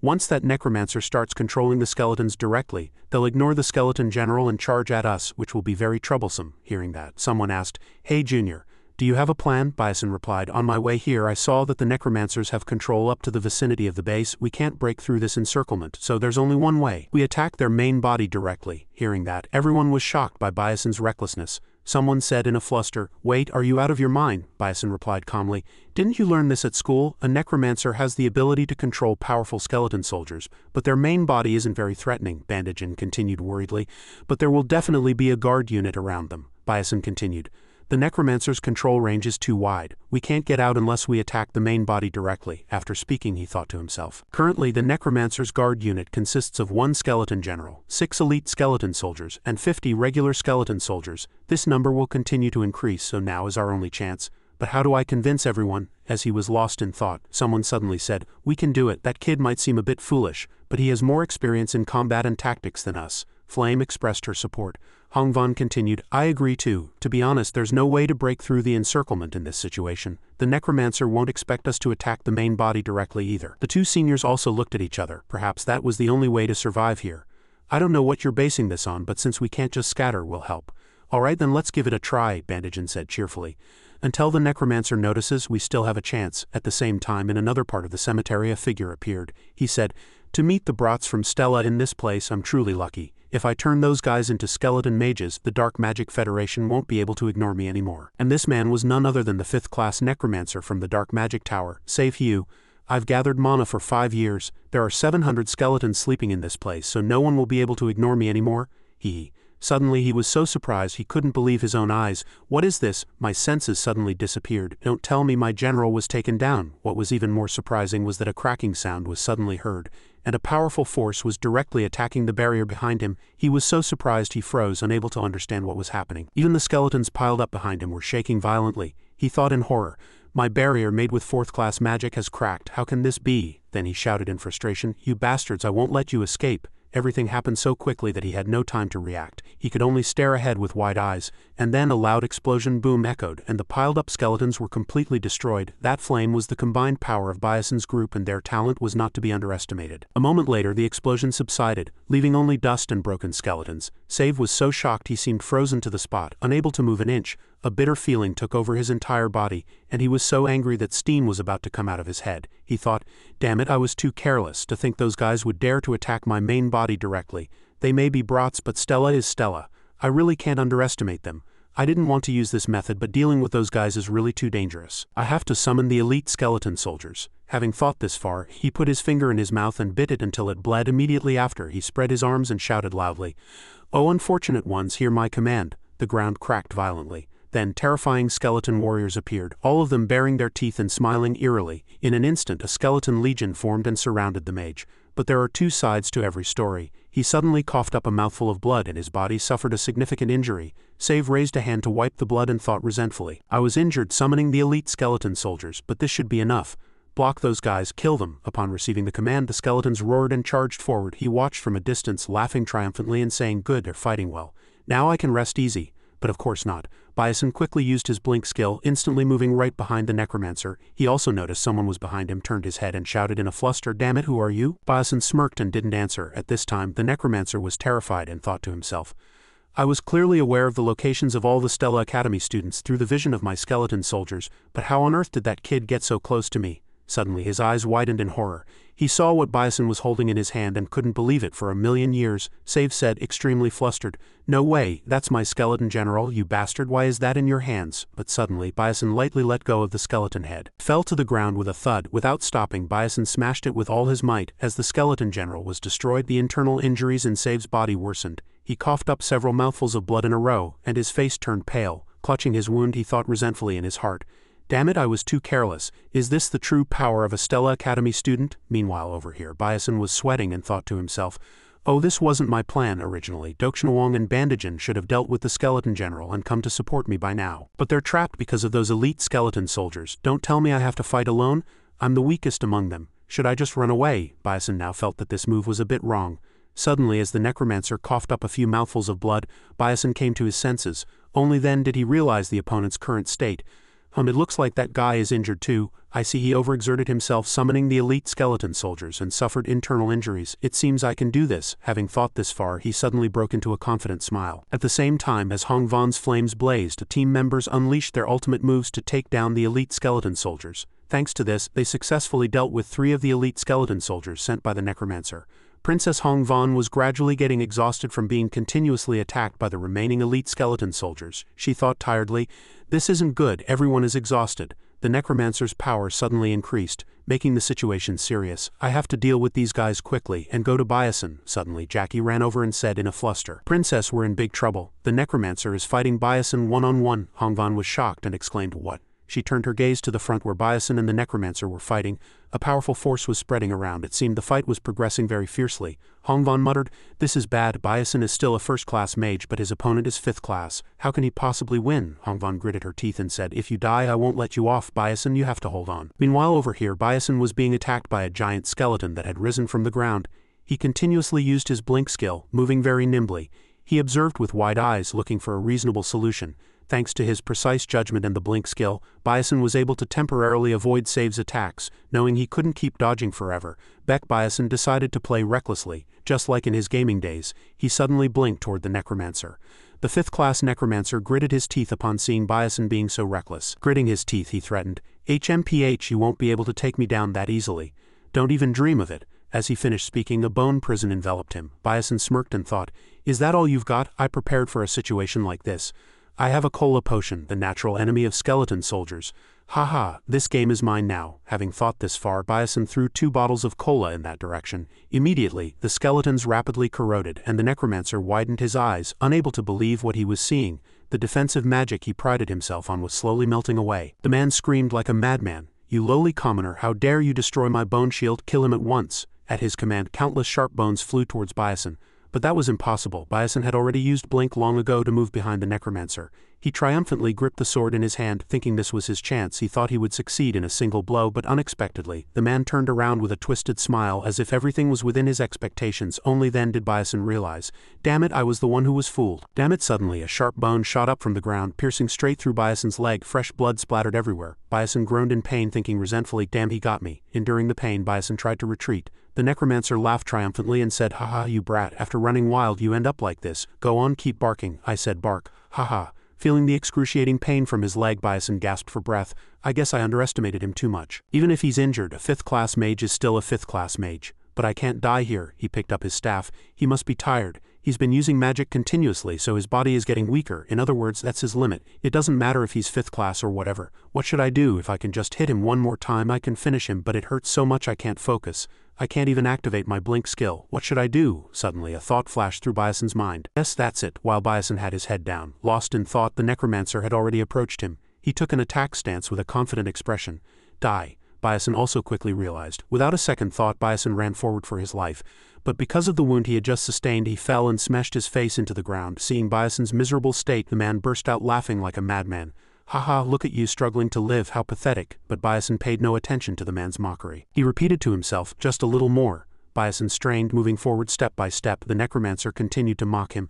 "Haha, it's useless to struggle, I'll kill you right here." But Biason didn't think so. He raised the corner of his mouth and said, "I've won." He thought, "The distance between the necromancer and me is 13 meters. In other words, I don't need to use blink." While the necromancer was still bewildered, not knowing what he was trying to do, his eyes suddenly widened in horror. In less than a second, Biason blinked right in front of the necromancer. Biason gritted his teeth, enduring the pain in his leg. He put all his strength into his sword and landed a critical blow, piercing the necromancer's heart, and blood splattered everywhere. At the same time, over with Biason's companions, the attacking skeleton soldiers suddenly stopped as the necromancer died, surprising everyone. The skeleton legion vanished like the wind all at once. Seeing this scene, Senior Dokshinawang said in surprise, "Don't tell me Biason beat the necromancer?" As if waking from a nightmare, Jackie collapsed to the ground. An expression of disbelief appeared in her eyes, and she muttered, "I can't believe it. Biason really defeated a 5th-class necromancer." As if those words were a signal, the emotions of everyone who had returned from the brink of death exploded. The group cheered in unison. "We're alive, we survived." They didn't know how a first-year student had defeated a necromancer, but that didn't matter anymore. All they knew was that they were still alive. Only this fact now existed in their minds. The scene shifts to where Biason is. After defeating the necromancer, he too was exhausted and collapsed to the ground. "I'm so tired, I want to go home quickly." After that, the Magic Knights from Stella Academy immediately flew to the cemetery, obtained information, and took the group back to the school. As soon as he returned to the academy, Biason was called in by Professor Lee and reprimanded. "Beck Biason, you said you were going to train in a place with nice scenery and fresh air, but you ended up going to a cemetery. I guess the air in the cemetery was pretty fresh." Biason couldn't make any excuses for Professor Lee's sarcastic words and bowed his head in apology. "I'm sorry, I just felt like something was going to happen, so I got off." The professor nodded and said, "I understand what you mean, but rules are rules. You will be punished. There are no exceptions. However, the fact that you were willing to break Stella Academy's rules to protect your friends and jumped into the fight without hesitation is commendable. You did very well. The school will give you a suitable reward and bonus points, so wait until then." "Yes, thank you, Professor," Biason said. After speaking, Professor Lee also turned and left, leaving Biason alone. He was still standing there, sighed, and thought, "I should get going too. The doctor said it would take a few days for the wound on my thigh to recover, so I need to get plenty of rest." As he was walking and lost in thought, the sound of someone's footsteps quietly approached. Biason turned his head. That person was none other than Isel. Seeing Biason staring at her intently, Isel opened her mouth. "Thank you so much for today," Biason replied softly. "Yeah, buy me a meal sometime." But Isel's expression didn't look very good. It seemed she had something on her mind. Suddenly, Biason said, "Can I become like that too?" Biason was surprised and turned his head, not understanding what was happening. Isel continued, "If I try hard, can I become like you?" Biason was quite surprised by this question. He thought to himself in a fluster, "This is not good. The old Isel wouldn't have asked a question like this. It's probably because of me that Isel has changed like this." In the original story, Isel had to face all the trials the protagonist had to go through, and miraculously, she overcame everything. But because of my intervention, Isel only experienced the trials, but there was no development of overcoming adversity. Currently, she is still relying on the people around her. So no matter how many things she goes through, Isel's heart is still fragile. Biason didn't know how to answer her question. Saying empty words would only hurt Isel more, so Biason decided to tell her his true feelings. "You don't need to ask me, you've already done something that other people thought was impossible. That is the miracle you have achieved." Isel was surprised to hear that and asked, "How do you know that?" Biason replied softly, "Because I've always been watching you." This answer made Isel even more confused. Her cheeks suddenly flushed red with embarrassment. Seeing Isel's reaction, Biason was surprised and thought to himself, "Wait, doesn't this sound like a stalker? What did I just say?" After that, Biason was flustered, said his goodbyes and left. "Then I'll get going first." Only then could Biason let out a sigh of relief. "Egu, that was a close call." Over here, Isel was pondering what Biason had just said. "He's always been watching me, no one was interested in me, the daughter of a traitor. Even if someone was, their only purpose was to find my faults and criticize me. No one genuinely cared about me, and yet he said he's always been watching me." The young man Biason's words pierced through Isel's frozen heart. It flowed through her blood vessels and remained in her mind. She felt her heart pound. The growing flame, her passion for magic, and the goals she had lost were once again awakened. Before she knew it, the sun had risen over the horizon.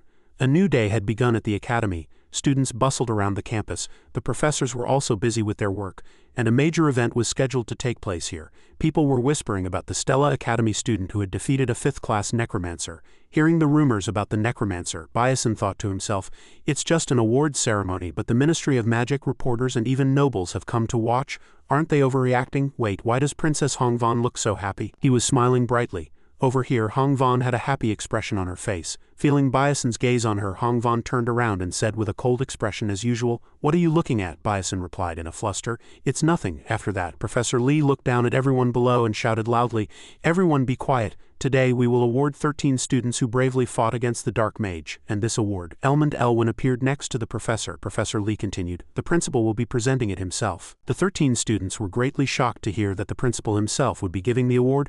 Biason also hadn't expected Elmond Elwin, a 9th-class mage at the pinnacle of humanity, to give the award. He appeared frequently in the game, and although he was said to be 300 years old, he still looked like he was 18 or 19. He always had a gentle smile, but he was the strongest mage in the world, also known by the nickname, the Slaughterer of Destruction. While everyone was still in shock, Elmond Elwin walked past the students, patting each one on the shoulder in turn. "You all did well. I hope you continue to strive bravely in the future." And the principal's steps came closer to Biason's position. His eyes were as clear as a child's. Who would think this person was a 300-year-old principal? He looked even younger than the students here. But standing in front of the principal, Biason also felt a bit of pressure and gulped. Biason thought to himself, "Just making eye contact creates this immense pressure. Is this the level of a 9th class, of which there are only 10 in the world? But I can't look away here. Ah, I'm so nervous." The principal was puzzled by his nervous expression. He smiled brightly and said, "You're still working hard, just as I expected." After speaking, he turned and left, leaving only countless question marks in Biason's mind. What does that mean? A short while later, a sound echoed from the speakers. "This concludes the award ceremony." Back in his dorm, Biason looked at the check and certificate in his hand. He was a little surprised and said, "Wow, the prize money is 5 million credits. That's really generous. With this money, I won't have to worry about money for a while. I never dreamed of this." Biason had not expected the Academy to give him such a large sum of money. Moreover, the final reward in the series of rewards for this incident was the necromancer's mana container, which could be called the heart of a necromancer. He was delighted and muttered, "It's difficult right now, but Aunt Teresa should be able to create a personal space soon. Then it will be easier to carry items. But to do that, I need to solve the formula for the chaos algorithm first." Fortunately, the other students were willing to yield the rewards. That's a relief. Next was the system reward. Chapter 4, The Necromancer's Raid has been completed. You have proceeded with the story in a unique way, acquiring a large amount of experience. You will receive an additional reward from the Stella project. 1. A lesser version of an item used in the game. 2. A lesser version of a skill collected in the game. And 3. Experience points. After reading all the information, he was quite surprised that such options had appeared. "I really need to think about this carefully, but the most important thing right now is still skills, so I should invest in Blink skill experience. Through this battle I've realized how weak I am. It's meaningless to try as hard as others. I have to get ahead with the knowledge I have." As soon as he made his choice, the system immediately notified him that the reward had been paid. Blink skill experience is sufficient. The skill will be upgraded. Blink level 2, maximum distance 12 meters, maximum charges 3, cooldown 3 seconds. Biason could also feel the change in himself. Biason clenched his fists and rejoiced. Finally, the number of Blink skill charges has increased to 3. Now I can use Blink more freely. Since there was still some time left, he immediately thought about the next problem. He decided to go find Isel. The scene changes to the dark meditation class, and Isel was also here. She was floating in the air as if swimming in a dream world, and her mood wasn't bad. She was startled by someone calling her. "Student Isel." She hurriedly looked around and saw the student sitting cross-legged and meditating just like her. Isel thought to herself, did I doze off for a moment?" A transparent butterfly flew beside Isel, delivering the professor's voice. "Why are you using magic during meditation? Look above your head." She looked up and her eyes widened in surprise. Sure enough, a lone pillar of ice was floating in the air not far from her. She had used magic without even realizing it. Isel was surprised and thought to herself, "Oh, wait a minute, when did I make this? I didn't use any formulas or calculations. Don't tell me the other students didn't notice this either. Even though it's first-class magic, they should have felt the flow of mana. If this is really the effect of the meditation Biason introduced, did he calculate this far?" A short while later, the meditation class was also over and the students flocked to eat. Instead of the dining hall, Isel chose a cream red bean bun as her menu. As she ate, she thought happily, "Thanks to the prize money, I can eat a 1500 credit cream red bean bun. I'm so happy." Suddenly, a voice was heard from the side. "Hi, Isel." What came into her sight was the figure of Crown Prince Jeremy Skelvin, and he was even smiling lightly as if he was very pleased. Then Jeremy Skelvin said, "Have you joined any clubs?" Isel was a little surprised and replied, "No, I haven't joined any clubs yet." Jeremy Skelvin added, "Really? Then how about joining our club?" Of course, Isel wasn't foolish enough to accept such a sudden and attractive offer. There was surely a dark motive behind this generosity. "I have to clarify the conditions first." She narrowed her eyes and asked, "What are the conditions?" Jeremy Skelvin smiled and said, "Conditions? There are no conditions. I just like you." But this answer made Isel even more thoughtful. The label of trader's daughter was attached to her, so no one wanted to get close to her. But Crown Prince Jeremy Skelvin was different. He surely wanted to use her as a decorative piece to show off. Seeing Isel hesitate, Jeremy Skelvin approached and added, "Oh, you don't trust me, there are really no conditions. Just join my club and stay by my side, I'll do everything for you. You know who I am." Isel, being a smart girl, understood the situation better than anyone. The Skelvan Empire was currently at odds with the Kingdom of Adolbit, and with the power of Crown Prince Jeremy she could end her current difficult life. She wouldn't have to be happy over a single red bean bun, nor would she have to endure the shame of being the traitor's daughter. Even though she knew she shouldn't, she stammered as she thought that far. Just as Isel was about to say something with empty eyes, Jeremy Skelvan, thinking his goal was almost achieved, smiled unknowingly.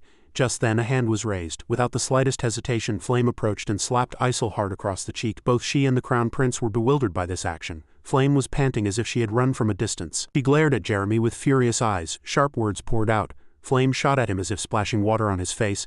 "You said you wanted to be with me, but you're secretly trying to seduce someone else. You clearly said you liked me, but now you're going to abandon me?" Without giving them a chance to understand what was happening, Flame grabbed her wrist and pulled her away. "Follow me, I have something to tell you." And Flame hurriedly left, dragging Isel with her. This scene left the Crown Prince in confusion, but at the same time it made him interested in this strong-willed girl. A short while later, behind the school grounds, Flame let out a sigh of relief.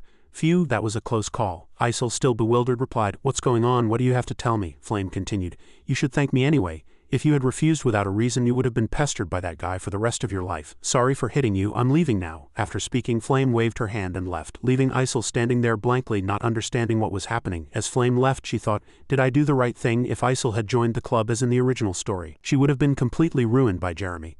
I didn't want to interfere with the story's development, but seeing Byasin makes me think that sometimes intervening isn't so bad. Then she stopped walking. Flame looked back with a slight fear, hoping her lie wouldn't be discovered. The scene shifts to Jeremy's room. He was enjoying a fragrant tea and lost in thought, then muttered, "Flame, how cute, to tell such a clumsy lie just to steal someone away in front of me. She's more interesting than Isel. I want that woman." The Crown Prince changed his target to someone else at the school. A professor stood on the podium and announced, "Starting today, we will begin practical training for monster combat simulation." The students stood quietly and listened. The target of this training is not first or second class monsters like before, but a much more challenging third class medium-sized monster. He looked down with a serious face and said, "The procedure is as follows: form a team, research the monster, and then defeat it with a reasonable strategy." Byasin listened very intently. "After choosing one type of medium-sized monster to attack, you will have practice time to face them." The professor rattled off the regulations. "Go to the dome, find a suitable terrain, and hunt a medium-sized monster that matches your attribute. Class A and Class S will train together. The evaluation exam will be in 4 days. Form a team of up to 6 people and submit the list." As soon as she heard this, Isel felt a little sad, thinking, "I hate team assignments the most." Suddenly, a voice caught her attention. "Princess, would you like to be on my team?" Over there, a few female students were gathered around Hongvan, flattering her. "No, I can do better." "What are you talking about? It's my turn." She stood there like a beautiful rose, smiling gently. This scene was a complete contrast to the unnoticed Isel. Her face darkened. "Before the Adolbit family destroyed our family, I was also surrounded by such sycophants." They both had similar starting points. The Mop Ducal family of the Ice attribute and the Adolbit royal family of the Fire attribute. In the days when the two families competed to rule the magical world, Hongvan and Isel were 2 children born with innate talent. Thinking of the old days, she unknowingly wrapped her arms around herself. "Back then I thought I was the chosen one, but can I get revenge on Adolbit now?" Suddenly, someone approached her and greeted her first. "Hey, are you alone?" She looked up and saw Byasin. She asked, flustered, "What is it?" He smiled with interest, pointed at himself, and made a direct suggestion. "Let's be on the same team." The conversation between the two caught Hongvan's attention. She looked back and thought, Byasin, seeing him approach Isel first. She was a little puzzled. Why her? Even Isel was surprised and asked, "Did you just say we should form a team?" He continued to coax her. "You know there's no minimum member regulation, right? Let's form a team of 2 and get the small group bonus points." She was so surprised she shouted, "Are you crazy? How can 2 of us face a third-class medium-sized monster?" She stared at him with wide, disbelieving eyes, but he still confidently asked just one thing, "Are you in or not?" Isel stared blankly for a moment, then finally sighed. "All right, I agree. It's not like I have anyone else to team up with anyway." As soon as she said that, Byasin smiled until his eyes curved and left immediately. "You agreed, right? Then I'll go submit the list." He turned around and left without giving her a chance to reconsider. Another person approached. When Isel looked over, it was Hongvan, standing with her arms crossed and a displeased expression. She stammered nervously, "What is it? If you're trying to compete with me..." Before Isel could finish, Hongvan cut her off. "What nonsense are you talking about?" She narrowed her eyes in anger. "Mind your own business, you pig in human skin." Although she was suddenly insulted for no reason, Isel didn't dare to fight back and just stood there with wide blank eyes. After saying that, she arrogantly turned and left, leaving only Isel standing there clenching her fists. Hongvan thought to herself, "I'm not competing with you." Her eyes narrowed because of Byasin.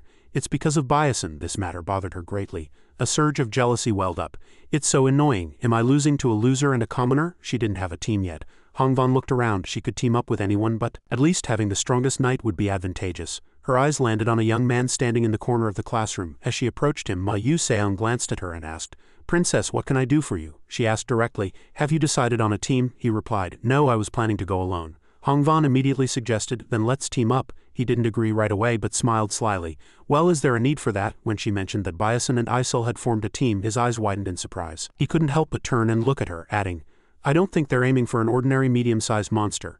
Seeing the two happily talking in the distance, she guessed that they were aiming for a special medium to large-sized monster. Hongvan looked at him with cold eyes and said, "I'll say it again, let's team up." He was slightly surprised and finally understood and smiled. "I see," he no longer refused. "This should be interesting. I wanted to face Byasun once too." Having achieved her goal, she smiled happily. "All right, then I'll be counting on you." She couldn't help but turn her gaze again. Looking at those two, Byasun and Isol, she vowed to herself, "This time I will beat both of you." And after 4 days of preparation, the monster combat simulation exam began. A giant monster appeared in front of the people. The professor held a list and said, "All right, from now on the evaluation exam for Class S and Class A will begin."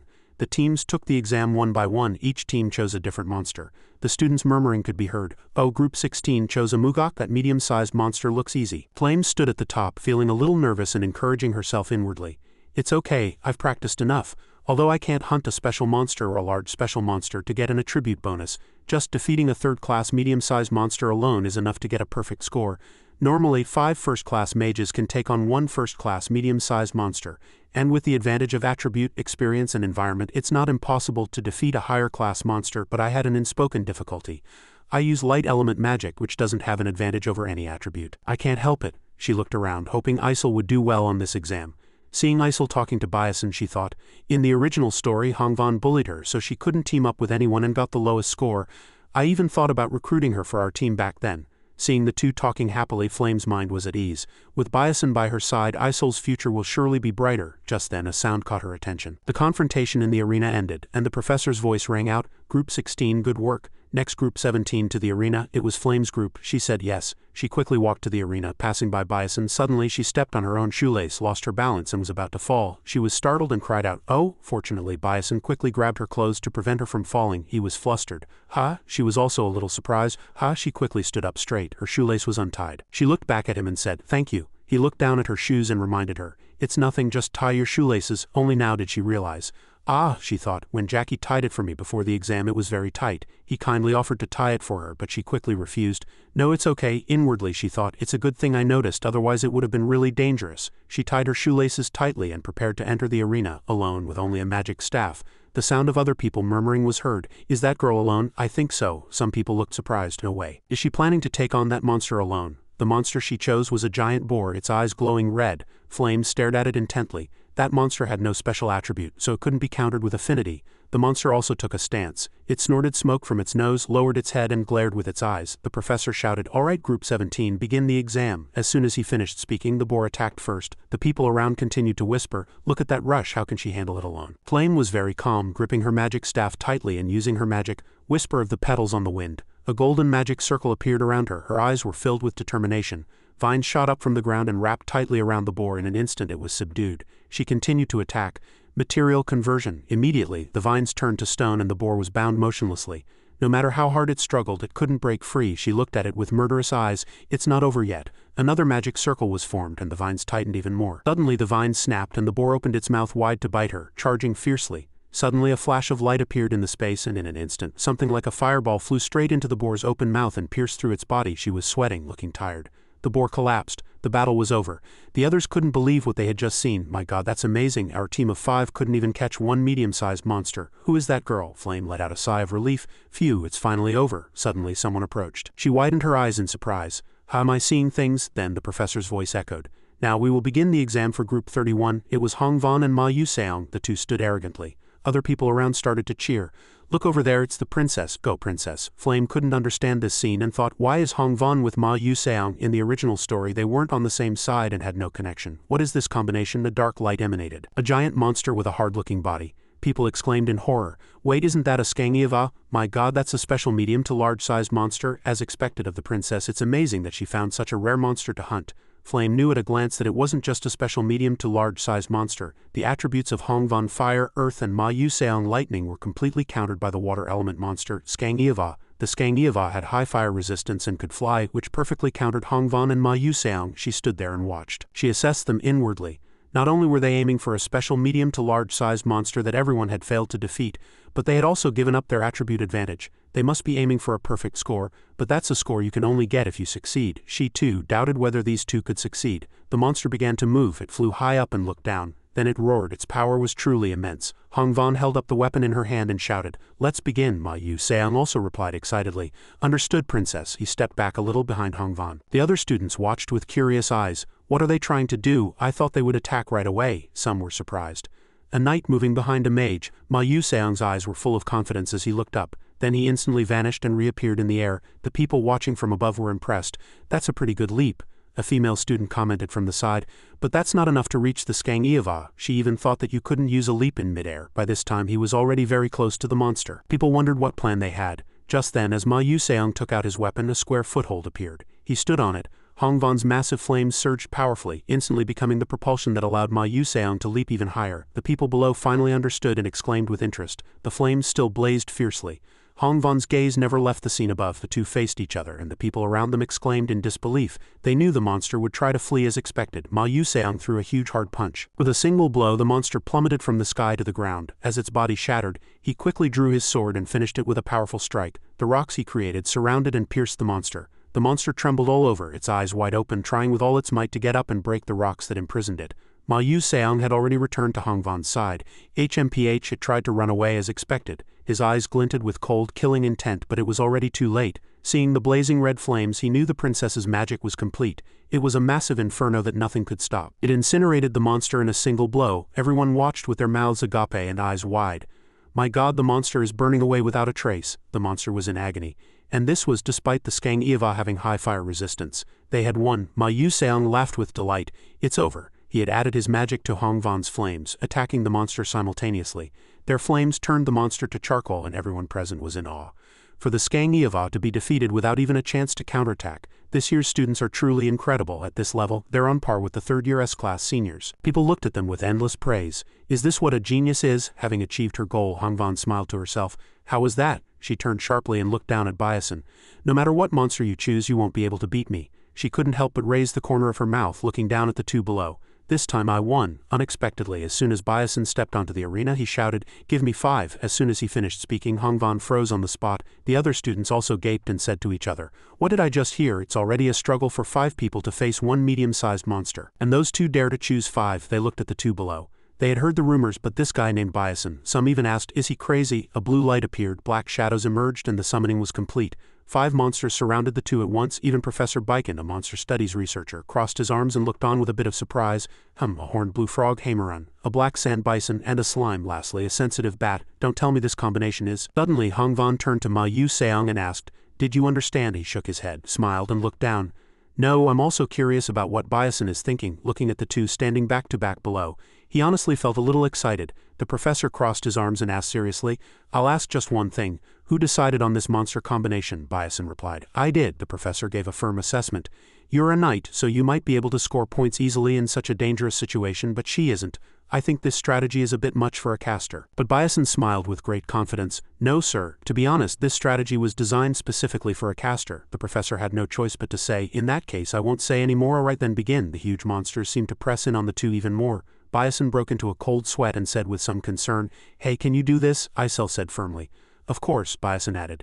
"You just have to trust me." She didn't seem to believe him much, replying nervously, "I'm tired of hearing that." Unexpectedly, Byasun said seriously, "I trust you." She stopped in surprise. In her heart, she called his name Byasun. She recalled the time the two of them went to the forest together. He was a really hard person to understand. Back then, she could only follow behind him. Suddenly, she called out, "Hey, come back, huh?" She was curious and asked bluntly, "Why me? A skilled knight like you could have chosen anyone else." Byasun was flustered, scratched his head, and looked away. "I can't deny it. There are many talented people. For example, in terms of firepower, no mage can match Hongvan, and in terms of control, Flame is the best." As he assessed them, he thought that it went without saying that Ma Yu-seong was the strongest first year.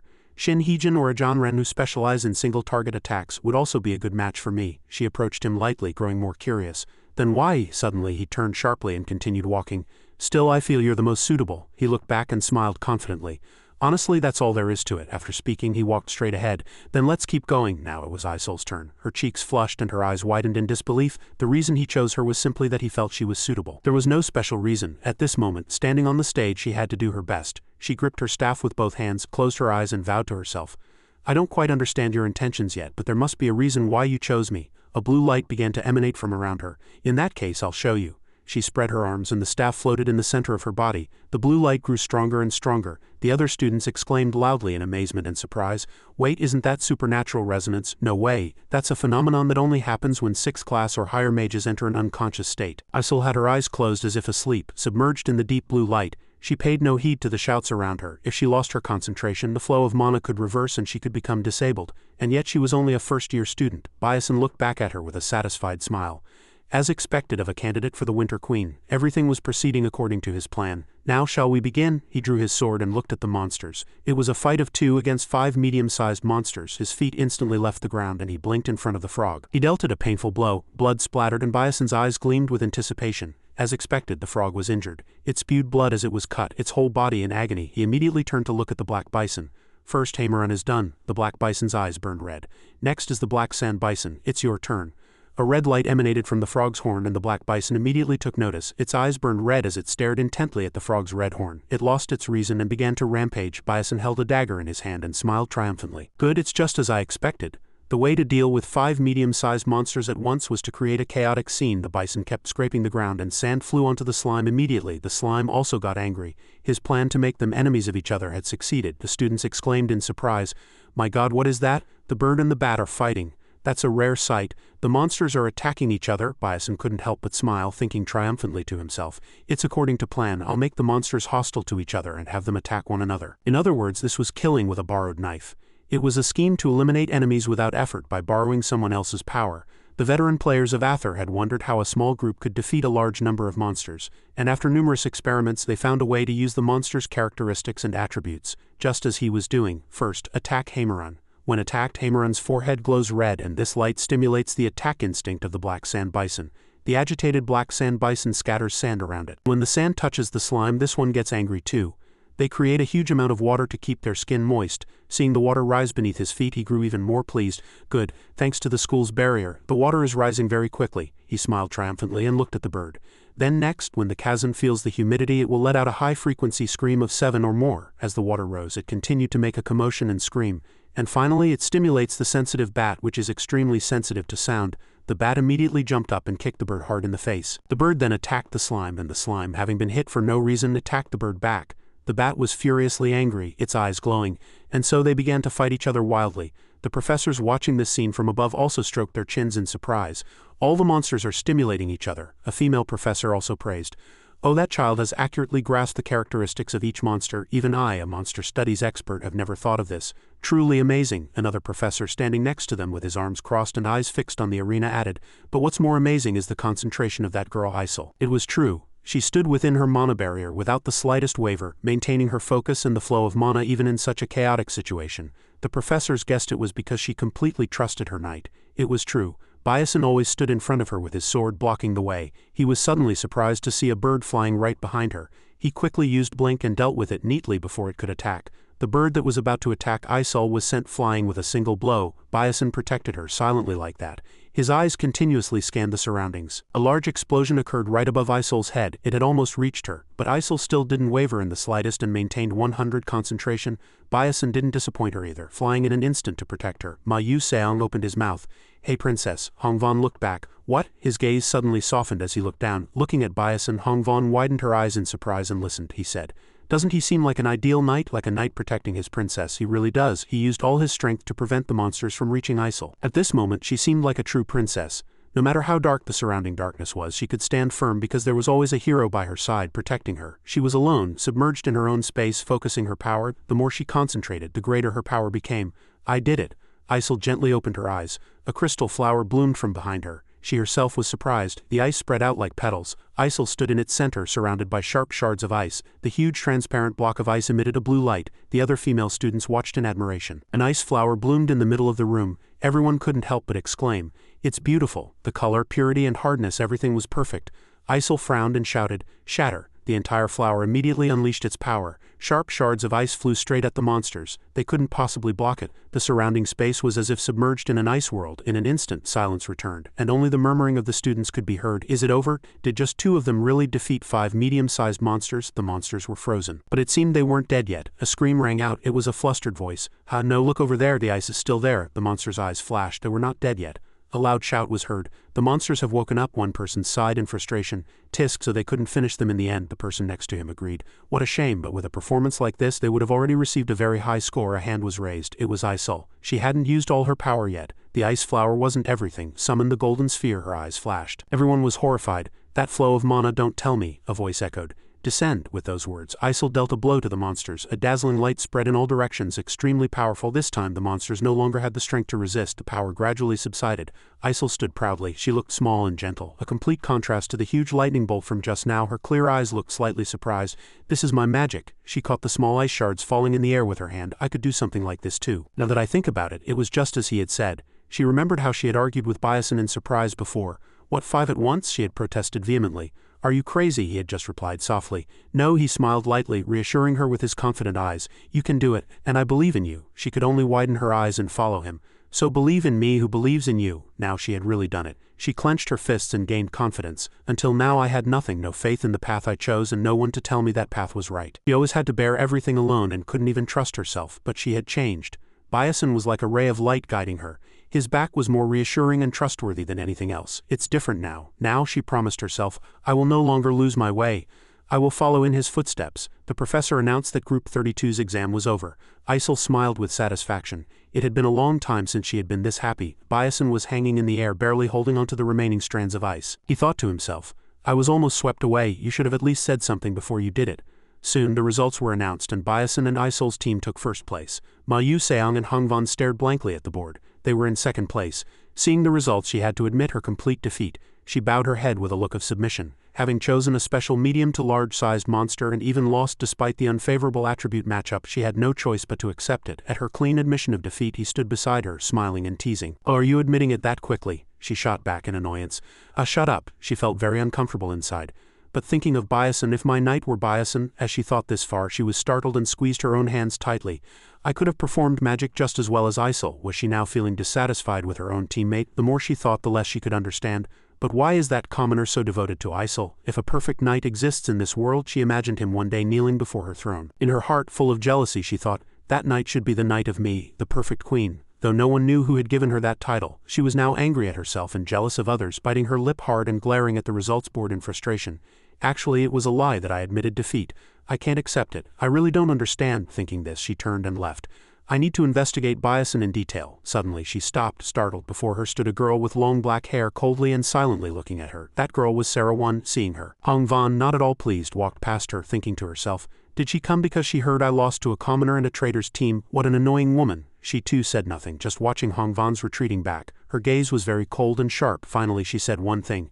She's still a long way off. At this time Flame was sitting and studying in the library. Holding her pen, her mind was in a bit of a turmoil. I didn't expect her to make the crystal flower bloom so quickly. She thought of Isol's flower. That crystal flower magic was originally Isol's signature magic. It was something that only appeared when she had overcome all sorts of hardships and adversities and regained her confidence. The hand holding the pen suddenly paused. According to the original story, Isol should be getting more and more frustrated right now. This made her think a lot, and she immediately thought of Byasin. But she made the crystal flower bloom in front of everyone. It must be because of Byasin. In the original romance novel, Ma Yu Seong and Isol met their end together.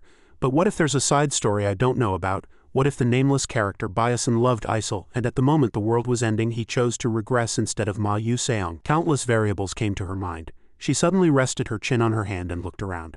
To regress for the one you love, even if the price is being forgotten by that person.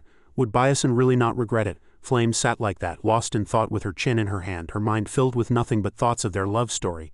A love that willingly sacrifices one's own existence to turn back time. What kind of feeling is that? Byasin was seriously crossing his arms and staring intently ahead. In front of him was the system window, and it was notifying him of a series of news. Looking at them, he asked himself, which reward should I choose this time? He thought carefully before making a decision. My skills have been strengthened quite a bit, so I should prepare for the next chapter, he quickly said. I will choose the JFAN's leaf key item. After speaking, he waited nervously for the system's response. It was only after a long while that a notification popped up. The system is verifying. Fortunately, the reward was paid. Looking at the key, he couldn't help but exclaim, "This is amazing. It's not an ancient artifact, but it's one of the extremely rare items that only high-level players can possess. The key that leads to the abode of a god." He had obtained it, but there were still things to resolve. "But to use this, I have to go outside. But because of the last necromancer incident, the conditions for going out have become stricter, so what should I do?" Suddenly, his eyes sparkled. "I've got an idea. School clubs." Bison was writing about his growth process. After finishing, he stretched and yawned comfortably. "All right, that's one thing done," he smiled triumphantly. "Now let's go find a club." He went to the bulletin board, which was densely covered with announcements. He touched his chin and thought, "But which club should I choose? I've looked through them all, but there's nothing I like. Among so many clubs, not many are permitted special external activities. I need to think carefully."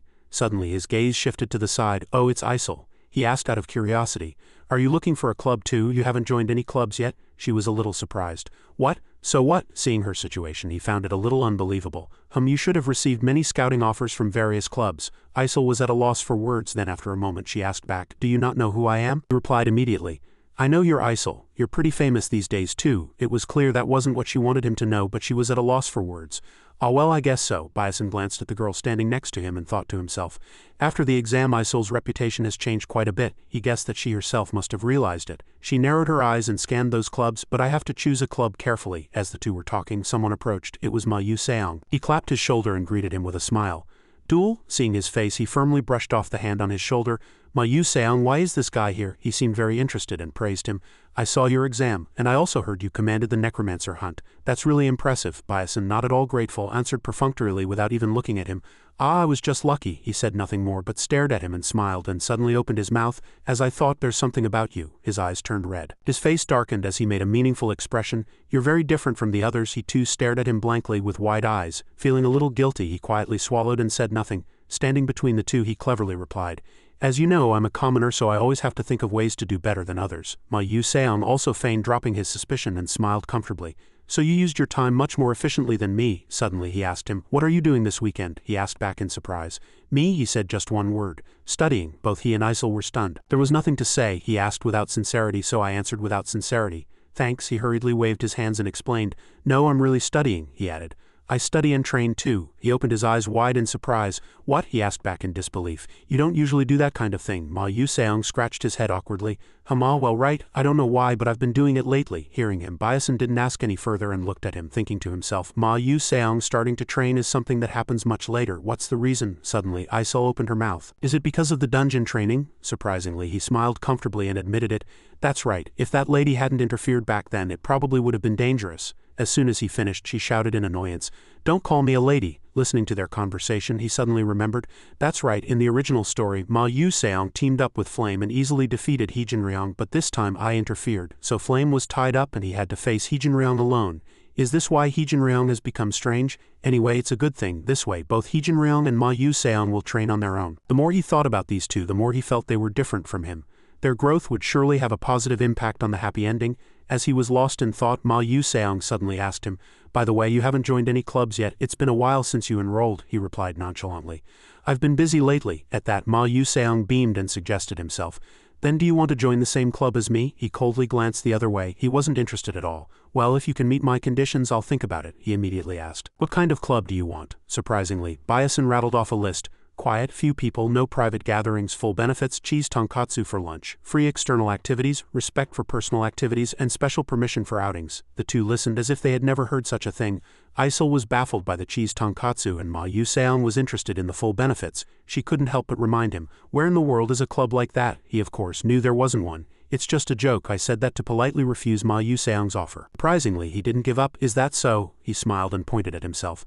"Then I'll make a club like that for you." Both he and Isel were speechless. "What?" he asked doubtfully. "You can really create a club with special permission for outings." He also replied seriously without a hint of joking. "Yeah, I can." Only then did he remember. That's right, with Ma Yu-seong's connections it might be possible, but Bison crossed his arms and asked further, "What's in it for you if you make a club for me?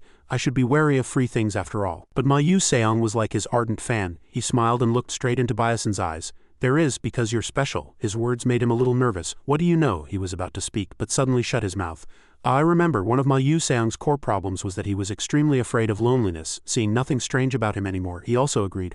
"All right, make the club special or whatever." Ma Yu-seong's eyes sparkled with joy. "Really?" he answered seriously. "Yeah," and he pointed at Isel. "But you have to let her join too," she exclaimed in surprise. What, me too? In fact, he had other thoughts in mind. In the original story, those two are a match made in heaven. Isel should be able to take care of Ma Yu-seong's mental state. That guy also seemed quite interested in her. He smiled and invited her. If the beautiful Lady Isel joins us, it would be a great honor, she reminded him again in annoyance. Don't call me a lady, it's unpleasant to hear. These two started bickering again. It made him flustered. They say it's a match made in heaven, but I have my doubts. Ma Yu-seong was excited and immediately started the discussion. Then what should we name our club? He lifted his head and said immediately. I have something in mind for that. The club establishment application was completed. Isel finished writing it and showed it to the two, asking if it was okay. To get the special activity stamp, they needed one faculty advisor and at least 4 members. Ma Yu-seong smiled and said frankly, I can take care of the members and the stamp, but finding a faculty advisor is difficult even for me. Byasin asked in surprise. Why, you can even get special permission for outings. His expression changed as he smiled meaningfully. They're just trash. He was probably the only person in this school who could say that. He listened and broke into a cold sweat. Is that so? He really was a person with money and power. If there's nothing else, he picked up the paper and left immediately. Then I'll go get the stamp on the application. He also replied politely. Yeah, please do. Watching his retreating back, he thought to himself. A special activity stamp isn't something just anyone can give out, so if they stamp it for you, he also guessed, it must be one of them. At the first central tower in the vice principal's office, an old man was admiring an ancient vase. As soon as he lifted his head, he was startled. As Ma Yu-seong pushed the door open and walked in, the old man hurriedly stood up and shouted, Oh my dear me, in front of that arrogant face, even the old man had to bow and scrape. Young master, welcome, he sneered and replied. Yes, it's been a while, old man. Ma Yu-seong nonchalantly sat in the principal's chair, even smiling with delight. Oh, this seat is more comfortable than I thought. I like it very much. The old man just bent his waist and smiled to please him. Haha, is that so? Inwardly he cursed. Why did this idiot show up here? The old man tried his best to act normal and asked, By the way, what brings you here today? Ma Yu-seong held out the application form and smiled brightly. It's a club application form, please stamp it. The old man took the application form. A club application form, you say? First I must check if it meets the establishment requirements. Before he could finish, a loud bang echoed as a desk was struck. Ma Yu-seong slammed his hand hard on the application form and glared at him. The old man's eyes widened in shock and he froze. He said, There's no need to look at the contents, right? Just stamp it. His eyes burned red as he glared at the old man and threatened him. You will do it, won't you? The old man's body trembled slightly. Cold sweat dripped down and he swallowed, unable to say a word. In his heart he knew very well he couldn't resist. As long as this child was that man's successor, he could never stand up to him. Ma Yu-seong had a strong background and feared nothing. Having no choice, the old man had to obey. Yes, I will do so. And like a dog, he meekly signed the application form. After a brief chat, he loosened his tie and said coldly, I understand. Having finished his business, he left immediately. Thank you. I'll be leaving now. The old man stood in the room watching his retreating back. He was furious but could do nothing, he thought to himself. Like father, like son, they look exactly the same. How dare a half-breed be so arrogant? But it won't be long now. The old man seemed to be plotting something as he sat at his desk and rested his chin on his hand. One day I will cut off that arrogant neck with a single strike. On another ordinary day, a professor's voice echoed, All right, that's all for today's class. As the professor left the classroom, the students relaxed with a sense of relief. It's finally over. That professor always picks on useless things during presentations. I know, right? He's especially harsh on commoners. A girl stood there. From her clothes to her hairstyle, she looked just like Flame. She stared intently at the bundle of papers in her hand, feeling nervous. I'm sure I could have done better in front of everyone. To make a mistake because I was nervous, I could have done much better than Flame. Just then, Flame approached with a bright smile and praised her. Jackie, you did a really great job on your presentation today. She smiled cheerfully and encouraged her. Don't mind what the professor said, you did well. Before she could finish, the other girl turned away abruptly in displeasure. She cut her off, saying, Whatever. Flame sighed and watched her retreating back with a look of incomprehension. That girl really, I'm worried about her, but she doesn't even appreciate it. A voice echoed. It really is like that. She was startled, turned around sharply and exclaimed, You scared me. What is it? It was Byasin. He had approached her at some point. It's nothing. You're close with the professors, right? I'm trying to start a club. Could you ask a professor for me? She was surprised and asked back, Why don't you do it yourself? He explained awkwardly. Well, the professors dislike me, so I'm hesitant to ask. This was a point she had to admit. Well, your usual attitude says it all, she added. You always talk back to the professors and just sleep in class. It's a miracle you haven't been given a warning or expelled. He laughed awkwardly at her scolding. It's not that bad. Flame didn't refuse but hesitated. But who would help with such a troublesome task? Suddenly her eyes widened and she exclaimed, he immediately suggested. Come to think of it, aren't you close with Assistant Aunt Teresa? As Byasin left the classroom, he thought to himself. So an assistant can advise students too. I just followed the story in the game, so I didn't know about this. Suddenly he froze because of a professor in front of him. She came out of the classroom with a wicked expression. He asked himself, what? That room was Assistant Aunt Teresa's private research lab. Byasin smiled brightly, opened the door and went in. Hello? He suddenly stopped. The woman in front of him was on the verge of tears from being wronged. He called out softly, "Assistant Anderisa." Only then did she look up in surprise. Wiping her tears, she said in a trembling voice, "You're here?" Seeing her state, he hurried over and asked, "Assistant, what on earth happened?" Then she cried out of frustration and told him about all the unfair things that had happened. This is because of, there were only the two of them in the room. He asked directly, "Assistant, what happened to the thesis you were preparing before?" She clenched her fists and forced a smile. "Yes, I gave it to the professor, you know, right? The academic seminar is coming up and the professor said she would use my thesis then. I should be grateful really," she continued. "It's a gathering of such brilliant alchemists." He couldn't stand it any longer and cut her off. Looking at her seriously, he said directly, "Isn't that just stealing it? Is your name even mentioned there?" Knowing it was unfair, she was always timid and submissive. "It's okay. These things are all life experiences." He was at a loss for words, scratched his head and thought to himself, "My God, I shouldn't have just asked for club advising." Suddenly his eyes sparkled as if he had thought of something in the future. "Professor Menon will soon solve that formula. I want you to complete it yourself before she does, Assistant Antarisa." But he reminded her, "Assistant, you have another thesis prepared, don't you? The one we worked on together before." Only then did she remember in surprise. You mean the thesis on random spatial displacement magic combined with Qigong?" Recalling the algorithm, she was slightly flustered. "I tried applying your unique idea, but it was no use. It's not an unsolved problem for 3 years for nothing." She turned and looked at the blackboard. "If I could just solve this one blocked part, I could see the way forward." As she was speaking, he suddenly opened his mouth. "I solved that part." Anderisa was startled and asked back, What did you just say? Did you really solve it?" "Really?" He stepped forward and asserted, "Yes, but I solved it by a fluke, so I don't really understand it well." After speaking, he picked up a pen and wrote on the blackboard for a long time. Amidst the girl's surprise, he continued to write silently. Anderisa could only stare with wide eyes and her mouth agape in shock. After writing for a while, he turned his head, smiled, and added, "But I'm sure it will be different for you, Assistant." She hurried over to look, and as soon as she saw it, she understood. "Right, if I add scattering and reflection to the Gini coefficient in this formula, and even the flow of the plate." Seeing her focused and looking intently, he smiled and thought to himself, "She's already completely immersed. What amazing concentration. She's different from me who can only imitate what I see. She's a true genius, a genius who can change the future of all humanity." Bison quietly turned and left. "My role ends here. For the rest, I can only trust her talent and wait." A place shrouded in fog, Bison sighed. "I finally arrived." After that, with Assistant Andresa's help, I smoothly created a cooking club. As the club president, I could apply for an outing permit. He yawned deeply and cracked his neck. "My body is so stiff." He did receive some suspicion in the process, though. A professor held up the application and asked, training, "You're applying for an outing permit under the name of a cooking club?" He knew it was hard to believe, but he had no other way. He smiled and scratched his head. Yes sir." Anyway, fortunately, he got the permit easily. He walked and repeated to himself, "As long as I don't cause any trouble." Suddenly, his eyes widened in admiration. In front of him was a giant ancient tree. "Is that the third world tree, Nanwayang one?" Under the shade of the tree were large and beautiful houses. He went inside and was amazed by the surrounding scenery. "Wow, this is incomparable to the game graphics." A girl smiled with her eyes and greeted him kindly. "Nice to meet you, mage," another person said. "May your sincerity reach the earth," Bison thought. It must be because a human once saved them from the second world tree when it was on the verge of burning down. He also smiled and returned the greeting. "May you all always receive the blessing of the world tree, which has granted you this beautiful garden." He noticed that the elves recognized the Stella uniform and treated him quite kindly. He couldn't help but admire the people here. Just like in the game's setting, there are so many handsome men and beautiful women, but among them there's one elf who is truly exceptionally beautiful. The king of the elves, Wasain, who had a goddess-like appearance. Wasain made the hearts of countless male gamers flutter and was the character with the most fan art in the game Atherworld. However, elves are originally born without a gender, and only after experiencing true love does their gender change according to the person they love. Wasain was also born with a female appearance, but had never truly loved anyone, so according to the setting she still had no gender. Later, after falling in love with Flame, Wasain chose to become a man. He walked through the forest and thought to himself, "No matter which storyline I chose, there was no option for Wasain to become a woman." This fact drove countless male gamers to despair. It's a story you can't laugh at.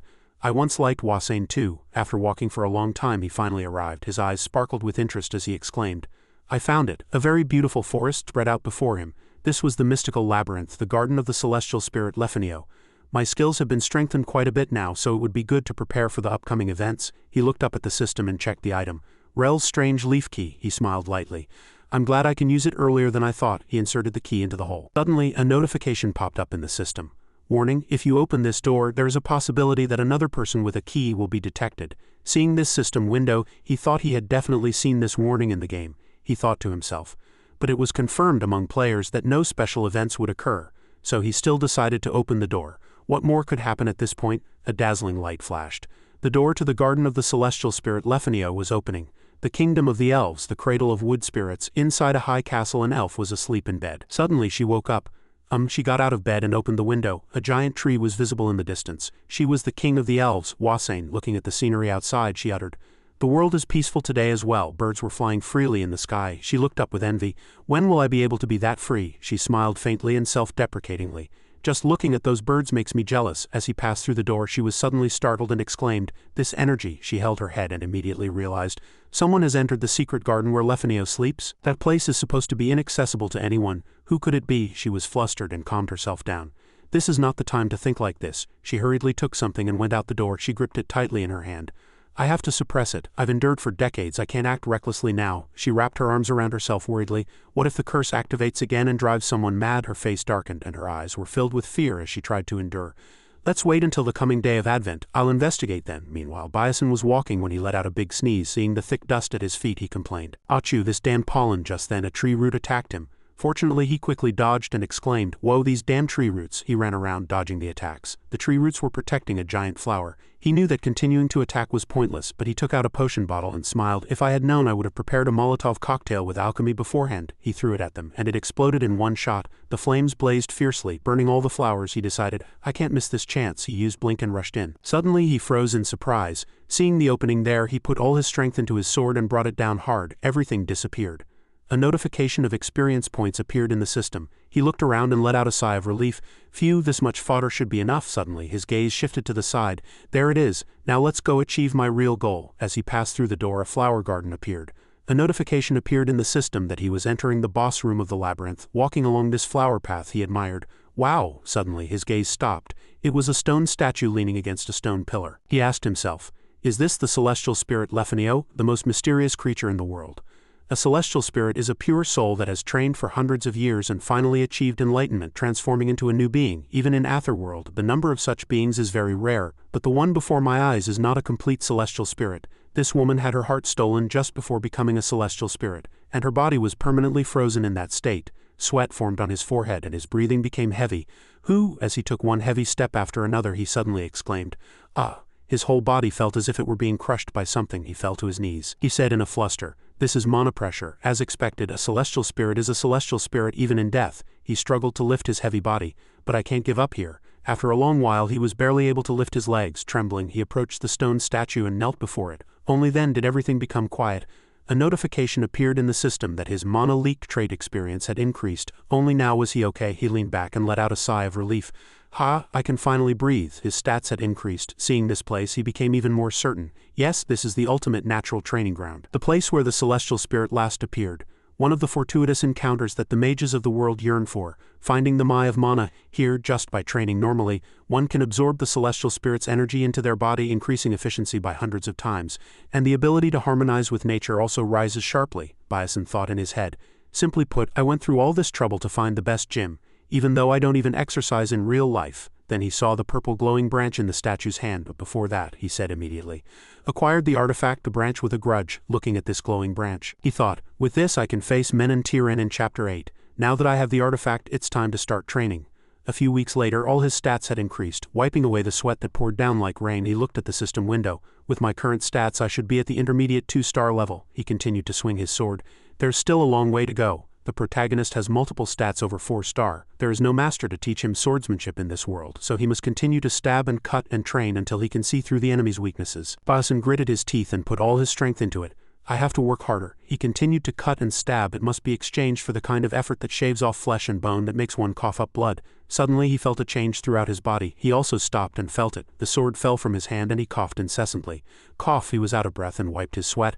He had mastered a part of a special mono-breathing technique. Acquired the skill Celestial Spirit's Breath. Everything around him seemed to change and he also felt dizzy. He couldn't control it, and his vision blurred as he was on the verge of fainting. Suddenly a loud voice was heard. "Hey, what are you doing? Can you hear me? Can't you hear me? Are you ignoring me? I hope so. You're hearing me, right? Answer me. I'm waiting. Answer me. You can hear me, right? Quickly." His entire body broke out in goosebumps at that thunderous voice. Terrified, he hugged himself and looked around. Oh, what the hell is this? Where in the world is that voice coming from? The voice softened and echoed again. Oh, you just heard me, didn't you? He hastily turned and looked at the stone statue. Who are you? Is it that statue? He asked in confusion. The celestial spirit Lefenio? Did the celestial spirit Lefenio just talk to me? He covered his mouth with his hands, his whole body frozen stiff. What is this? The corpse is talking? The statue immediately cursed at him. I'm not dead yet, you damn human, he asked himself in confusion. What? How can it talk? The statue replied. I've been talking this whole time, you just couldn't hear me because you're deaf, he asked back in surprise. Why couldn't I hear you before but I can hear you now? She replied. Probably because you've become like me. The reason you can hear my voice is because you just matched your breathing to mine. Only then did Bison remember. Come to think of it, the system had just notified him that he had acquired a skill. He looked at the system window filled with text. What is this? This incredible skill has a short duration, but it can instantly raise my physical abilities to a 4-star level? Ah, wait a minute. The penalty is celestial spirit corrosion. This is the same as losing my human body. A celestial spirit can maintain its form with its own mana, but if I, with my mana-leak constitution, lose this body, it means death. He was well aware of its danger. A skill that shortens your lifespan the more you use it. He frowned and thought deeply and quietly. No, let's think positively. In any case, it's a useful skill in an emergency. The statue waited for him quietly. She seemed to understand his thoughts. It's strange. You're the second human who can breathe like a celestial spirit. You're like him. Your presence is so faint and you have no mana in your body. It's as if you don't really exist in this world. At her words, he asked in surprise. Who is that person? She answered. A swordsman like you. He cut down magic and he even cut down a celestial spirit. Hearing that, he was shocked. What? Come to think of it, there was no mention of such a swordsman in the game. If he was strong enough to even cut down a celestial spirit, he must be an incredible master. He was so curious that he asked immediately, Can I meet that person? But Lefenio delivered a piece of devastating news. No, he was killed by the 12 disciples of the founding archmage. He listened, confused. The founding archmage? Then he must have died a long time ago. Suddenly she offered first. Shall I teach you? He added persuasively. I was very close with him. I've recorded all of his breathing and swordsmanship techniques, he exclaimed in surprise. Really? Nothing in the world is free. Lefenio did not hide it, but there's a condition. I can't leave this place, nor can I talk to anyone. I'm as good as dead, so as a condition for the exchange, find my heart for me. Save me. This was not outside of Bison's expectations. It was the answer he had expected. He refused firmly. I'm sorry, but that's impossible, he explained. With my abilities, I can't find the heart of another celestial spirit. She was silent and seemed to be shedding tears. It doesn't have to be the heart of a celestial spirit. The heart of a pure celestial beast is enough, he said directly. If you use the heart of a celestial beast, you will lose almost all your power. Lefenio accepted everything. I don't care, it's better than being trapped here in eternal solitude. Then he could agree. Yes, that's right. If it's the heart of an ordinary celestial beast, it's not impossible. She asked back happily. Really? I'm training here to prepare for the upcoming summoning contract ceremony anyway. I'll meet numerous celestial beasts then, Bison smiled brightly. It's much easier than finding the heart of a celestial spirit, he told her confidently.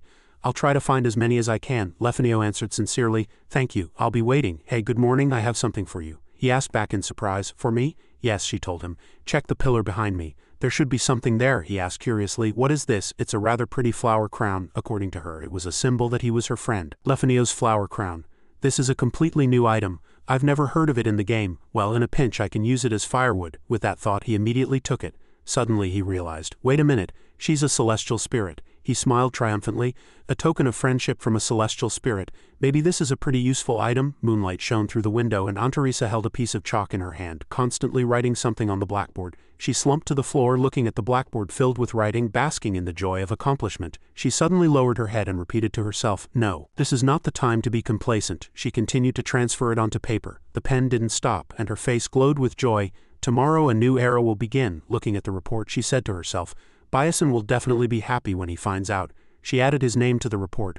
The Dwarf Kingdom, the capital of the Black Iron Empire, Jim Guang Mang Tik. Countless people had gathered here. Bison said excitedly, We've arrived. Aunt Teresa nodded lightly. Yes, we have. Today was the day of the academic seminar.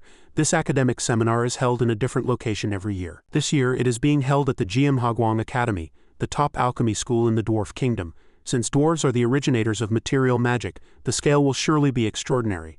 According to the system information, the top alchemist known as the Golden Alchemist will also be attending this time. Hako Genin. Bison knew he was coming. He smiled happily and thought to himself, This is the perfect time to present Aunt Teresa's research. Suddenly she asked him with a bit of bewilderment and worry, But Bison, is this really okay? She even hung her head with a sad expression. This is the result of the professor's lifelong research. Hearing that, he was at a loss for words. He thought to himself, unable to understand, is this older sister kind or is she a fool? How can she say that after having her research stolen? he had no choice but to reassure her. Don't worry, he smiled cheerfully and explained, we're not stealing Professor Tieran's research.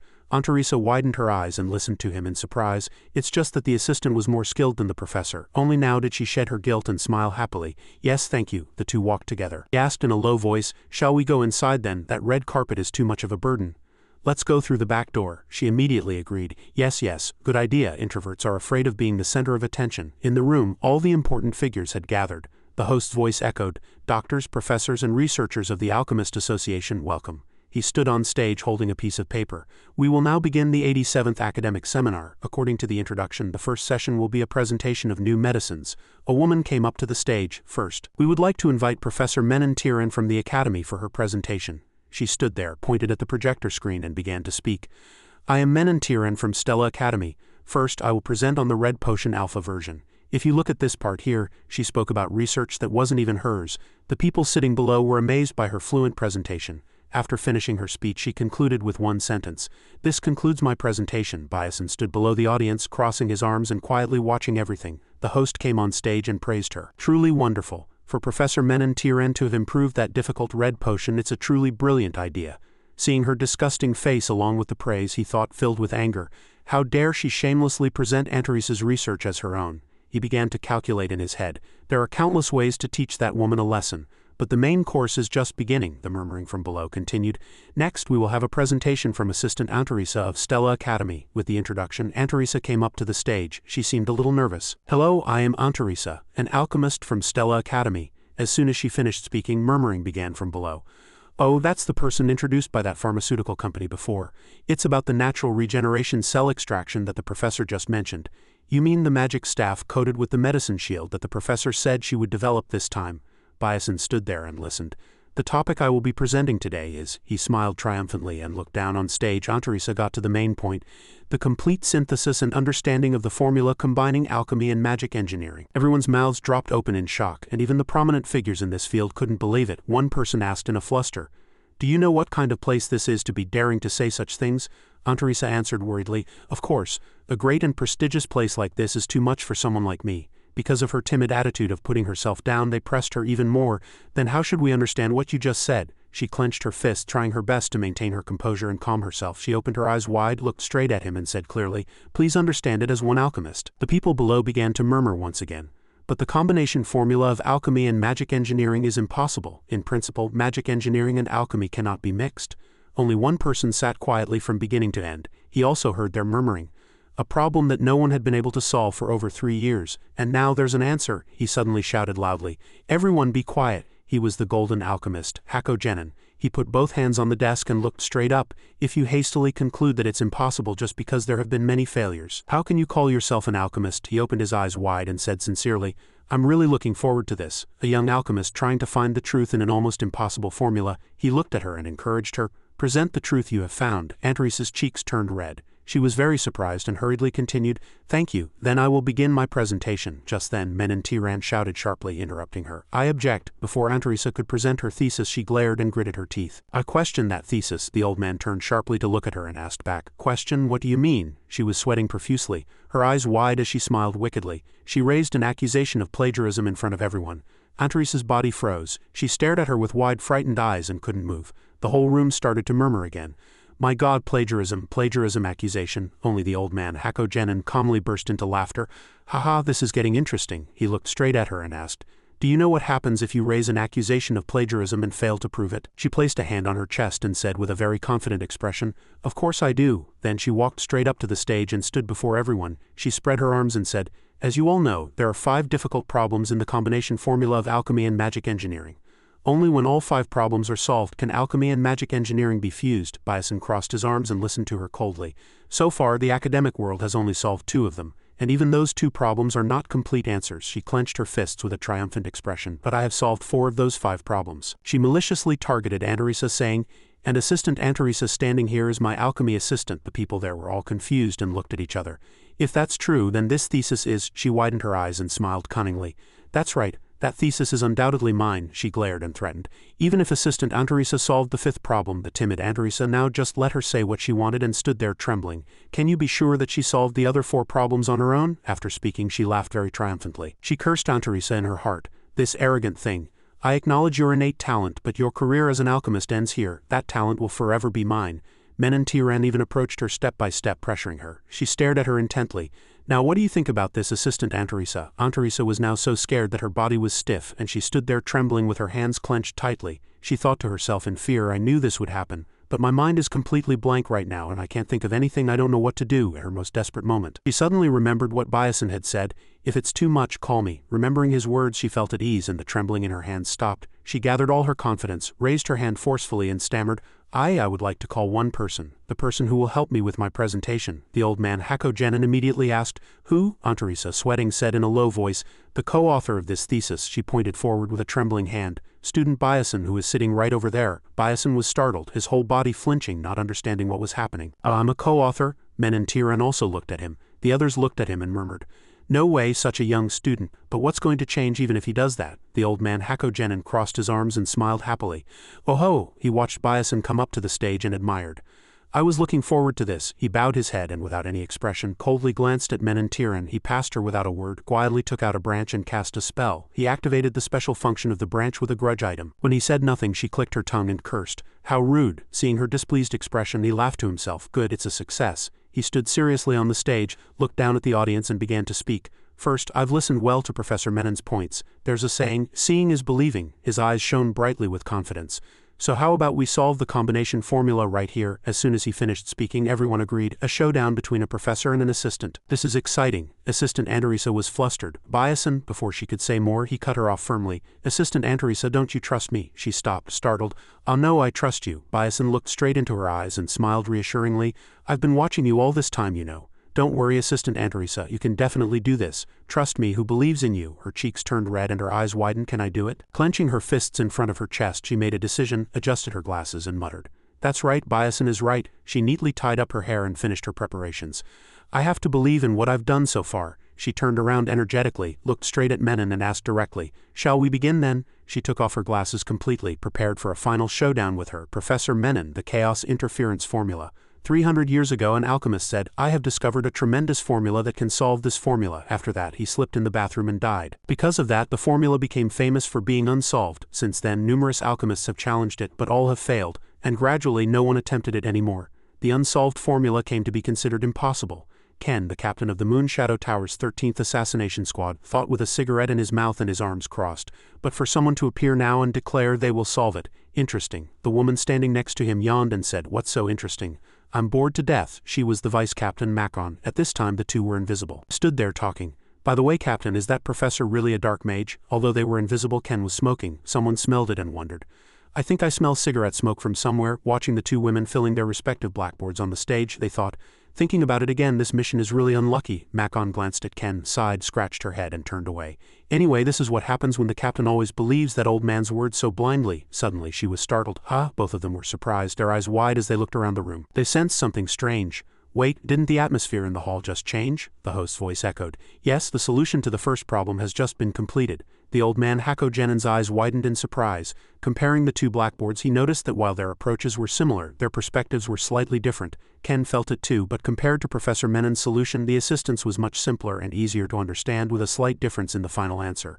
The two began writing on the blackboards again. Next is the solution to the second problem. The people sitting above watched with their arms crossed, truly amazed. The woman sitting next to him also touched her chin and agreed. I've seen many solutions to the second problem so far, but this is the first time I've seen this method. She solved a problem known to require at least 200 lines for a clear explanation in just 12 lines. Byasin crossed his arms, looked down, and smiled to himself. The audience's reaction is great too, he realized. But the real show is about to begin, the host's voice rang out. Currently, the third problem is being solved. Will the third problem, which no one has ever solved, be conquered here? Antarisa looked very nervous but tried to see it through to the end. In contrast, Menon looked even more nervous than her. The old man Hakogenin exclaimed, his mouth agape in surprise. No way, did she really solve it? It was already a great feat for Professor Menon to have solved the seemingly impossible third problem, but the assistant seemed to have accomplished something far greater. Hearing that, she was startled and turned around, her face darkening as she gritted her teeth. What on earth is that solution? The sound of lively discussion from below could be heard. How could she come up with such an approach? They couldn't believe it even as they were watching it with their own eyes. Until now, alchemists had viewed the 5 problems as 5 separate issues and solved them individually. But Antarisa did not. She saw the 5 problems as a single unified system and solved them as a whole. That was the difference between Menon and Anterisa. After that, the problem-solving process continued. Suddenly, Menon's body trembled and she anxiously asked herself, wait, what was the formula at the end? She had also run out of space to write, making her even more anxious. Damn it, I'm out of blackboard space. She whipped around and shouted at the host standing there. Quick, bring more blackboards. Sweating, she screamed, hurry, I have completed it. She froze, staring at Anterisa with eyes wide with astonishment. She turned her body, looked at the audience below, and declared, the complete synthesis and analysis of the chaos interference formula. Her whole body seemed to glow, and this is the complete synthesis and analysis of the chaos interference formula. One person froze in shock, sweating profusely. Crazy, he shouted like a madman. This is insane. This is truly insane. I am now witnessing a historic moment. Ah, I'm so moved. Anterisa stood there, smiling shyly with satisfaction. This is the moment of the century. In her heart, she was proud of what she had accomplished. She looked over at Biasen, who was clapping. Thank you, Biasen, it's all thanks to you. Her gaze turned to Menon. At this moment she was madly emitting a dark aura from her entire body, continuously calling Anterisa's name. Anterisa, Anterisa. As she staggered towards her, she anxiously called out in a low voice. Professor. Seeing that the situation was not right, Biasen immediately stepped forward. Menon seemed to have lost her reason as she approached the two, continuously calling Anterisa's name while emitting a murderous aura from her entire body and grinding her teeth. How long are you going to make me sad? To modify the thesis you stole like that? Biasen stood in front of Anterisa. That woman had lost her sanity, shifting the blame and pretending it was hers. Does it feel good? His cold gaze pierced through her. He thought to himself, is she going to become a dark mage outright? It's faster than expected, but this is good too. He watched her corruption with a triumphant expression. If she becomes a dark mage in front of everyone, suddenly, her eyes widened, and she no longer called Anterisa's name. She witnessed this scene and trembled all over with fear. Pushed into a corner, she could no longer remain silent. She clenched her fists and shouted in her face in front of countless people. Admit it. She poured out all the resentment that had built up. There was no longer any need to save face for Menon. My thesis is better than yours, isn't it? Wasn't the presentation just now enough? How long will you have to plagiarize my work to be satisfied? Everyone below was shocked and stared at each other blankly. Was that thesis on the red potion also that assistant's? No wonder. Anterisa gritted her teeth, her whole body trembling. Professor, Professor. She had never expected such a gentle person to dare to shout in her face. You're even dumber than me, Professor. Biasen's mouth dropped open as he turned to look. He himself hadn't expected this. Ken and Makon also froze. Menon's corruption stopped and she froze, unable to say a word. A burst of laughter rang out. The old man Hakogenin threw his head back and laughed loudly. Ha ha ha, his words made Menon so ashamed she wanted to hide in a hole. This is truly entertaining. Today's presentation is really exciting. As if waking from a daze, she looked down at her trembling hands. What have I done? That was dangerous. She gritted her teeth and glared at the two of them. She rushed at them fiercely. Anterisa, how dare you? But before she could do anything, Biasen approached and blocked her. His eyes were cold. Professor Menon, it's time you grasped the situation. Her entire body froze. Glancing down, she saw the entire audience staring at her with endless contempt. From the old man Hakogenin to the other ordinary people, everyone. She froze, then hurriedly opened her mouth. No, it wasn't me. She still shouted lies. That girl stole my thesis. The old man Hakogenin had lost his patience. Drag that woman out, the security guards immediately replied. Yes, sir. She was immediately led down from the stage by two men. They didn't care that she was wailing. No, I didn't do anything. Even though she was in the wrong, she threatened them. Let go of me. She was dragged away. Anterisa slumped to the ground and was finally able to let out a deep breath. I have no strength left in my body. A hand was extended in front of her. Biasen smiled brightly. Assistant, you've worked really hard today. She looked up at him in surprise and finally broke into a bright smile. She was overjoyed. Yes, Ken and Makon, having nothing more to do, also turned around together. It was a waste of effort in the end. Ken glanced at his colleague. It seems so, if her emotions had exploded that violently. There should have been a sign, but the detector that reacts to dark magic corrosion showed no signal. Makon didn't find it strange and answered nonchalantly. It's possible. The Moon Shadow Tower's detection ability isn't perfect after all. Watching Biasen shining in the crowd, she felt, but that kid, he's a high school student, but he's a co-author? She even asked excitedly, isn't he pretty cute? Ken narrowed his eyes seriously. Have you investigated him? She widened her eyes and replied, yes, I just got a message from Matcha. According to their investigation before coming to Stella, that kid's hometown was destroyed by dark mages. He's a commoner and at the bottom of his class, but he got into the S class. Plus, he attends the world's most prestigious magic school, but he can't use magic himself. There are many strange things about him. I heard he even asked for his name not to be published in the newspapers today. Ken, still with a cold expression and showing no emotion, answered indifferently. I see, I'll have to remember that. Suddenly his eyes widened in surprise. Biasen is looking at me. We're both clearly invisible though. His gaze was clearly directed straight at the two of them. But he showed no expression, turned away as if he hadn't seen anything and continued to talk to people. But Ken wasn't easily fooled. Wait, our eyes just met, Makon, not understanding, asked back. What? No way. She knew that with the captain's cognition-lowering magic and her own dark barrier they couldn't be so easily discovered. It must be a mistake. Ken's gaze still didn't leave Byason and he watched him intently. After a moment he was about to say something but stopped, and finally the two left the room. "Let's go." "It's over." Makon, delighted, immediately stepped forward. "I'm sick of this boring place too." A carriage was parked on the roadside. Inside the carriage, Menon was nervously biting her nails. She still hadn't regained her composure and was constantly cursing. Damn it, if it weren't for Byason I wouldn't have been humiliated like this." Now that things had come to this, she thought she had to deal with Byason. A man's voice suddenly cut her off. "Calm down, Menon." That man's eyes burned red, and as soon as she saw him she was horrified. "Why, you are Jin?" His eyes were cold. Sitting in a dark corner he stared straight at her and warned, "You've made a mess."